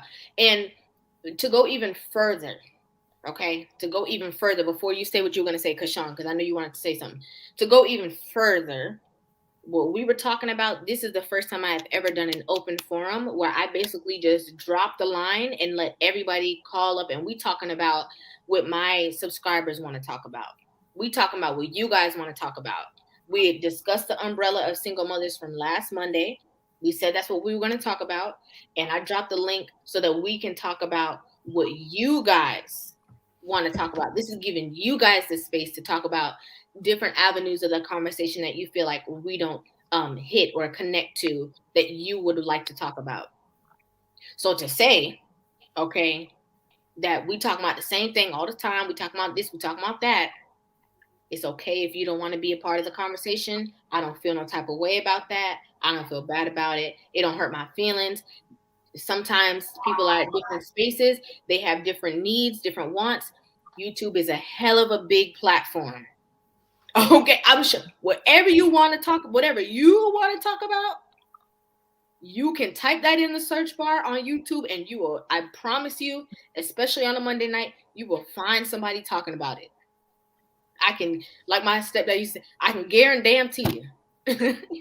I can guarantee you, you're going to find somebody talking about whatever the reason why I even came on here to have this conversation specifically with this crowd of people is because of people like, I've been of course, I would say just about anybody in this space, consumes Kevin Samuels, et cetera, et cetera, et cetera. We know that stuff. But the reason why I came on to here anyway is because of the relatability of the fact that you're the opposite sex, but you have a similar story. And so,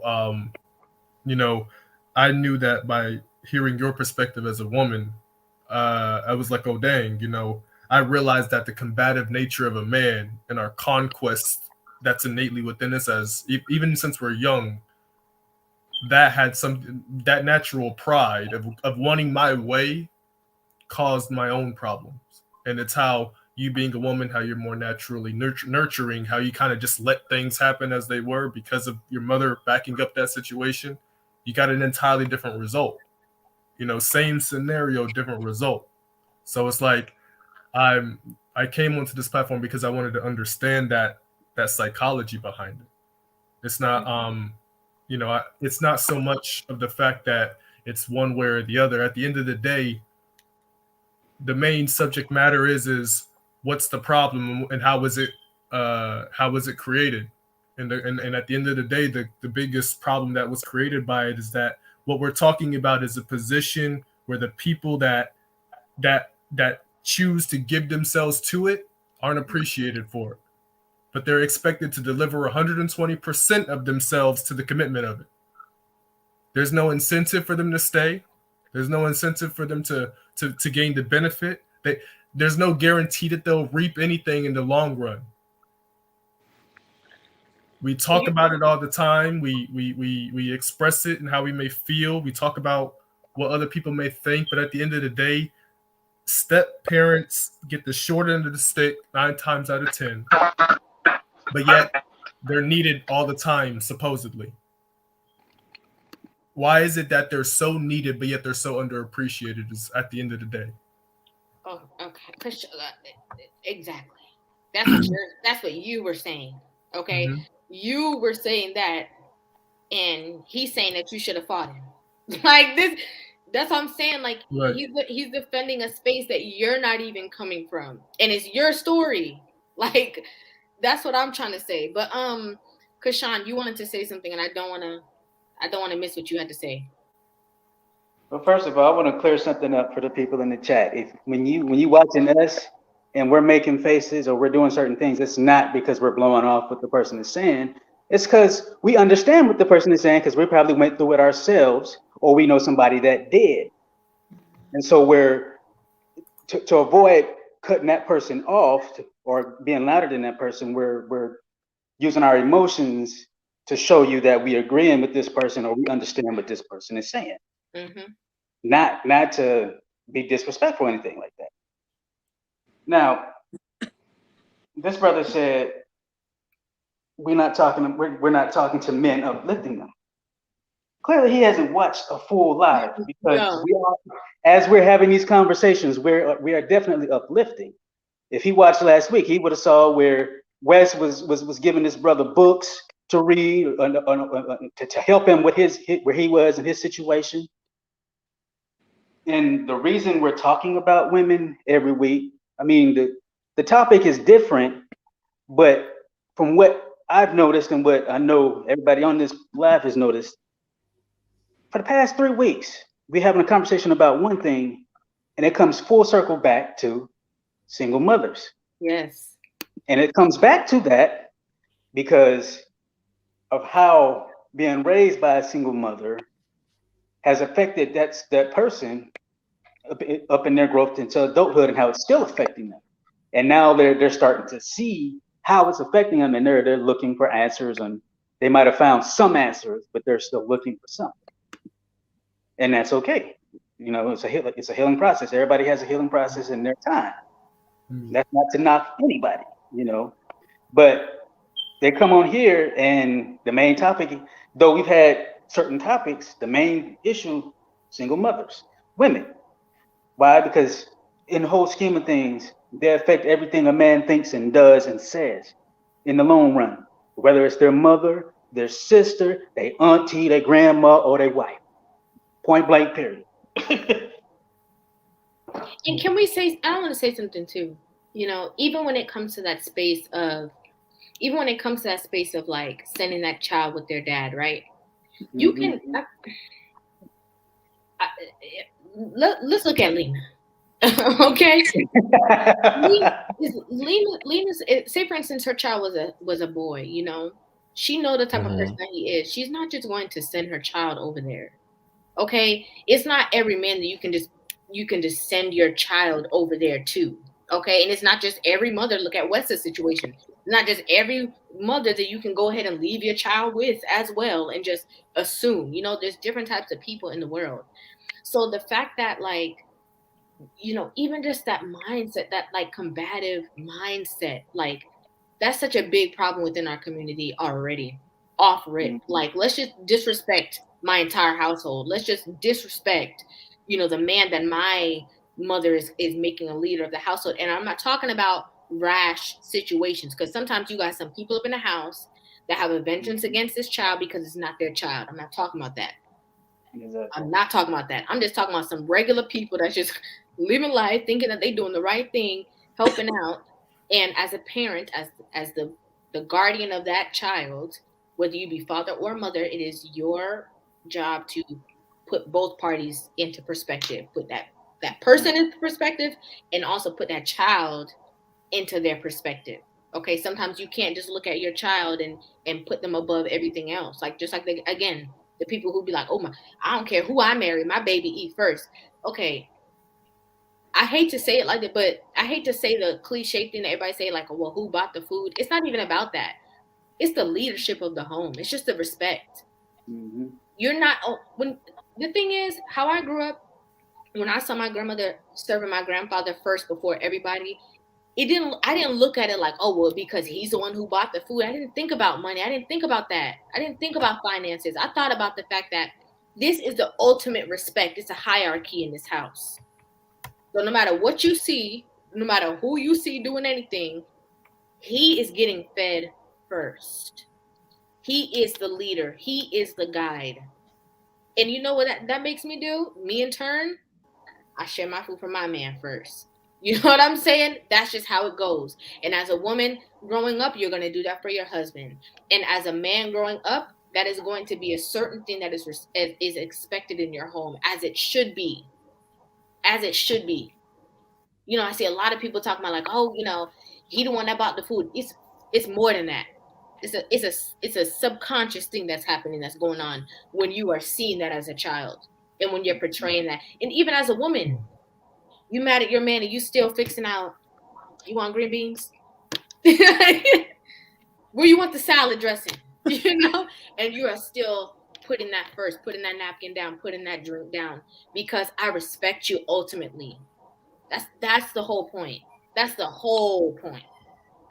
Okay, Uncle, listen, Uncle, I've been having a hard time. I brought you in, you dropped down, I brought you back in, you dropped down, and then we had too many people pulled up on the screen, so I couldn't let you in. But Uncle, I want you to be able to say something to this conversation, because you were one of the inspirations for this conversation.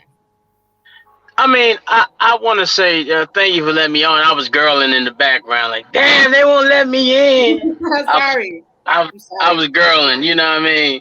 But what I would like to say about the conversation is basically, I mean, we got a problem, and the solution is, like, I understand that a lot of people are very squeamish about taking on them different type of responsibilities. Like me personally, to be honest with you, I could live my life and not give a fuck about nobody but my children.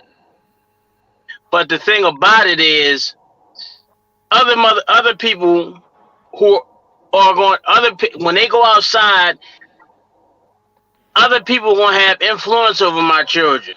They gonna meet friends. Like my little brother, he had a friend, you know what I'm saying? And he was a hardhead, rockhead, you know what I'm saying? He was the type of person that get into a lot of drama, fighting, shooting, stuff like that. Now my little brother, I made sure he didn't go down my footsteps, following my footsteps. I made sure he was a real nerd boy, you know what I'm saying? Nerd gang. You know what I'm saying? So what I had to learn is that sometimes other people, no matter how good you raise your children, okay, no matter how good you raise your children, if they go in the world and meet somebody that hasn't been raised right, who might have more charisma and more influence or more power in their circle, they can have a better influence over you. You dig what I'm saying? They can have a better influence than the parent does. So what I'm saying to you is, if you meet a child that has that type of charisma and leadership, natural leadership, why not guide him? Why not put him in a position where he could do great things and be constructive? Because what a lot of people don't understand is that the reason why, the reason why negativity is so attractive is because it reaches your primal instinct. But the point of negativity versus positivity is you're supposed to use that negativity and turn it into a positive and direct that energy into something positive, something constructive. But a lot of times, like me, if prior to me having a daughter, I was hopeless. You know what I'm saying? I had ambition for nothing but destruction. You dig what I'm saying? I had ambition to just do nothing, just to be combative, just for sake. Like, if my dream of dying was going out in the blaze of fire, gunfire. You know what I'm saying? Like, it was so bad that, like, a lot of people think that thugs are scared of cops. We're not. A lot of times our OGs be telling us be cool because they don't want to fuck up the money. But my point is that I was just lawless. You know what I'm saying? And I only respected my big homies. Now, I mean, so what I want to say to you is just like we are my urgency of this is that me, I wasn't raised by my parents. I was raised by my grandparents. We're coming up in a time where my daughter don't have a grandfather, don't have a grandmother. You dig what I'm saying? They don't have that. So what I'm saying to you is like it's usually where your family, you can fall back on your family.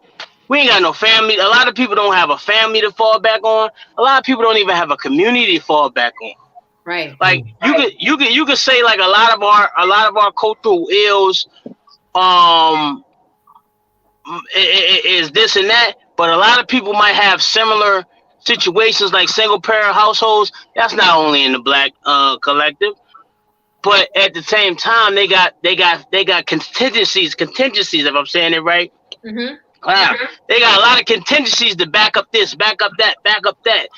Like I know people don't I ain't gonna get into that, but what I'm saying to you is just like everything has a every word has a meaning and has a definition, right? Mm-hmm. So like the whole math thing, like the prime example, the laws of the 48 laws of Mayat. She's the goddess of balance. That's where you get the word matter from, mother, from mom, from ma. You dig what I'm saying? It's the it's the 10 commandments in the Bible, but they ain't gonna tell you that's what it is. But what I want to say to you is that basically we got to do something to combat this. Like this phenomenon that we're going through was what's the word? It was engineered into our culture. Yeah. So so I want to combat this because it doesn't matter how good I do to focus on me and my children, they're gonna still have to deal with this. Like I said, now my daughter, I didn't care about. I ain't worried about my daughter, but my son, after watching that Trayvon Martin and that Mike Brown stuff, I'm like, damn, they calling these kids thugs, and they ain't no motherfucking thugs. They regular civilians. They regular everyday citizens. And one boy lived in a nice neighborhood, and the other boy was just about to go to college. How are these thugs? So if I raise my son right not to be like me, and to be honest with you, a lot of these people who getting killed, they are civilians. Most of them are civilians. I say civilians in the context of street. They not street figures. They not street people. They not people that took that oath. They're not people that took an oath where, you know what I'm saying, ride or die, and you know what I'm saying, you know, death before dishonor type stuff. So they don't live by. They didn't take an oath to live to be an outlaw. So a lot of these people just regular everyday citizens. A lot of them just doing kid stuff, and they are getting murdered. So I just had to think about it. Damn, what can I do to make sure my son, who I'm gonna raise right, who ain't gonna be nothing, who ain't gonna partake in none of this activity that I partake in, what can I do to do better? Because I'm gonna keep it real with you. I had to pay for the sins of my father, and I had to pay for the sins, or I was punished for the sins of my grandfather and my father. And who made me pay for them? You know what I'm saying? My mom, my grandma. Whatever relationship she had, and she made her children the situation she had, and she was damn near spoiled. She wasn't never a single mother. She met my she met my non-biological grandfather who was with her for 45 years since my mom was 5. So she came from a 2-parent household, but because my biological grandfather put her through something, she made all her children suffer. And because me and my biological grandfather was born on the same day, she made me suffer. Uncle, so why? Oh my gosh, that's a whole different aspect because of what you just said. You know, carrying. We're gonna have to talk about that next week. Okay, let me write this down. And you always inspire the conversations, and then this is a one night that you couldn't get on early. Dang, I'm gonna make sure you get on early next time if you're around next Monday. But we have to venture off into that whole thing of making every man pay for something that they daddy did a long time ago. And more times than not, it's a situation that they daddy didn't even do directly to them. That's exactly what happened. That's a whole different aspect. You know what I'm saying? Because of what you just said, Uncle. She made all her kids suffer for something that her dad did to her a long way back when. No, not her dad. Her husband, who's my grandfather. Yeah, because my great grandfather, he was a man who married my great grandmom at 14, and they had 14 children, and she lived to be 105. And he raised all his children. And he was a great example. Her parents were great examples. You know what I'm saying? She came from a 2-parent household, where the father had 7 gardens to raise his children, and had 14 children by one woman. So she had a great example.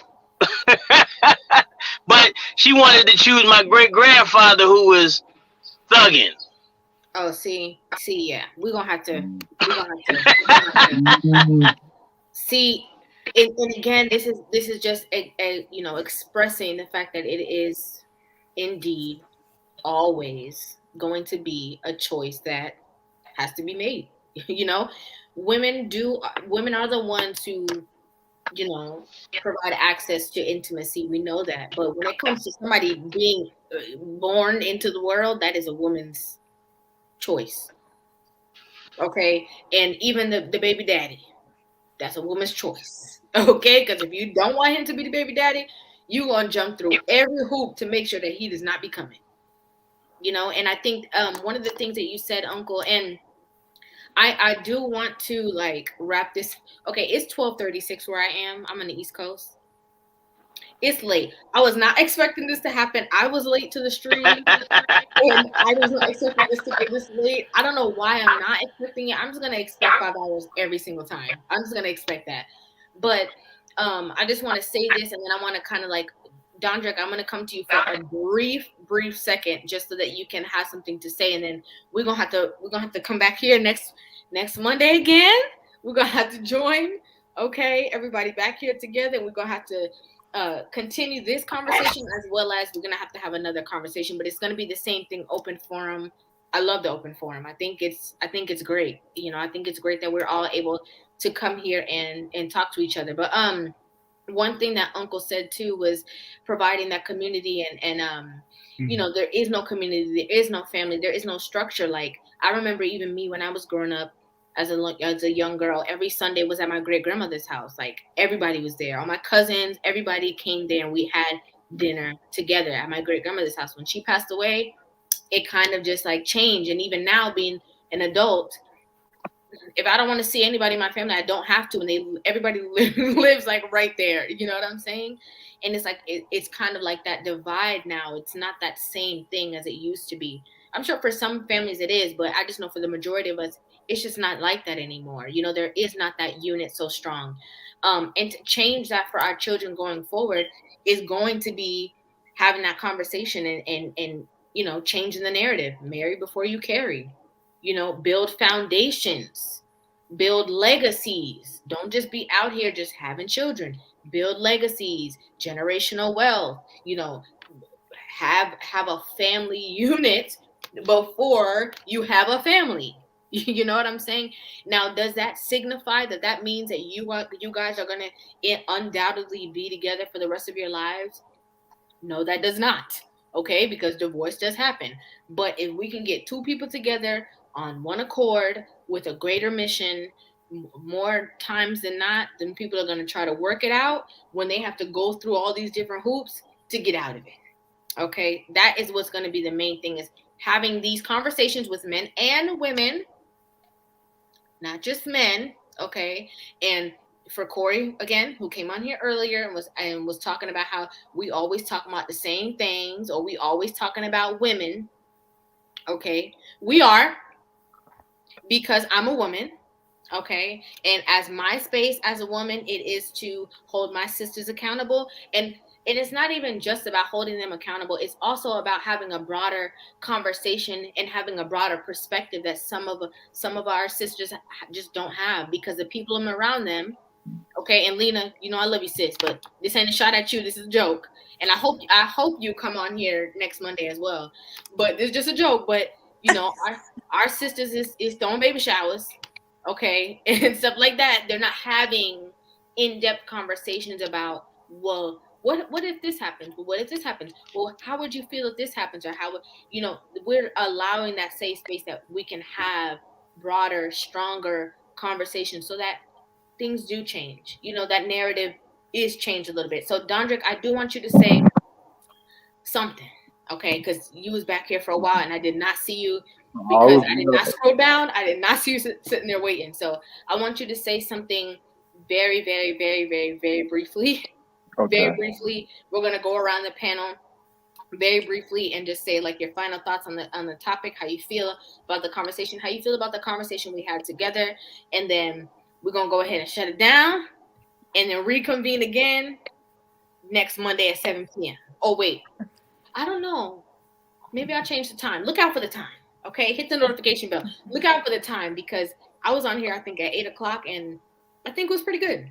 I think 8 o'clock was an okay time. Everybody was ready. So Dondra, go ahead. Okay. Briefly. I'm tired. Very brief, because I know you've been on here about 5 hours now. So. The only thing I really want to say is this.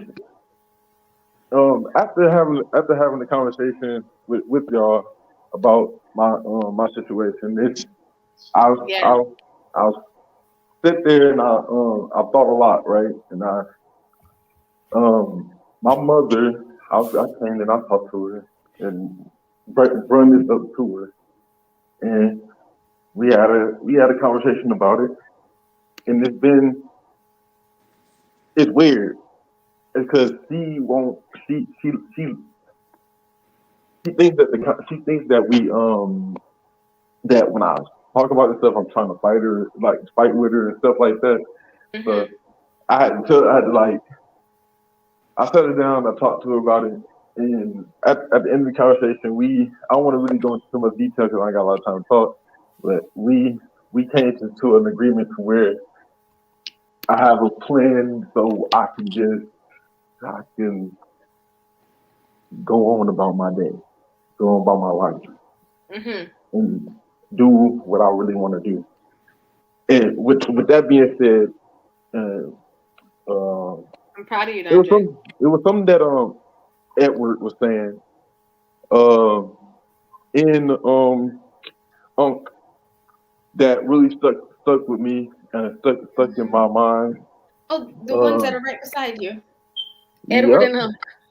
And we're gonna always be beside you, bro. I'm gonna sit beside him. And again, this is one of the people for Lena and Law and all the people in the chat who didn't know. Dondrick is one of the people who called one week when we were talking about something completely different, and we ended up talking about single mothers. So just wanted to put that out there. He's one of the inspirations for this conversation. I always seems to go back there because we all know we all see and know the real root cause of things that's going on. Yeah. And when I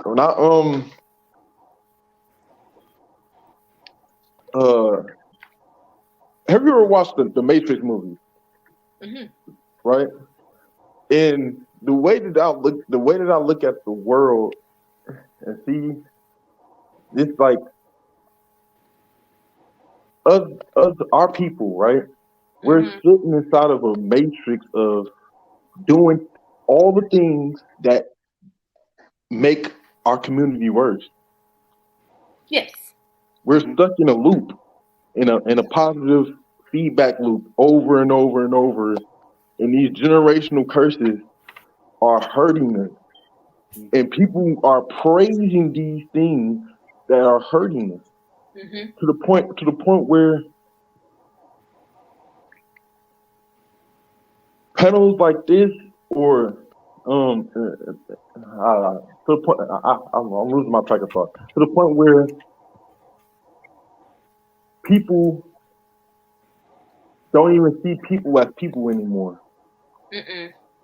True. People see people as things, as opportunities, and and ways and a new way to get by, or they're like that. I really I see that they're all over. Like just people think of us, especially men, think of us as sustainable. Yeah, I And mean, and that goes that whole aspect goes that runs deep. You know, we live in. That's why I say, especially in 2022, like we're so desensitized to so many different things. You know, like nothing is gonna provide any like shock value or surprise to us at all. You know, because we don't look at people living another human experience. We're kind of just I, together and just feel like, oh, whatever, it's not that big of a look, deal. the things that I'm gonna wrap this up quick. The reason I think that why we're so desensitized is because of the things that are marketed to us.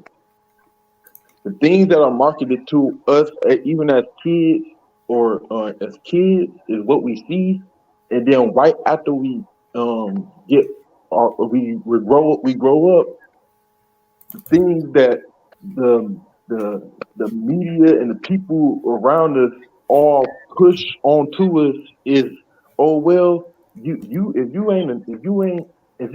a nerd, or what they call a nerd, even though 9 times out of 10 a nerd inside of school go be the one who get all the money and the one that you go want in the future.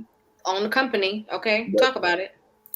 But okay, but that's yeah, true. That's true. A lot of us live in that same bubble, doing the same thing, hood life, blah blah yeah. blah, over and over again. Baby mama drama, baby daddy drama. You know, I remember as a kid, you know, in the 90s, that's just my baby daddy. That's just my baby daddy. Like, I you know, think that so it's we're something that's been going on. This is not something that's I new, think but that we're it is a I step think that we're further. slave I think that we're slaves I think we're slaves the the system. It's literally like if you watch the That's Matrix movie, Dondre, we're that's a slaves different to the conversation though. system. We're Dondre, slaves to the system. That's a different conversation. We're slaves. That's a different conversation. But I did want you to come up Okay. and say something so that you are able, because again, you are one of the inspirations.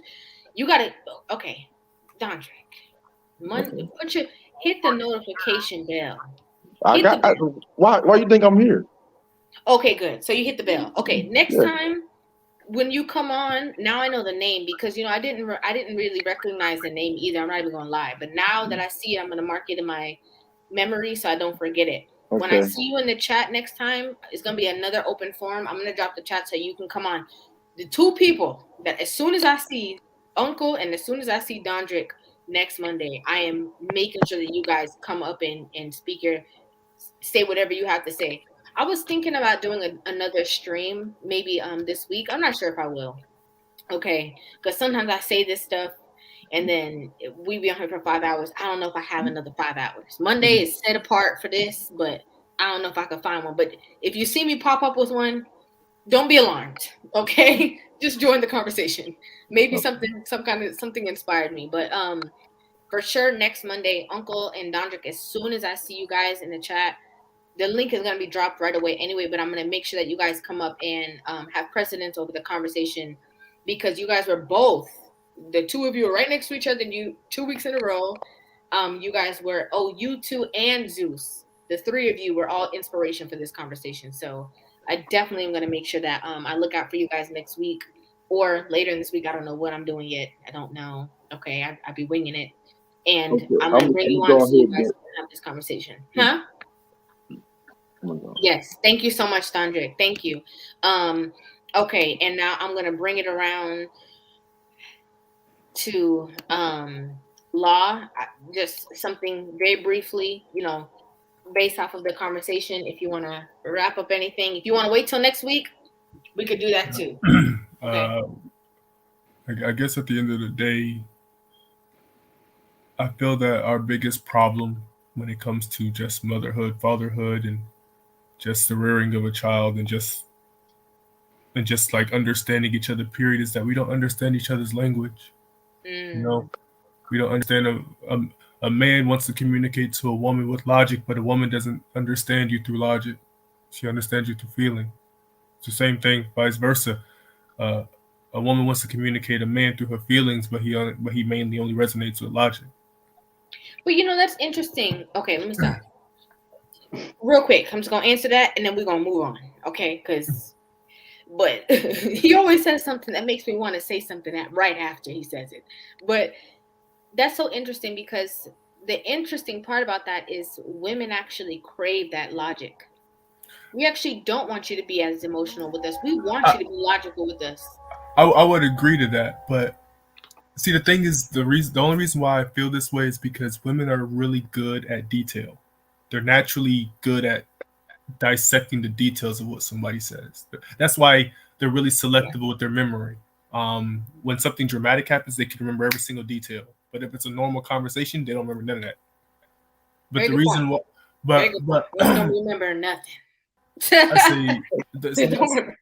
like so that's why I think that that's so important, because in order to lead, in order for us to be more together, we have to understand how to make each other feel more connected. I feel like we're so good at disconnecting. How are you going to raise children between a If you man and a can't woman understand your counterpart. if I can't resonate with you in a way that allows you to connect with me on every level? Same thing, vice versa. How can you expect me to lead if you can't talk to me in a way that would allow you to feel comfortable in my leading? I feel like we are each other's worst enemy right now.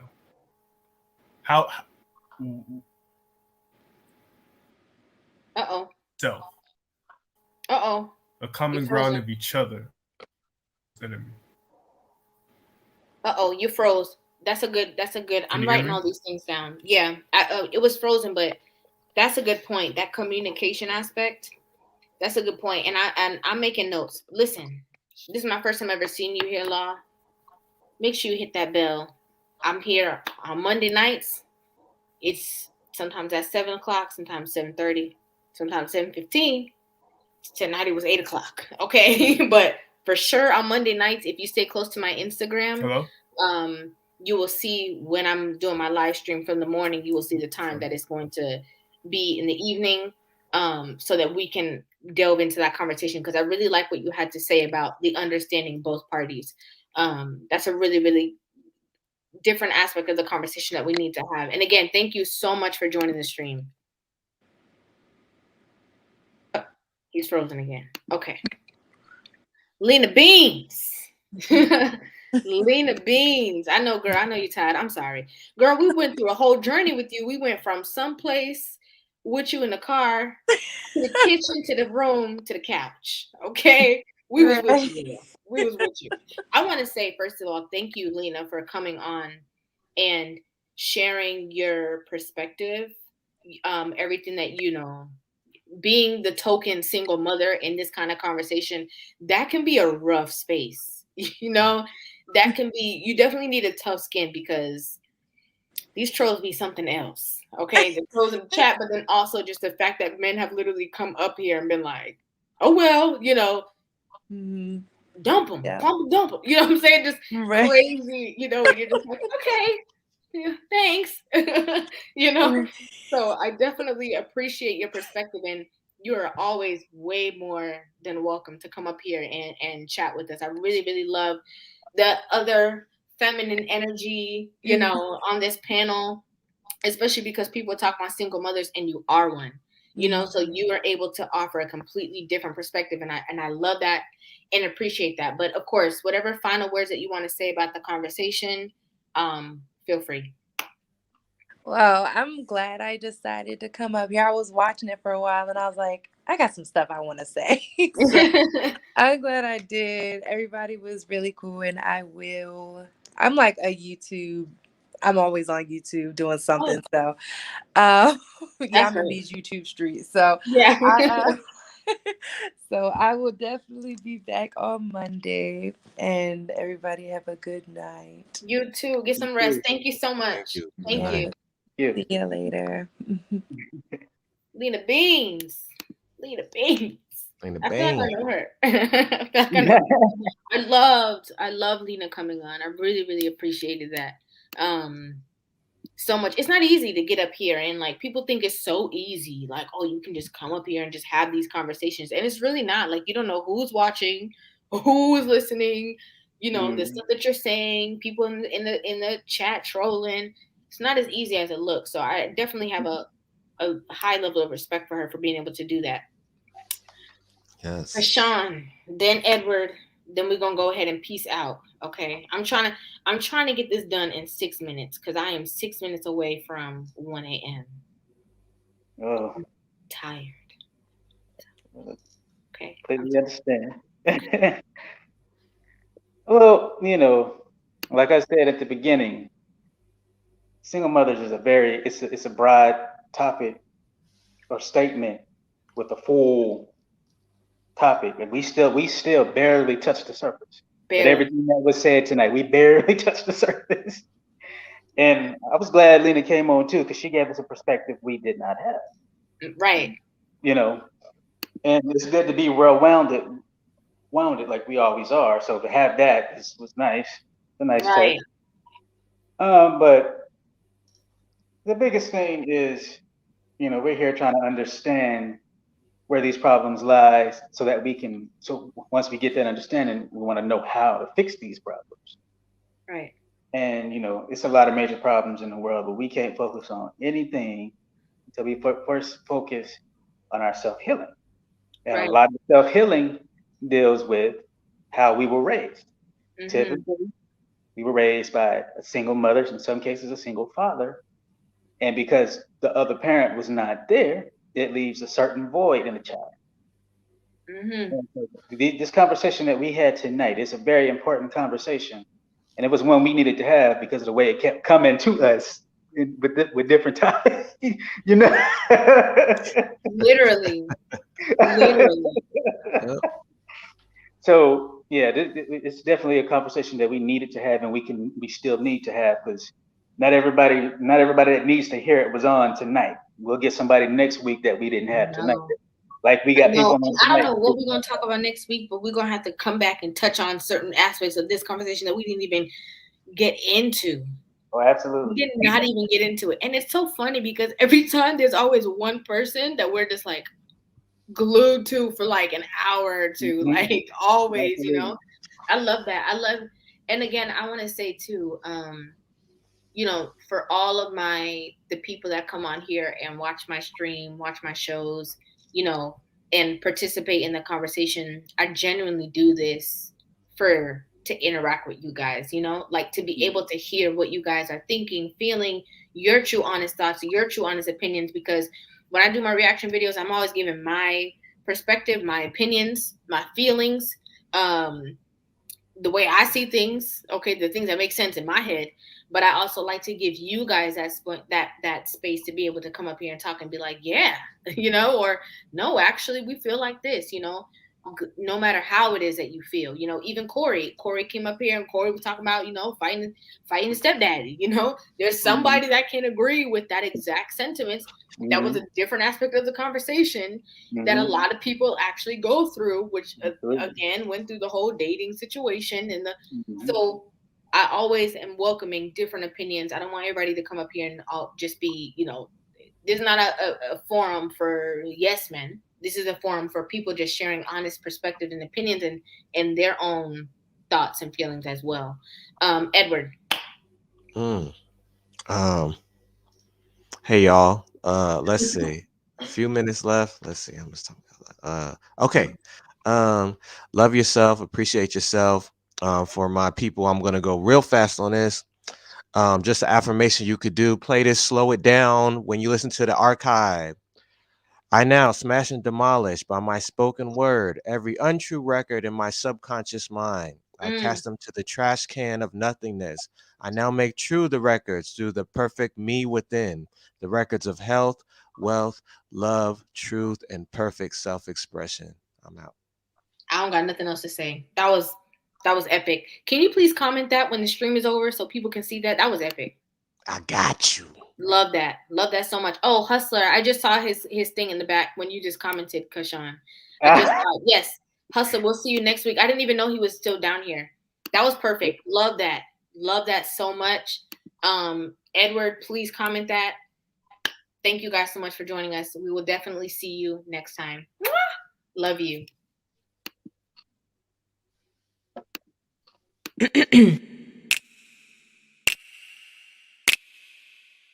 You can step into my world, see the way I see it, no matter near or far.